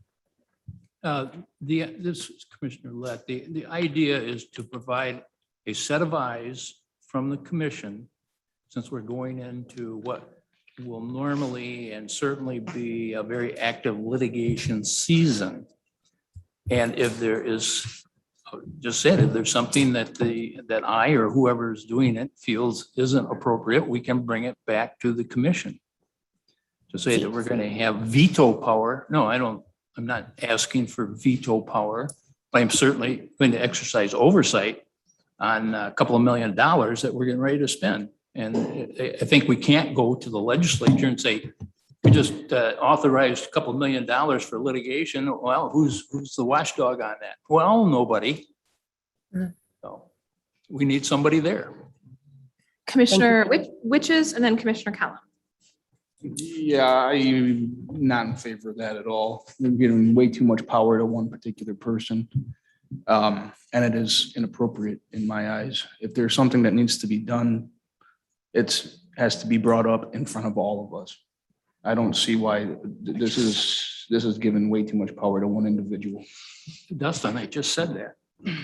I said if I see something that's untoward, then I'm going to bring it back to the commission. I don't have veto power. Yeah, okay. Apologies for the interruption. I just wanted to note for the record that Commissioner Lang has joined us by phone. Commissioner Lang, can you share where you are attending remotely from? I'm attending remotely from Reed City, Michigan. Thank you. Commissioner Callum. I'm not sure if this comment is extremely necessary, but I'll go ahead and say it again. The hard time that I'm having my vote no was because it sounds like the same vote that we took last time. And it sounds like maybe a loophole was detected and we're back to this kind of square one of wanting to monitor what happens with the legal team. And if that is still the case, if we were unhappy with the way that turned out, then I would rather that be the discussion than under the guise of something else, because it's still oversight. It's the same. It doesn't matter. And it's still the same two people that wanted to do it the last time, with all the love and respect in my heart. Honestly, it just sounds like the exact same thing. Commissioner Rothorn. And what I'm looking at is mimicking a policy that we have with outreach. We have every 2 weeks, we have a season where we're going to be going into intense litigation. The idea is between meetings, when we can't meet, who on the commission will help guide or who can be responsive, right? That's, I think, the spirit of the policy that we had for the outreach, and that's the spirit of this policy. I understand, I understand the reason behind it. It's just historically, because we have two commissioners that are attorneys, when that type of dialogue takes place, my fear, and it's not a real one, is how is that discourse going to play out? I don't want it to interfere with anything, any of the good stuff that we have going on. That's all I'm saying. I want it to be amicable. I want it to be integrous, and I want it to be done professionally. Commissioner Villette. I guess I don't understand, if you're not going to veto it and you see something that you don't like, you don't agree with, what's the scenario? What are you going to do? Going to bring it back to the commission. But you are then stopping the legal process that they want to do. Well, not without the approval of the commission. But from when they say they're going to do it to you say, I don't like it, till when we meet, it's stopped, right? I guess I would have a discussion with the legal team and say, this needs to go before the commission. And yeah, they may put the brakes on. They may say, we don't have enough time. We have to respond. The perfect example would be with the Supreme Court. We got to respond in 2 days. I don't have time to bring it back to the commission, but hopefully I would, if I'm the one that's doing it, I'm going to look and say, yeah, that has to be done. Okay, Madam Chair. Yes, General Counsel. Thank you so much. I again just want to reiterate, as I did at the last meeting, that this council as a body has hired and retained counsel with expertise in the subject matters that this council needs, that this commission needs. And that, again, either we're responding to litigation that's happening, or if it's anything being advanced on behalf of the commission, we can't take action in your name without your approval. That is, this is a traditional and customary attorney-client relationship. And the other thing I'd like to point out is, again, at the last meeting, I believe the chairperson was advocating that a waiver of attorney-client privilege had been done. That was not, and whether that was or not the majority view of the majority of commissioners, it wasn't put to a vote. So we don't have any information on that. But to give individual commissioners the ability to weigh in and have some direction on the way that the defense of claims against the full body would go is just highly irregular. And to me, it seems again like a repackaging of the committee idea that was solidly rejected at the last meeting. So how many commissioners saw the response brief and the answer that was filed on Monday before it was filed? You did? I guess I don't know when it technically was filed. I got a response brief. Did you see it before it was filed? But I can't tell you that. Madam Chair? Yes. If you're suggesting, if I understand you right, that before we respond to pleadings, all 13 commissioners would have the opportunity to redline them? I was not saying that. I'm just saying how many people actually saw it. You're saying you can't act without commissioner approval, but yet you filed a response brief on Monday that none of us saw, as far as I know. Well, Madam Chair, that our job is to defend you in a lawsuit. Somebody sued you, we responded. So that is that, and if the commission wants to operate in that factor, then it will have to build a lot more money in its budget because we will have to convene meetings for you as a full body. Again, not one or two commissioners. This is just highly irregular that the full body would say yes or no. And again, under the court rule, we have 7 days to respond. So if you're talking about the manner in which the legal arguments are made or just the signing off of briefs, I guess it's all just very confusing and brings us, in my view, right back to where we were last week. So my second question is who's watching over the staffing of these legal team meetings that are happening each week? Because I've heard that it's costing us $3,000 an hour or more because of how many people are staffed at each meeting. And that would again be something where I would think we might want some oversight. So Madam Chair, two things. I always love it when people hear things, yet my phone doesn't ring.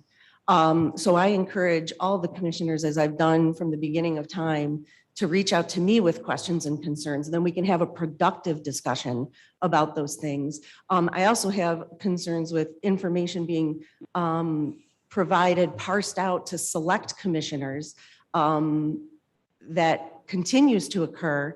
And also, since I've been here in January, I've been very firm that all of the commissioners are to receive the information at the same time. So again, if the full commission would like to meet and say, yes, file this 40-page brief that your legal team just worked, if that's the intent of the commission, then that's fine. But again, is it that we're responding to make sure we're responding timely? Is it to see who's working on it? Or it just doesn't make any logical sense whatsoever to me. And then that's my personal opinion. But again, to the commission side of it, if it's in regard to the billing, then I would suggest, and we'd have to amend the contracts because I review the contracts and I keep track of the requests for services.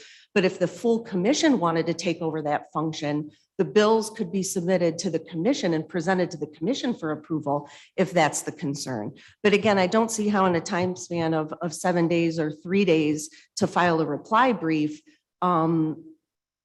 where it would be a prudent use of commission time or resources, but that is up to the body and its discretion. Well, I mean, so that really gets to the point of it, is that the point of having one person as the point of contact with, especially someone who's a lawyer like Steve, he could look at it and say, this looks great. Or he could look at it and be like, I'm concerned about this one point, and I think maybe the full commission should consider it. That would be the point. The same way with a press release. If it comes to Juanita, she says looks good, or she says doesn't look good, or maybe talk to this person or whatever. It's a filtering function designed to make it more efficient. And then the same. Why? Oh, Madam Chair, Commissioner Lang, yes. just because you can't see me, when whoever turn is done, may I have a turn to speak? Absolutely. It's just, I think what Steve is proposing is just someone having eyes on staffing of meetings, making sure we're not having 3 partners and 5 associates sitting at a meeting, or having, just knowing what is going on so that the commission, who is the ultimate client, is aware of what is going on. So Madam Go Chair. ahead, Commissioner Lang, and then Commissioner Lang.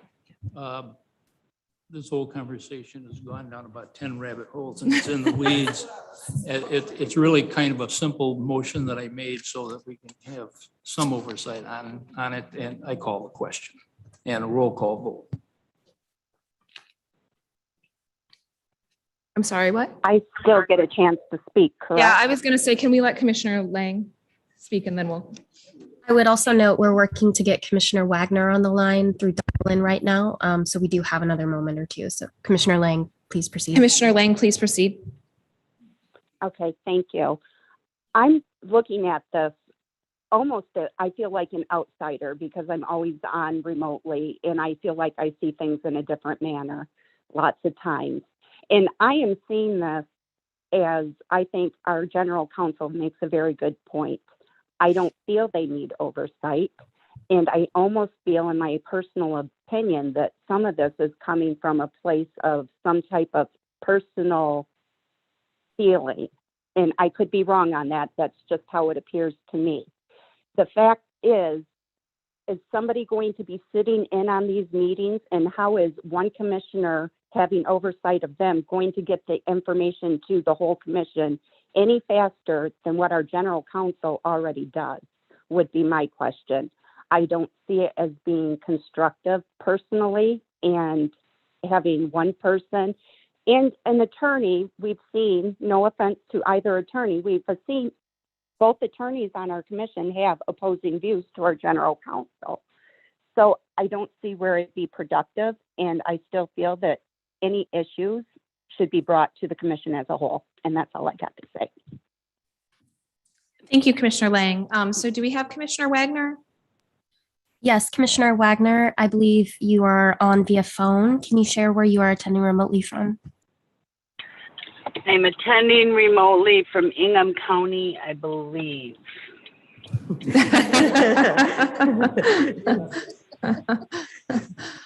Okay, so we have the question has been called just for Commissioner Lang and Commissioner Wagner who have just joined. We had a motion by Commissioner Lett, seconded by Commissioner Rothorn to appoint, similar to the way that we have right now for our communications policy, appoint a contact person to be sort of a liaison for legal to sort of watch what's going on, I guess would be how I would say it, oversight, and if needed, report things back to the full commission. And then we had a amendment by Commissioner Clark, which was seconded by myself, where he wanted to make that point of contact Commissioner Lett. And then in the alternative that Commissioner Lett is not available, then the chair, because obviously the chair position changes. So at this point, we are going to go ahead and vote on the amendment first, and we are going to do a roll call vote. So this is on the amendment to appoint Commissioner Lett as the point of contact, and then secondarily, the chair of the commission. Madam Chair, did you take a vote to end debate? Or if no one else has any, I'm sorry, if no one else had any comments. There was a motion to call the question. Is that correct? Yeah. Motion to call the question. There's no debate on that, so. Okay, so we have a motion to call the question. Let's go ahead and vote on that. Once again, let's do a roll call. What? Okay, let's do a motion to terminate debate and call the question. All in favor, raise your hand and say aye. Aye. All opposed, raise your hand and say nay. Was that you, Commissioner Lang? Did you say aye? Yes, I did. Okay. And then Commissioner Wagner, what was your vote? Aye as well. Okay. All opposed, say nay. All right. At this point, we are going to vote on the motion to amend made by Commissioner Clark, which was to amend to appoint Steve Lett, and then secondarily the chair. And this one we're going to do, I think, a roll call vote on. Thank you, Madam Chair. Commissioners, please indicate your support of the amendment to the motion with a yes or no. I will call on commissioners in alphabetical order, starting with Rebecca Satella. Yes. Janice Villette. No. Aaron Wagner. No. Richard Weiss. Yes. Dustin Witches. No. Doug Clark. Yes. Juanita Curry.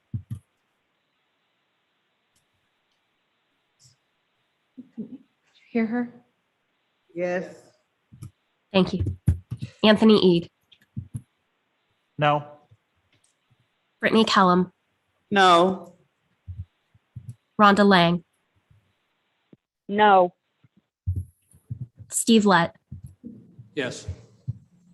Cynthia Orton, Yes. MC Rothorn. No.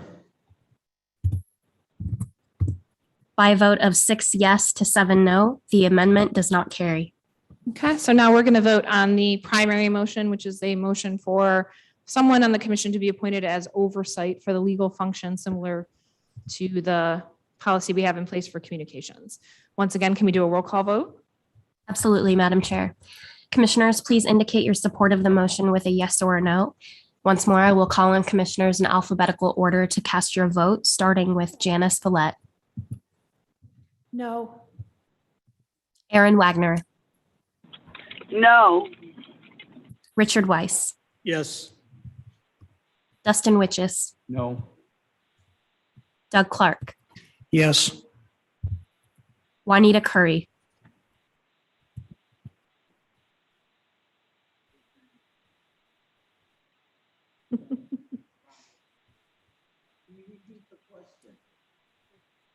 Your microphone isn't on, but yes, do you want us to have a liaison person for legal similar to what we have for communications, like you are for communications? Yes, Commissioner Curry, the motion was to appoint an individual commissioner to be the liaison for oversight of the legal team. So a yes would be in support of that motion, a no would be in non-support of the motion. Ooh, I stand kind of, I think it takes more than a minute to think about this. Can you come back to me?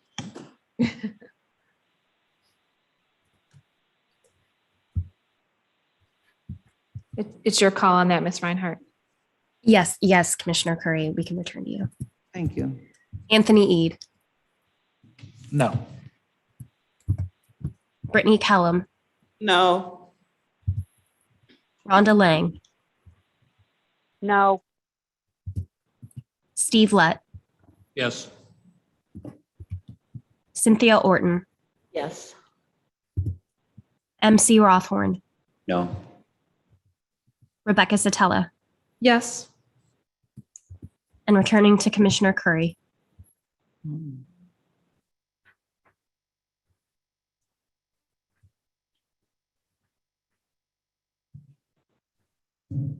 Still, and That was a no in case you couldn't hear it. Commissioner Curry, can you repeat? Was that a no? Turn on your mic. it's a no.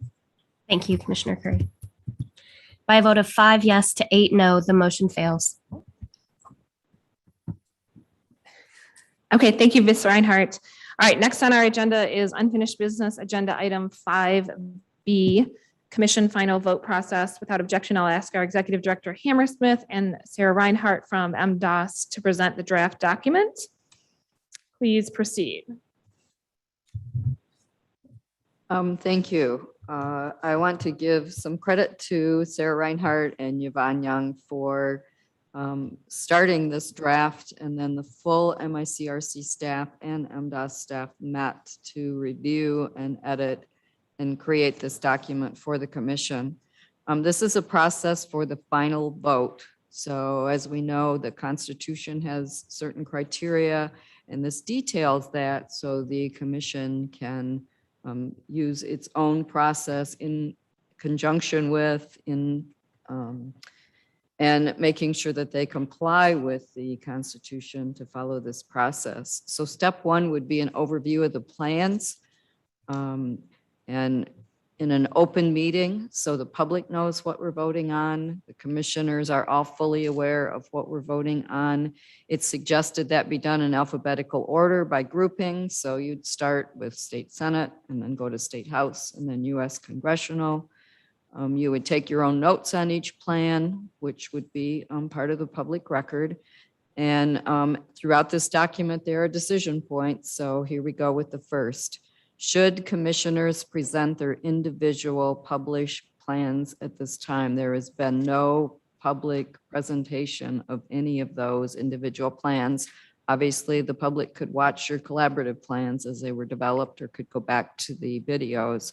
But does this commission feel that the individual plans should be presented to the commission?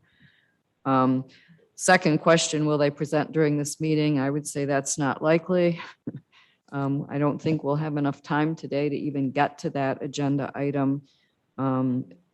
Should they present then on the 28th again, so everybody is aware of each plan and the public watching the process unfold is aware of each plan, the sequence in which they were developed and how they're similar and how they're different.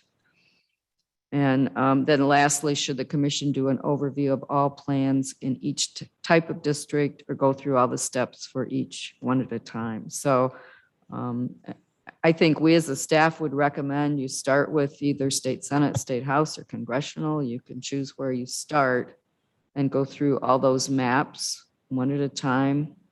The collaborative ones, the individual commissioners could present the maps they developed and how they developed them again, if they were based on a certain map or if they started from scratch, et cetera. So thoughts on these questions? And if I may, Director Hammersmith, I'm screen sharing right now the document, and I'm happy to take notes on what some of the Commission's decisions are on these decision points. But regarding the recommendation to present today, December 16th, obviously, given time constraints and the wealth of public comment received today by from the members of the public, it's likely that there may not be time to get through all of the drafts. You might expect something similar on the day of the vote, a wealth of public comment coming from members of the public, which may provide time constraints to the actual day of the vote itself. So something the commission might consider, as hesitant as I am to say it, is scheduling an additional meeting in between now and the 28th, which is the day of the final vote. So just another point to consider. Thank you, Ms. Reinhardt. Commissioner Clark and then Commissioner Ede.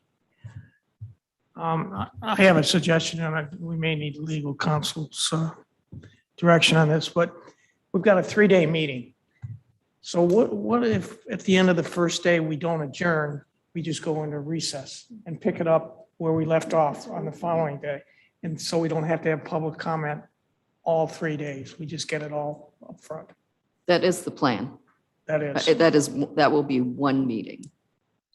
Yeah. So really, it's a function of how many people are going to speak, is how much time it's going to eat in. Okay, thanks. Commissioner Ede. Yeah, I was gonna say something similar. I mean, we have the 28th, 29th, and 30th booked, so we could do the presenting on the 28th and just hold voting until the 29th if we need that time. And I was gonna also suggest, I'd like us to do the US congressional maps first, and then the Senate, and then the House. I think we'll get the most done that way.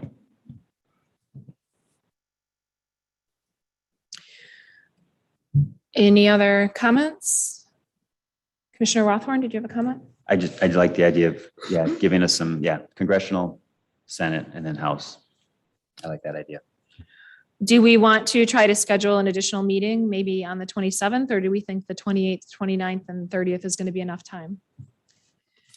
Commissioner Rothorn. I'd rather just go until 5, like 10 to 5, for example, instead of adding a day. Yeah. This is Sarah Reinhardt with the Department of State. So if I'm understanding the answer then to decision point number 1, should commissioners present the plans during the final vote? So yes, there would be a presentation of plans. And then the additional distinguishing question would be, should commissioners also present their individual plans at that time as well? I would think yes. I would say present them all. Any comments, concerns about them? I'm seeing lots of nodding heads. Anyone? Yeah, I mean, I would just assume we're going to as Commissioner Eid suggested, start with congressional, go through all the congressional. And then once we finish with that, go through all the Senate and then go through all of the House. So I think question 2 has sort of been answered by our absence of time. Yes. So we will not be getting to those plans probably today, but we will be getting to them on the 28th. But then that will be our agenda item on the 28th. Director Woods. Yeah, just want the commission to know that we do have the facility on the 27th if needed. I spoke to the contractor yesterday. Okay. And do we have it 10 to 5 on? There's no one in there, but we would need to know today because that would Okay. also impact setup in terms of the audio. And What about I'm sure I have it on my agenda. Never mind, I'll look. Okay, so our 28th, 29th, and 30th are all starting at 10 a.m. Are those going to 5 p.m. as well? that is up to the commission. Okay, do we We don't have have, the? we don't have a cutoff like we do with the Okay, state. that's what I was just gonna ask. Can we go later than 5 o'clock if we need to? General Counsel. Thank you so much. Madam Chair, I just wanted to highlight with the 27th, if the commission elected to schedule that as a working meeting, that would need to be an independent meeting because the meeting on the 28th, the vote, the final vote can't happen before the 28th. So I just wanted to make sure that the commission was aware of that distinction. Right. Okay. Commissioner Orton. I just wanted to clarify, it sounds like we don't have a cutoff date as far as the location, but if we're wanting to go later, we should probably make sure that we have our interpreters and everyone available for the time that we're thinking. Absolutely, Commissioner Orton. Our staff have been working closely with our interpreters and translators to make sure that they're notified of availability. And would you all decide to adjust those times or extend them here today, we'll make sure and coordinate closely with them to ensure their availability. General Counsel. Thank you, Madam Chair. And also if the commission was desirous of scheduling an additional working meeting on the 27th, those presentations could occur on that day. The commission will have Dr. Hanley's partisan fairness report and the accompanying memorandum from legal counsel as well. I keep saying accompanying that when I talk about it, and a legal memo likely as well. So there is certainly enough business that the commission could engage in. It should elect to work on that day. Okay, you want to move on to the next one, Sarah? I think we've covered everything here.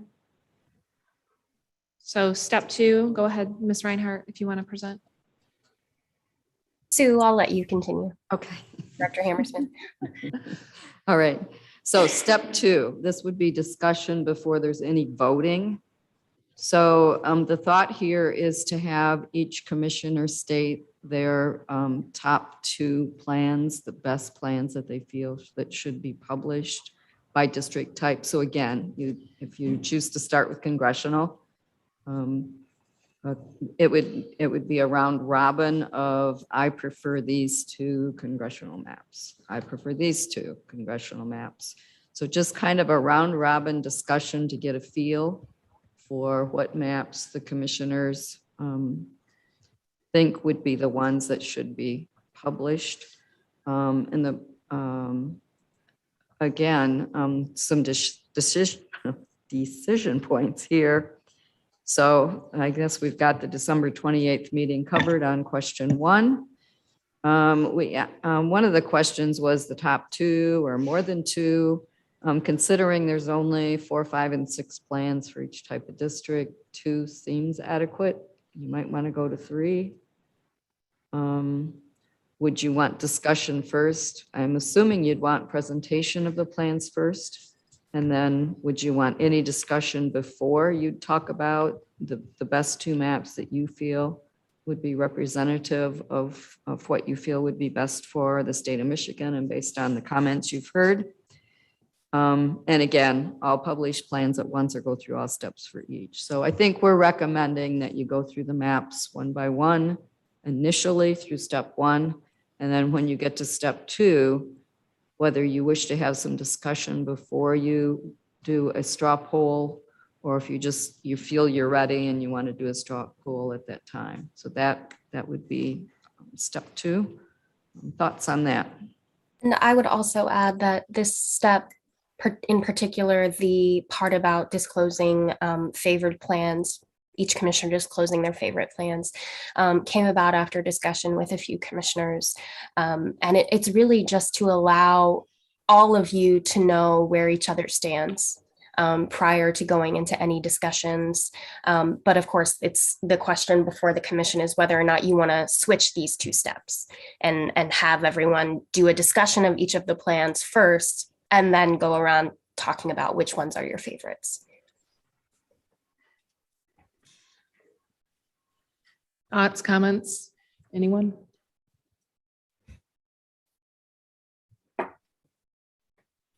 So we're going to have a presentation, right?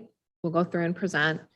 And then do we want to have discussion on those plans as we go through, or do we want to do the presentation and then have some discussion and then do the straw poll? Does that make sense?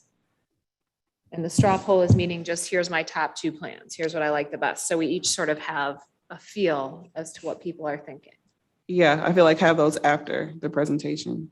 So have the presentation. So that you know actually what your thoughts are, as Yeah. opposed to presenting, or these are my thoughts, and then there's a presentation, oh wait, I want to change, and Yeah. these are really my thoughts. So step 1 is our presentation. Step 2 is our kind of discussion.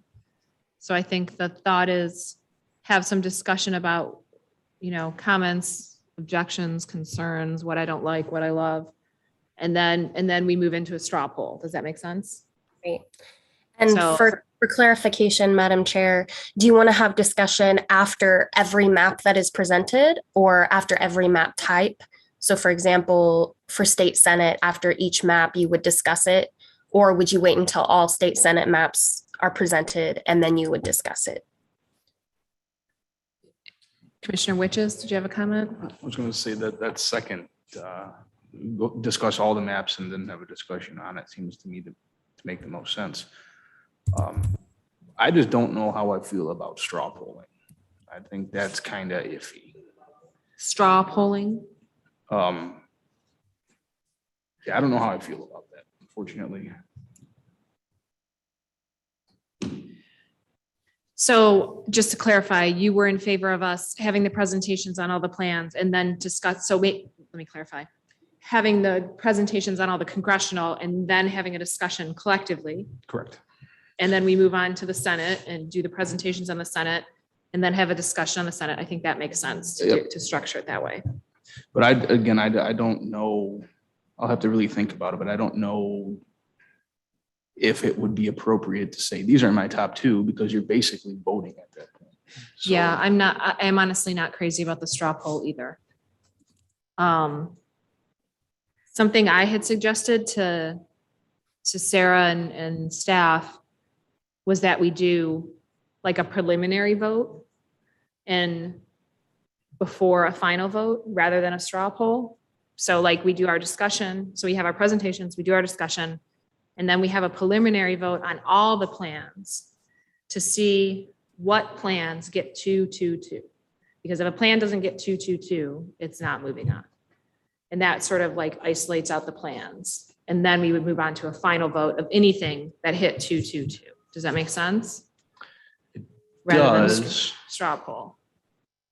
but I still think that that's basically voting at that point. So I Right. don't think that's appropriate. Well, I feel like we need, like, so have you read the comments online that people are concerned? So people are concerned that there's going to be a rush to vote. So we have our discussion, we have our presentations, and then someone's going to quickly make a motion and be like, I want this plan. And we could potentially get enough votes on that. And we've never had any votes on any of the other plans, even though because it's 2-2-2, you could have 2 Republicans, 2 Democrats, and 2 independents in favor of 2 separate plans. I see what you're saying. And then you end up foreclosing a vote ever happening on the other plans. So we've received a ton of public comment, both in person and online, about the public doesn't want that to happen. They want a vote on every plan. So even if it's just a preliminary vote to kind of winnow things down, I think that's what the public's asking for transparency purposes. They want us to vote on everything. Commissioner Orton, then Commissioner Kellum, then Commissioner Ede, and Commissioner Wagner and Lang, if you have comments, just shout out because I can't see you. So I kind of feel the same way Dustin does about a straw poll, but I think maybe that's the better way to go than what you're saying about a preliminary vote on each plan. It would just streamline it to do the straw poll, I think, if that's the reason we're doing it. Commissioner Kellum? First, just so I'm not assuming what you all have a like general consensus of what a straw poll is, can you tell me what you mean by that? And then I could be saying the same thing, but it seems like it could be beneficial. I know we talked about having a discussion. The preliminary vote piece, Chair Zatella, I don't think is a horrible idea, because the way that I think about it is some of our maps need to be like eliminated altogether. So there has to be some way, either by asking like, which ones are we just not gonna, I don't know, there has to be some thought, and that's not a vote, that's us kind of weeding through how we're gonna process the discussion. So I don't know what I'm really articulating, but that is my thought. Yeah, I mean, just to clarify, so what the proposed plan is that there will be a motion and that each commissioner will state openly their two top favored plans. Yeah. And so the comments online about that where, okay, so let's say we go down the list and you've got, 5 people saying they like plan A and 5 people saying they like plan B. And now everyone in the room knows what's favored. And so one person rushes and makes a motion really quick immediately after and says, I make a motion to adopt plan B. Yeah. And then bam, you force a vote on it. And there's never been a vote on plan A, even though a lot of people in the room were in favor of it. So that's what I think we should try to avoid. And I think somehow we need to winnow out the chaff that we're not going to vote for. And whether that's through a straw poll or otherwise, there has to be a way to do that while also making sure that someone can't rush in and make a motion and then prevent a vote. Yeah, the rush piece to me sounds like a bias though. So that would be us as like individuals and human beings and commissioners deciding that we're not gonna come in like, oh yeah, this is the map that I want. And I'm gonna be a snot and ignore everybody else in the whole process that we've been doing. So that would be my response to that on an individual level. I feel like we need to have some integrity and say that we're not gonna rush the vote, but whatever. Madam Chair? Sorry.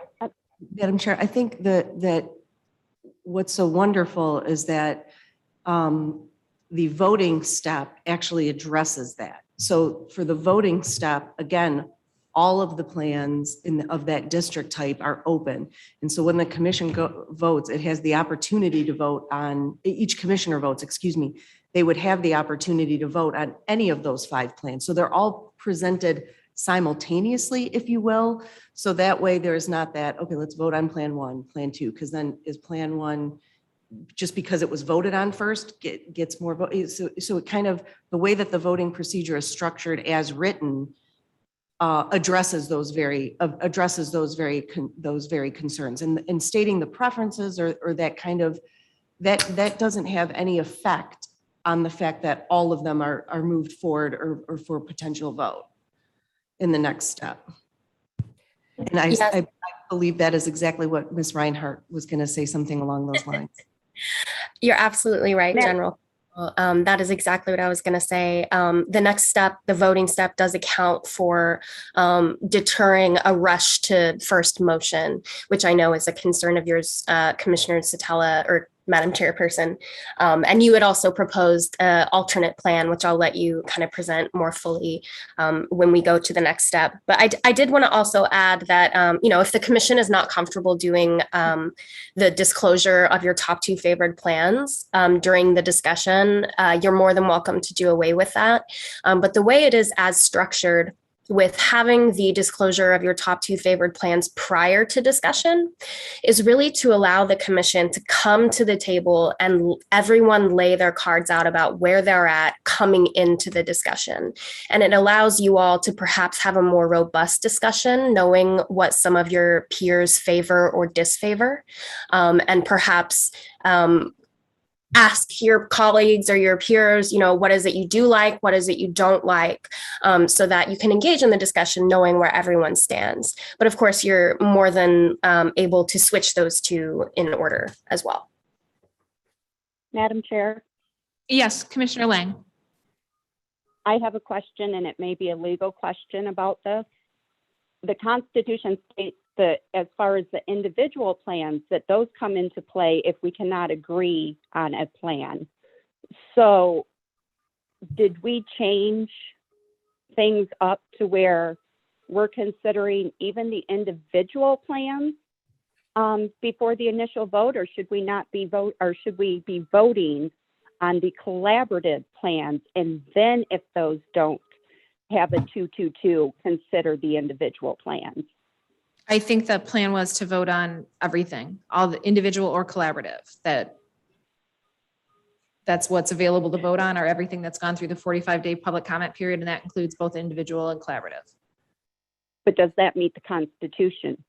No demands. Commissioner or General Counsel. Thank you, Madam Chair. In response to Commissioner Lang's question, yes, there's one pool of maps right now. So the commission is continuing to use the distinction collaborative and individual just for identification purposes, but all of those maps that have gone through the period are in the one pool and up for a vote. Was that responsive, Commissioner Lang? Well, then it brings up other questions for me. So that's where my confusion is coming in, because of the language of the Constitution. If they're all in one pool and being voted on, if none of those get the 2-2-2 or 2 or whatever, then individual commissioners again get to put in maps. See where my confusion is coming? Yes, I definitely hear the second set of question that's being raised, and let's definitely connect on that topic, Commissioner Lang. Okay, so I see Commissioner Eid, go ahead. Thank you, Madam Chair. Ms. Reinhardt took the wind out of my sails just now, because I was going to say exactly what she said. I think this straw poll idea is a good idea, because once we get out in the open what everyone thinks about whatever map they think is best, it might open discussion on those maps, and we might convince each other something else, or we might not. I do think it's a good idea to have some sort of preliminary idea of what people are thinking before we take a final vote, which would be on step 3. Commissioner Orton.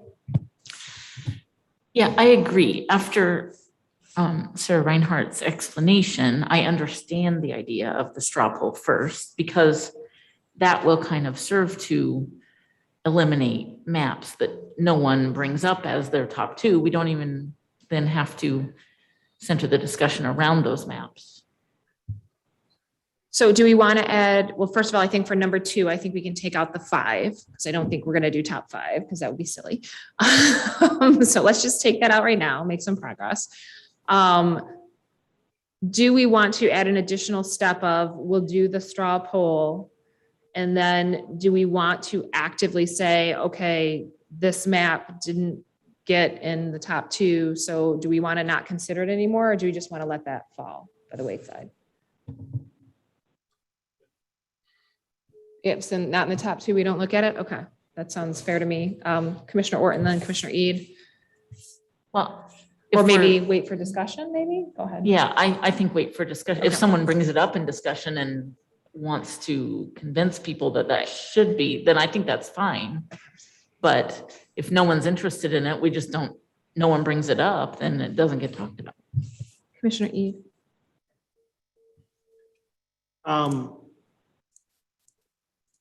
Sorry, my computer says it's about to restart, and I do not want that to happen. I'll fix that later. Well, I understand what you're saying, but I don't think we can actually restrict how anybody wants to vote, like when it comes to actually voting. Right. You know what I mean? Commissioner Witches?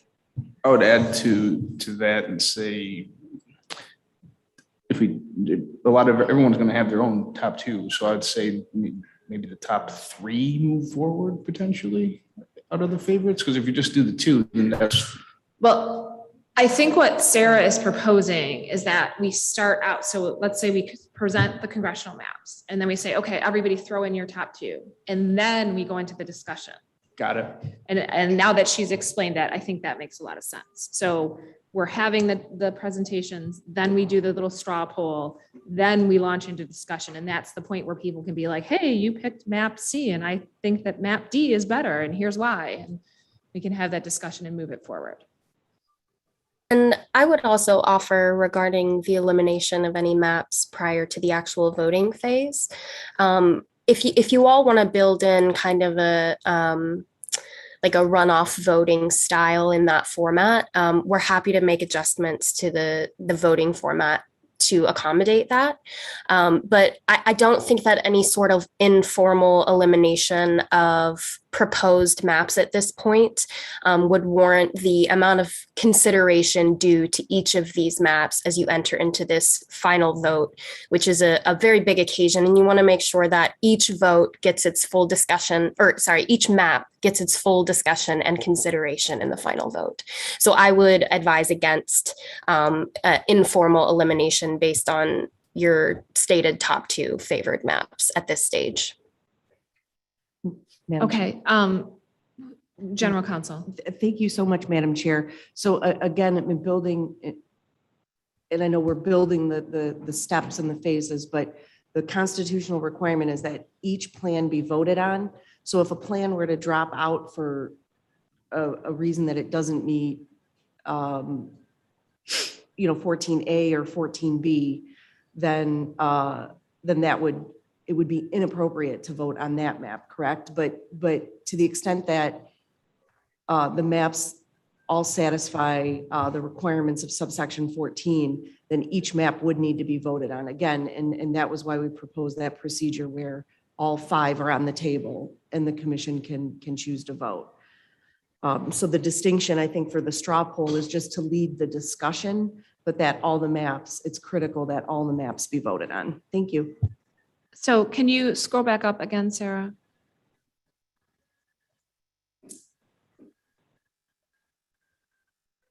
Okay, all right, scroll back down, please, to 4. So 4 is, should the commission discuss all published plans at once or go through the steps for each district one at a time? I think what we've sort of coalesced around is that we'll go through all congressional and then all Senate and then all House. So we'll do presentations, discussion, and then presentations, presentations, discussions, vote, presentations, discussion, vote. Got it. Okay, that's clear. Thank you. All right, so let's move on to step 3, which is the vote itself. So a motion will be made by the commission to conduct a roll call vote to adopt a plan by district type. So we would maybe move to address congressional maps.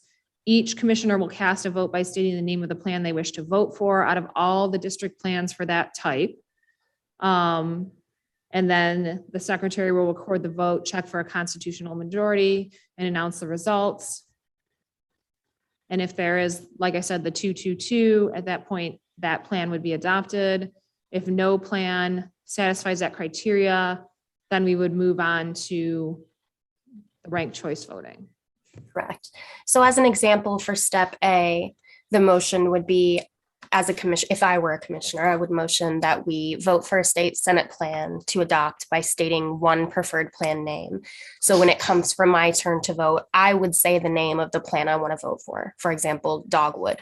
I vote for the Dogwood plan, and each commissioner would proceed similarly, so on and so forth.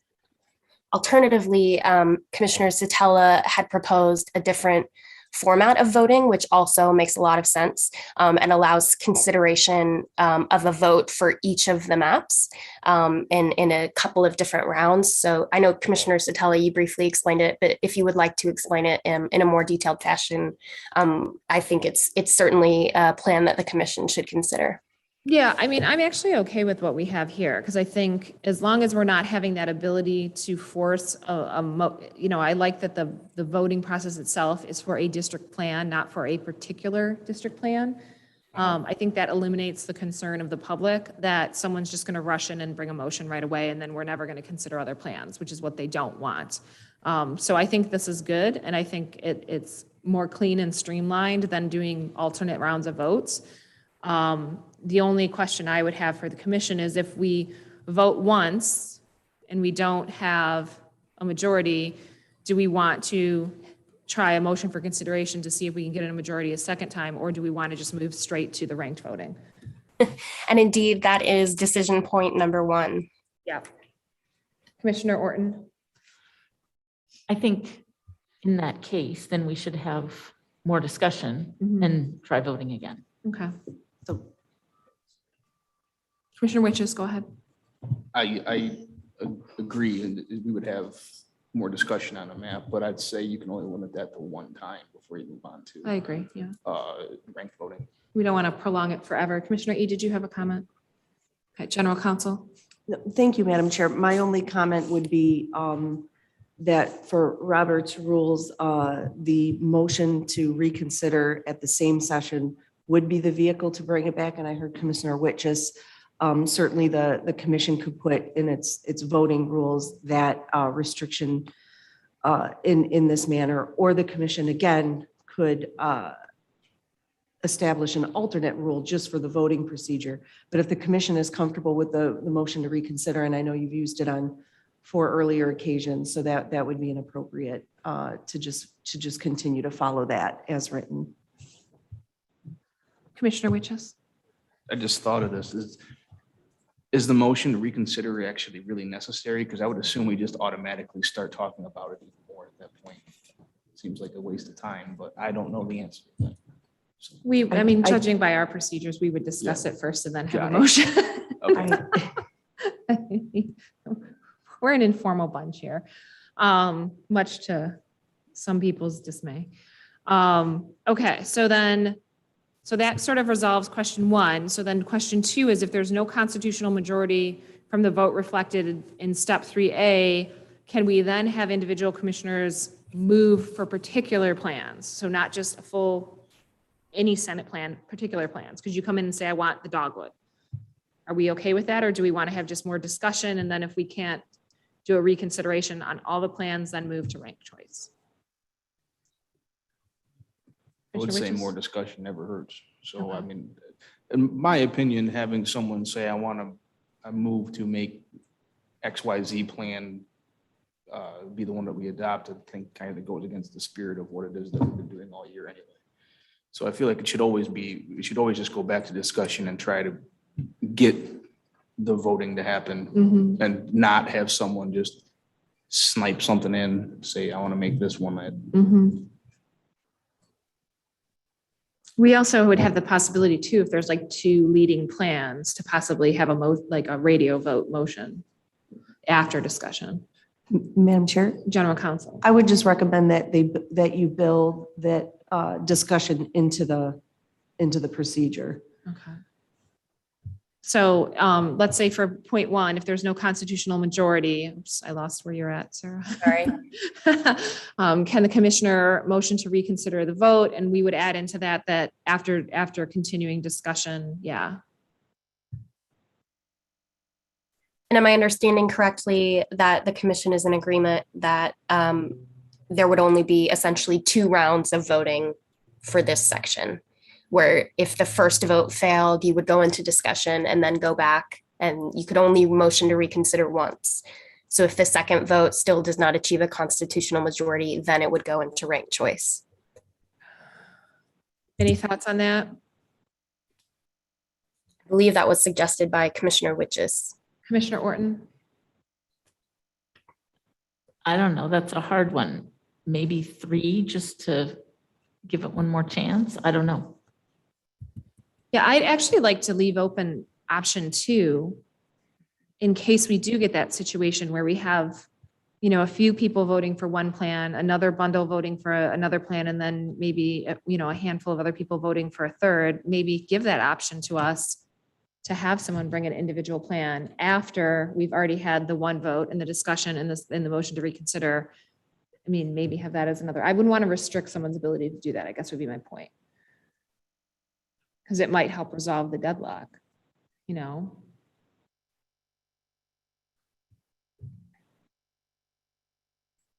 Commissioner Eid.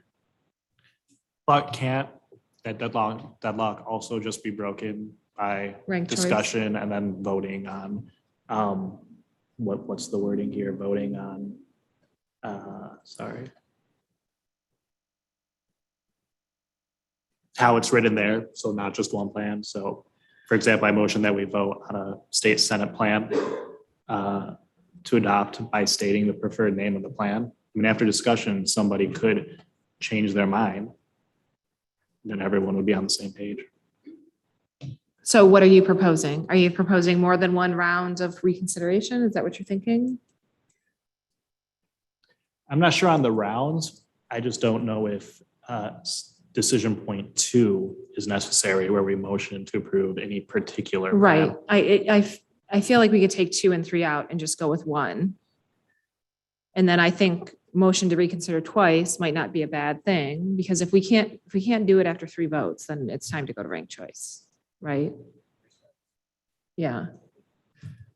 So is everyone okay with taking out 2 and 3? We're just going to go with the process in 1, that we're going to do the first vote, have discussion. If we don't have a concurrence, maybe take another vote, reconsider. And then if that doesn't work, then more discussion. And then if we have a third vote and we don't move forward, then it's time to move to ranked choice. Does that work for everyone? Commissioner Curry? I just have a question. Madam Chair, how did Arizona or California vote when they began to vote? Do we have any ideas from them? I have how no they idea. did it? Madam Chair? General Counsel. Yes, I can provide the voting procedures for all those. I have that as reference material. Yeah, because I'm sure they went over the same discussion that we're having now and probably came up with a better solution or a better way or something. Well, and of course, their frameworks may be different. Yeah, So, but again, in the commission, what you're discussing now, the commission has the flexibility in this area to set your voting methods. But the Constitution lays out some hard textual requirements, but opposite those, or in addition to those, or leading up to those, the commission has the flexibility. And I did want to say that I have that info, and we'll circulate it to the full commission. Okay. Any other questions? All right. So moving to number 4, we've already touched on this. Should we structure the vote as a runoff vote to narrow down the field, or should the commission vote on all published plans at once with no runoff structure? It sounds like no one is in favor of having it be a runoff. Is that right?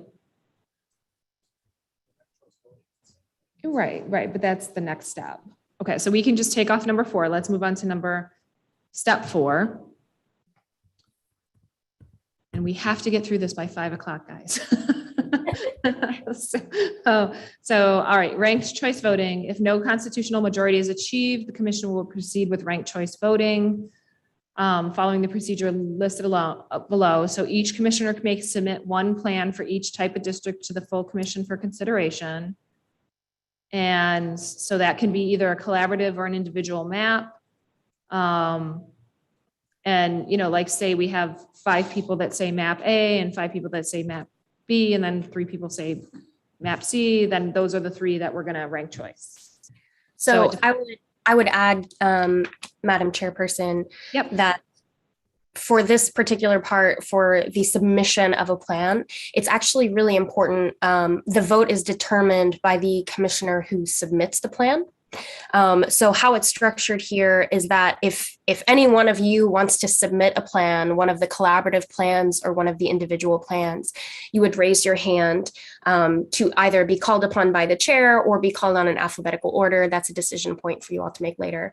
And then once that person is called on, say, I'm called on as a commissioner and I say, I want to submit the Dogwood plan. And every other commissioner who wanted to submit the Dogwood plan would put their hand down. And that one commissioner will have been the commissioner who submitted the Dogwood plan. Does that make sense? I'm not following that, but Commissioner Eid, go ahead. Maybe you can help clarify it for me. I had a question about that too, and I think what Ms. Reinhardt's getting at is how it says each of the published plans may only be submitted by one commissioner. So that's what it says in the last sentence there. What that means is if multiple commissioners wanted Dogwood, Dogwood can still only be submitted once. Right. Now, I think that's what she was saying. Okay. My question is, why is that? Why can a plan only be submitted by one commissioner? Why can't a plan be submitted by multiple commissioners? Yeah. Because if this part doesn't work and it goes to the next, well, and by the way, I hope it doesn't get to that point. I'd much rather adopt any of the collaborative plans to not get here, just so that's clear. But if we do, if the ranked choice vote doesn't work and it goes to the random process, and let's say 12 or 11 out of 13 of us want one particular map, why can't we have that map? Why can't the 11 of us that prefer that map have that map in the drawing? Well, presumably that would have already been voted on in the prior step if that many people wanted it. Yeah. So Commissioner Witches and then General Counsel. I was gonna say, so I think I'm understanding it this way. You're saying you submit map A to be into the ranked choice voting, and then it's my turn, and I also submit map A? That would be stacking the deck. You can't do that, I Right. don't think. And everybody can only vote. You can't write like apple, apple, apple. Right, that doesn't So- work. So it doesn't matter. Like if 5 people pick A, then one of the choices is A. Right? Okay. Even if even if there's a bunch of people that want it, you can't repeat. And I think it actually says that you can't repeat choices. You can't write A as my 1, 2, and 3 plans. My favoriteest, most bestest plan. My little red crayon. See, we're gonna be here all day. Commissioner Ede. So that's why I'm asking the question. I want Mhm. some clarity on this, because how can each commissioner submit one plan of each type, like the Constitution says, if we're limited to only the 5 total plans that we've vetted for the 45-day public comment up to this point? Because the plan that you submit is your preference. So you submit A, she submits B, he submits A, and that's your plan that I you've submitted. understand that, and that works for this step, the ranked voting step. Right. But I'm more worried about if that also doesn't work, if it goes into the random drawing step, well, then each commissioner has not had a chance to have their most preferred plan go into the random voting, The the random random selection.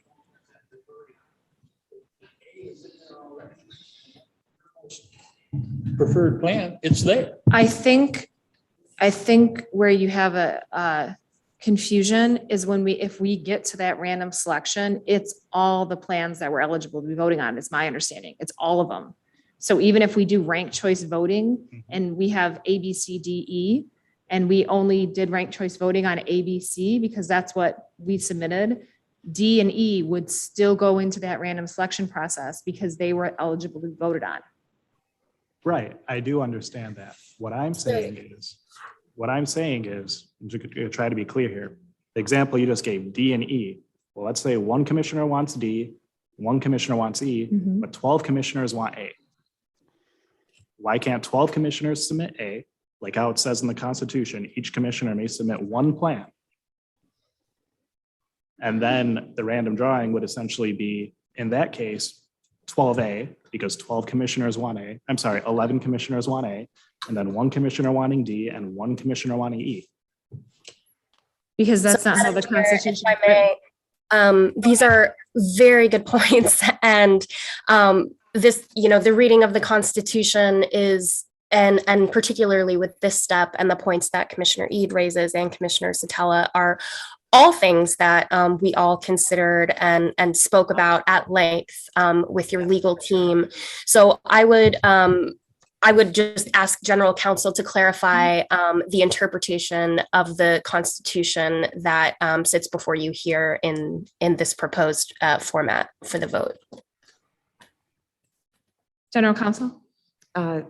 Thank you. Thank you so much, Madam Chair. And I know that under new business A on the agenda is future discussion with legal counsel. And certainly when the memoranda regarding this topic was submitted, the request was made to have the opportunity to walk through it with the full commission. And we obviously need our guidance from the Michigan Supreme Court so that can be done appropriately and in line with their interpretation of the Constitution. But this section has been, the guidance has been provided to the commission. And for ranked choice voting, if one commissioner would submit the plan, and what I hear Commissioner Eid asking is whether kind of if 5 people like A, then that would get put into the final. In the event there's going to be a final random draw by the representative of the Secretary of State's office, then there would be 5 tiles kind of in that random draw. But again, if that were the case, then that plan would have been adopted or could have been adopted during the first majority round, particularly given that now the commission's doing 3 rounds of voting in the first round to attempt to get the majority vote. But the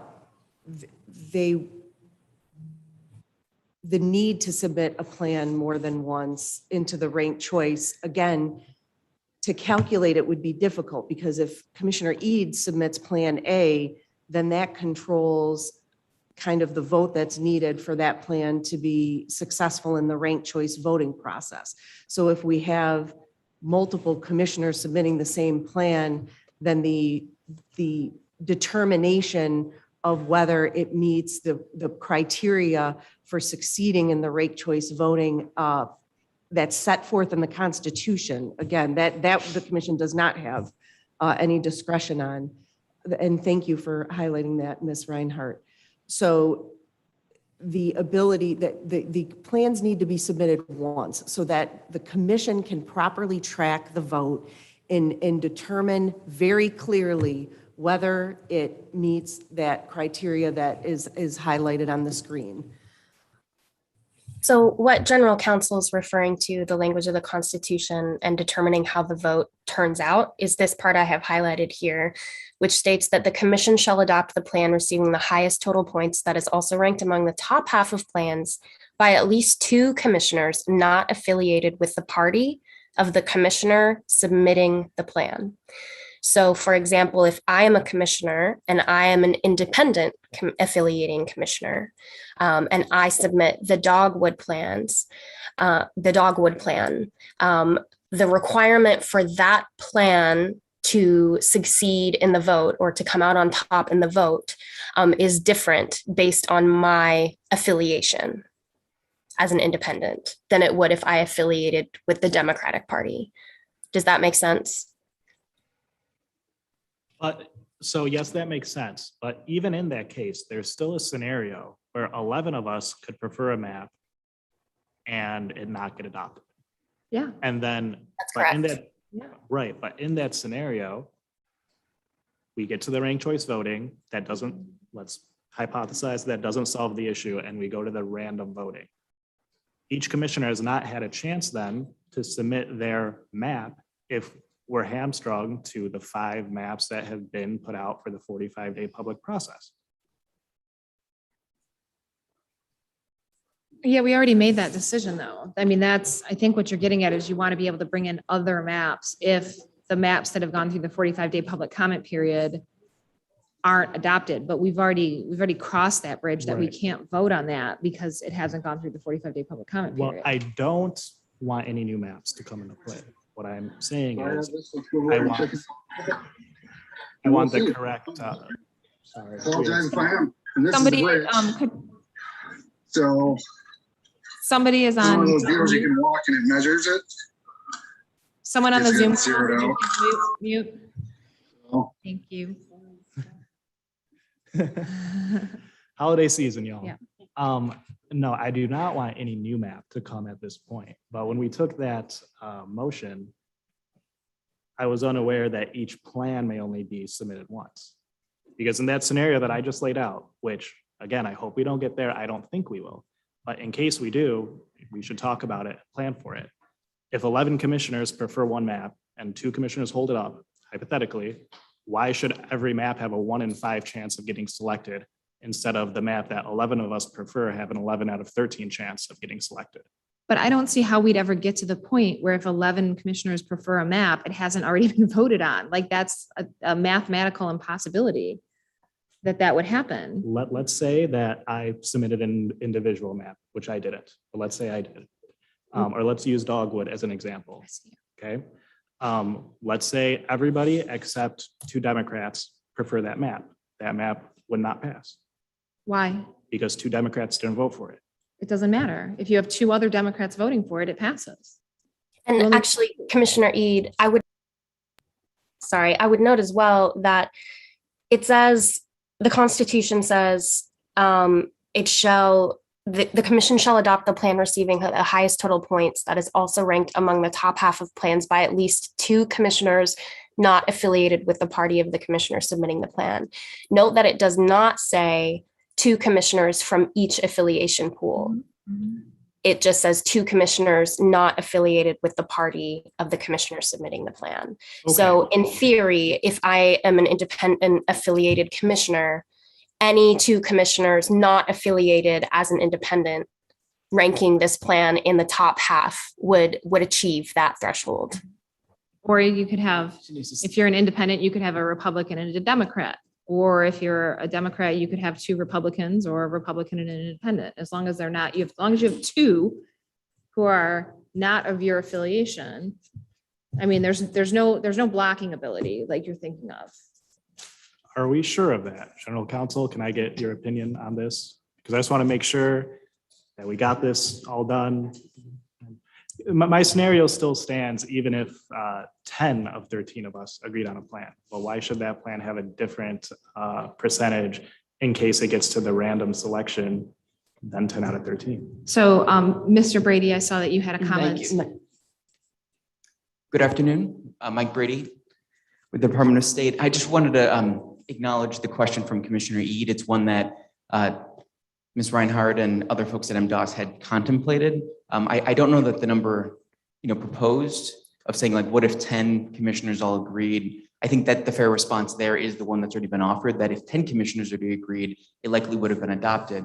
I think what is perhaps at least, more likely mathematically is you could have a split 5-5-3 or 4-4-5, right? So if in that situation, if there were 3 different camps, if you will, and only 3 maps proposed, and that's the split, any combination of those 3 that does not arrive at the 2-2-2, with majority, which is of course 7, then in the random selection, you could have a situation with that, say 6-6-1, even as a possibility, where the random selection, if it comes to that, and to be clear, I think we all want to avoid that, and certainly the Department of State does. But if it were to come to that, then the one map in the scenario of 6-6-1, that one map that had the support of one person and only one person would have an equal weight in the drawing. So that map would be weighted by just 1/3 as opposed to the other ones, if the other ones could be introduced multiply. And I don't see a restriction in the Constitution myself. And based on my conversations with your general counsel, but it's ultimately up to you and your legal team, I'm not aware of any counsel that you've been given that restricts the ability of the individual rights of commissioners per the Constitution to submit maps.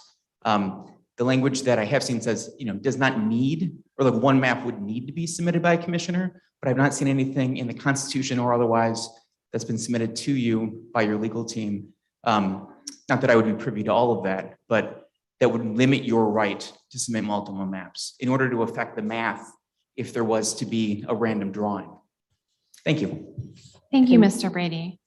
So I think the takeaway is you might not feel it's fair, but that is what the Constitution says. And if we get to that point where, we have 3 maps submitted and we don't end up with a winner through ranked choice, then yes, it's going to go random selection, and every map that is submitted out of that pool has an equal chance of being randomly selected.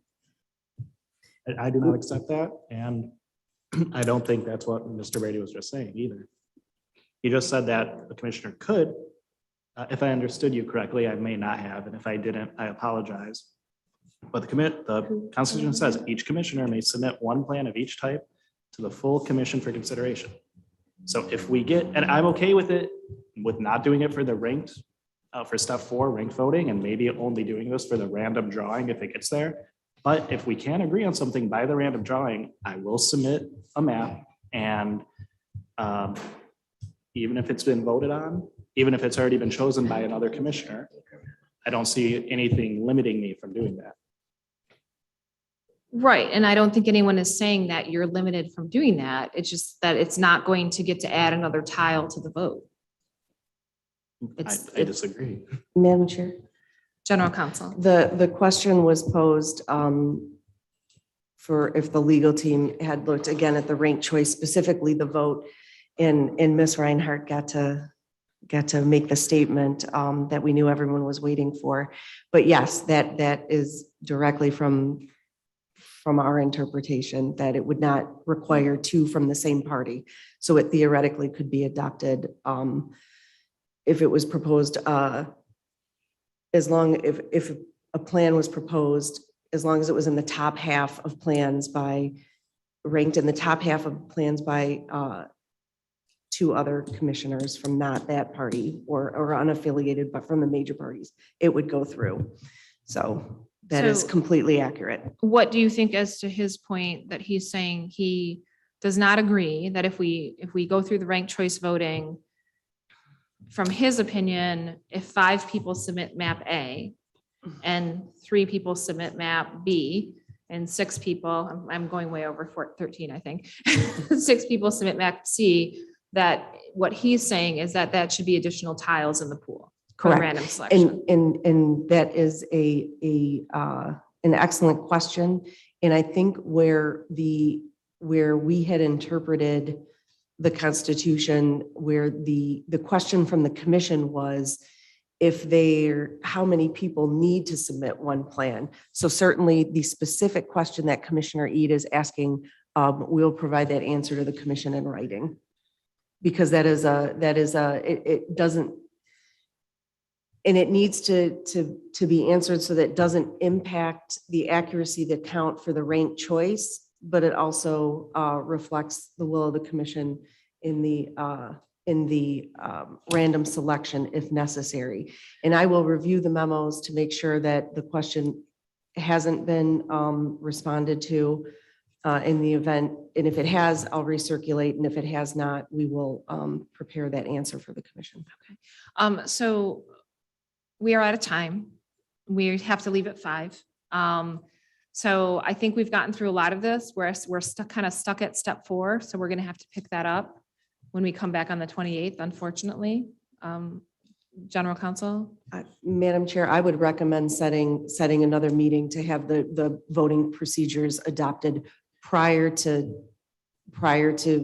putting them into service. So Do we have any leeway to stay past 5? I thought we had like a hard stop at 5. Okay, can we try to get through the rest of this in the next 15 minutes, guys? So we can, Commissioner Witches. I was just going to say a motion for an added meeting on the 27th.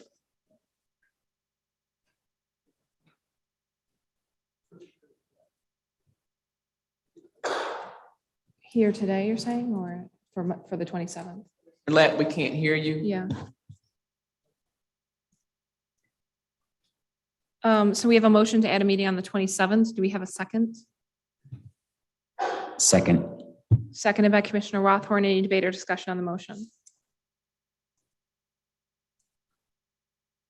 Commissioner Eid? I mean, I think that was the only question I had about this whole thing, so you won't be hearing from me for the rest of it. I'll put that out there.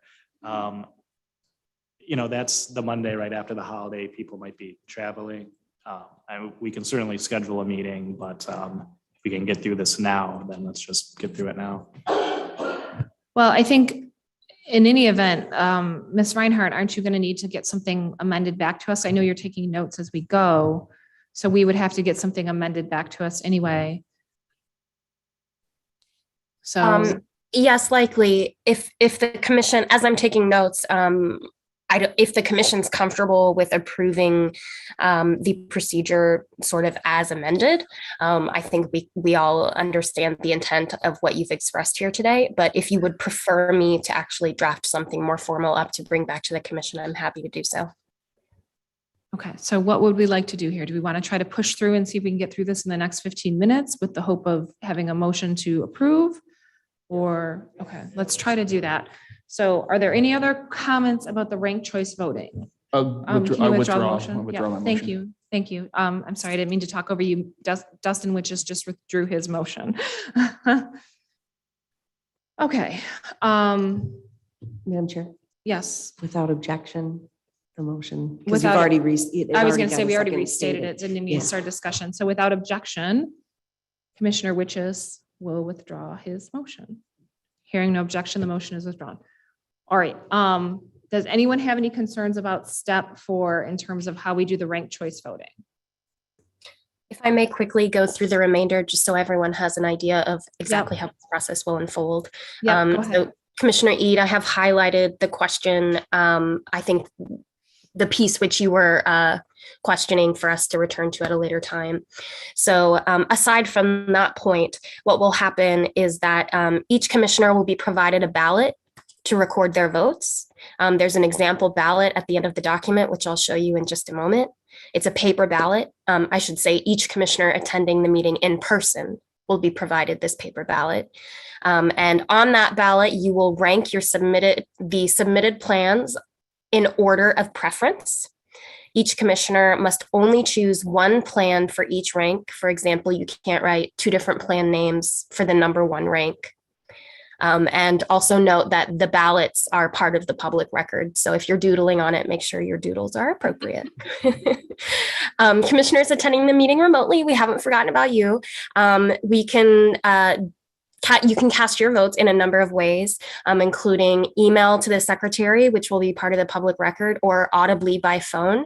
You will be allotted 10 minutes to complete this. If you need more time, of course, you will have more time.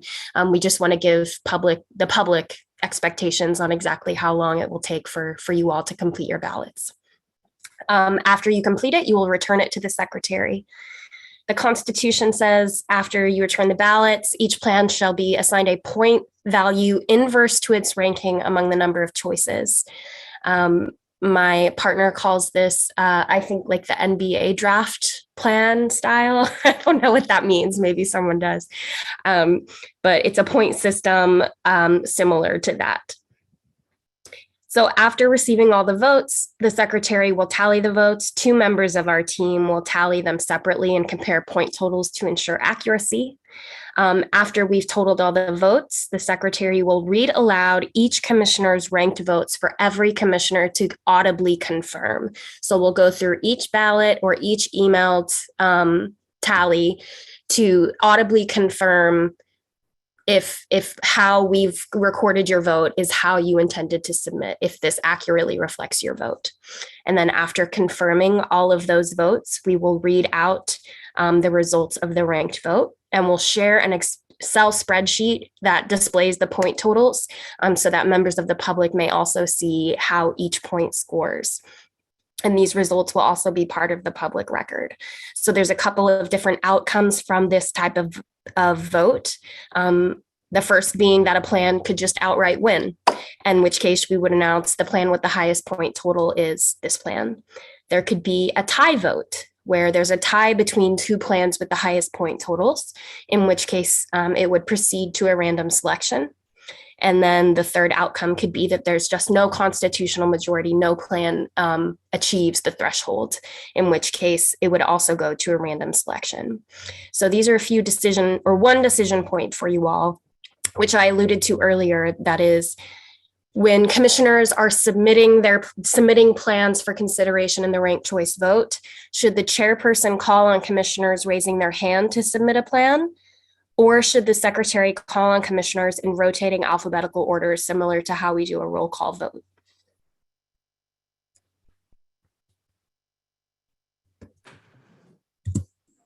Go ahead, Commissioner. My vote's for rotating alphabetical order, just because that's how we've been doing.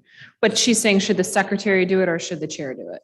Who do you want to call it? I Well, don't think it the matters. secretary does it with all the voting, so I would imagine that would still hold true in this case. Yeah, so let's just have the secretary do it, quick and easy. I would Right, note, we're happy to do it, but I would just note that this isn't technically a vote. It's just commissioners submitting plans, raising their hands to submit a plan. And it's consistent with your current procedure that would be the function of the chair. However, just given the difference of this particular function, the secretary's happy to perform that as well. Yeah, I was gonna say, I don't think it's critical one way or another. You can just put secretary or chair and then we can decide about it at the time. I don't think it matters. Okay, we have a hard stop at 8:15, so we have got to wrap this up. I do have 5:15. All right, last step. I do have one quick question though, and I've seen this comment online and I want to address it. So if we can address it, it'd be great. How do we deal with the top half ranking when we have an odd number of plans, General Counsel? If there's an odd number of plans, the top would be calculated rounding down from the half to reach the closest whole figure. Okay, If there's thank you. 7 plans, then the top half would be 3 plans, not 3.4, not 4, not so. Okay, thank you. All right, moving on to the next part. Final Random- step. Go ahead. Yes. Thank you. Is random selection. If we do get to this point, we are retaining an independent accounting firm, similar to how we've performed random selections in the past, like during the application period, for example, and they will perform the random selection for submitted plans.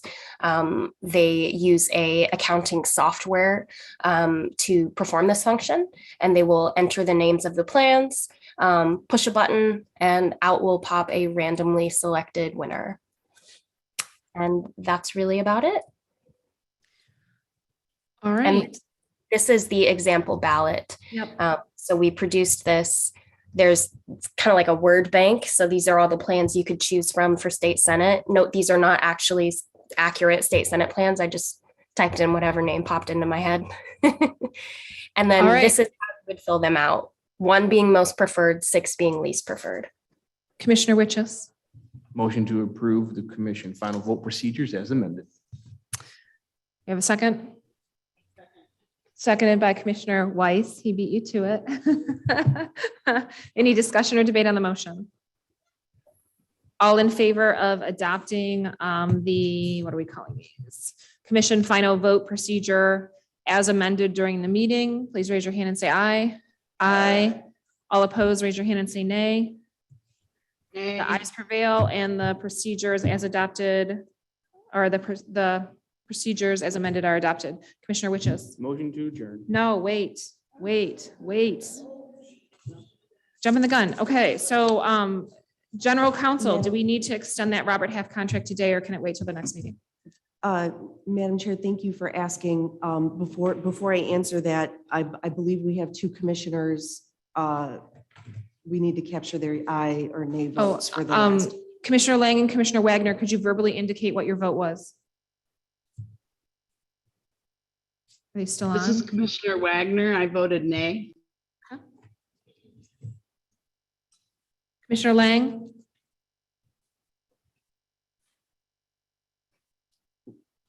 Commissioner Lang, are you still on? I believe she's having audio issues and unable to unmute. Okay. I don't know if there's something that MDOS Is she in the can chat? do to unmute her. Can you hear me? Yes, we can. My vote is nay. Nay, okay, thank you. All right, do we need to do the Robert Half contract for today? Thank you, Madam Chair. No, so I am awaiting guidance from procurement. So all the contract would do, or excuse me, all the extension would do would extend the time only. It adds no funds whatsoever. The maximum contract amount is still $49,999 as the commission adopted previously. It would just extend the term of the contract through the end of March, which aligns with your consultant contracts, your staff contracts, and all the other contracts. So if the commission would like to bring that back, and I'll have the documentation for the next meeting. Okay. And then Director Woods, did you have an update for communications that needed to go today? Okay, now you can make your motion, Commissioner Witches. Motion. Oh, Madam Chair, approving the minutes of December 2nd, please. Okay, we need to get that done. Okay, let me find it. Sorry. Okay, new business agenda item 6E, dates. Nope, that's not what I want. Where is it? Approval of minutes. Approval of the meeting minutes for December 2nd held in Lansing. The draft minutes have been provided to the commission prior to the meeting and are posted on their website. Are there any edits to the meeting minutes? I would entertain a motion to adopt the meeting minutes from December 2, 2021. so moved. Oh, Motion made by Commissioner Rothorn, seconded by Commissioner Lett. All in favor, raise your hand and say aye. Aye. All opposed, raise your hand and say nay. And Commissioner Lang and Commissioner Wagner, if you could verbally indicate, I would appreciate it. Aye. That was Commissioner Lang. This is Commissioner Wagner. Aye. That was Commissioner Wagner. Thank you. All right, as the items on the agenda are completed and the commission has no further, well, the items on the agenda aren't completed, but as we have run out of time, I would entertain a motion to adjourn. so moved. Motion made by Commissioner Witches, seconded by Commissioner Lett. Is there any discussion or debate on the motion? All in favor, raise your hand and say aye. Aye. All opposed, raise your hand and say nay. And Commissioner Wagner and Lett or Lang, if you could please verbally indicate. Aye. That was an Aye. aye from both of them. Thank you. All right, we are adjourned at 5:11 PM.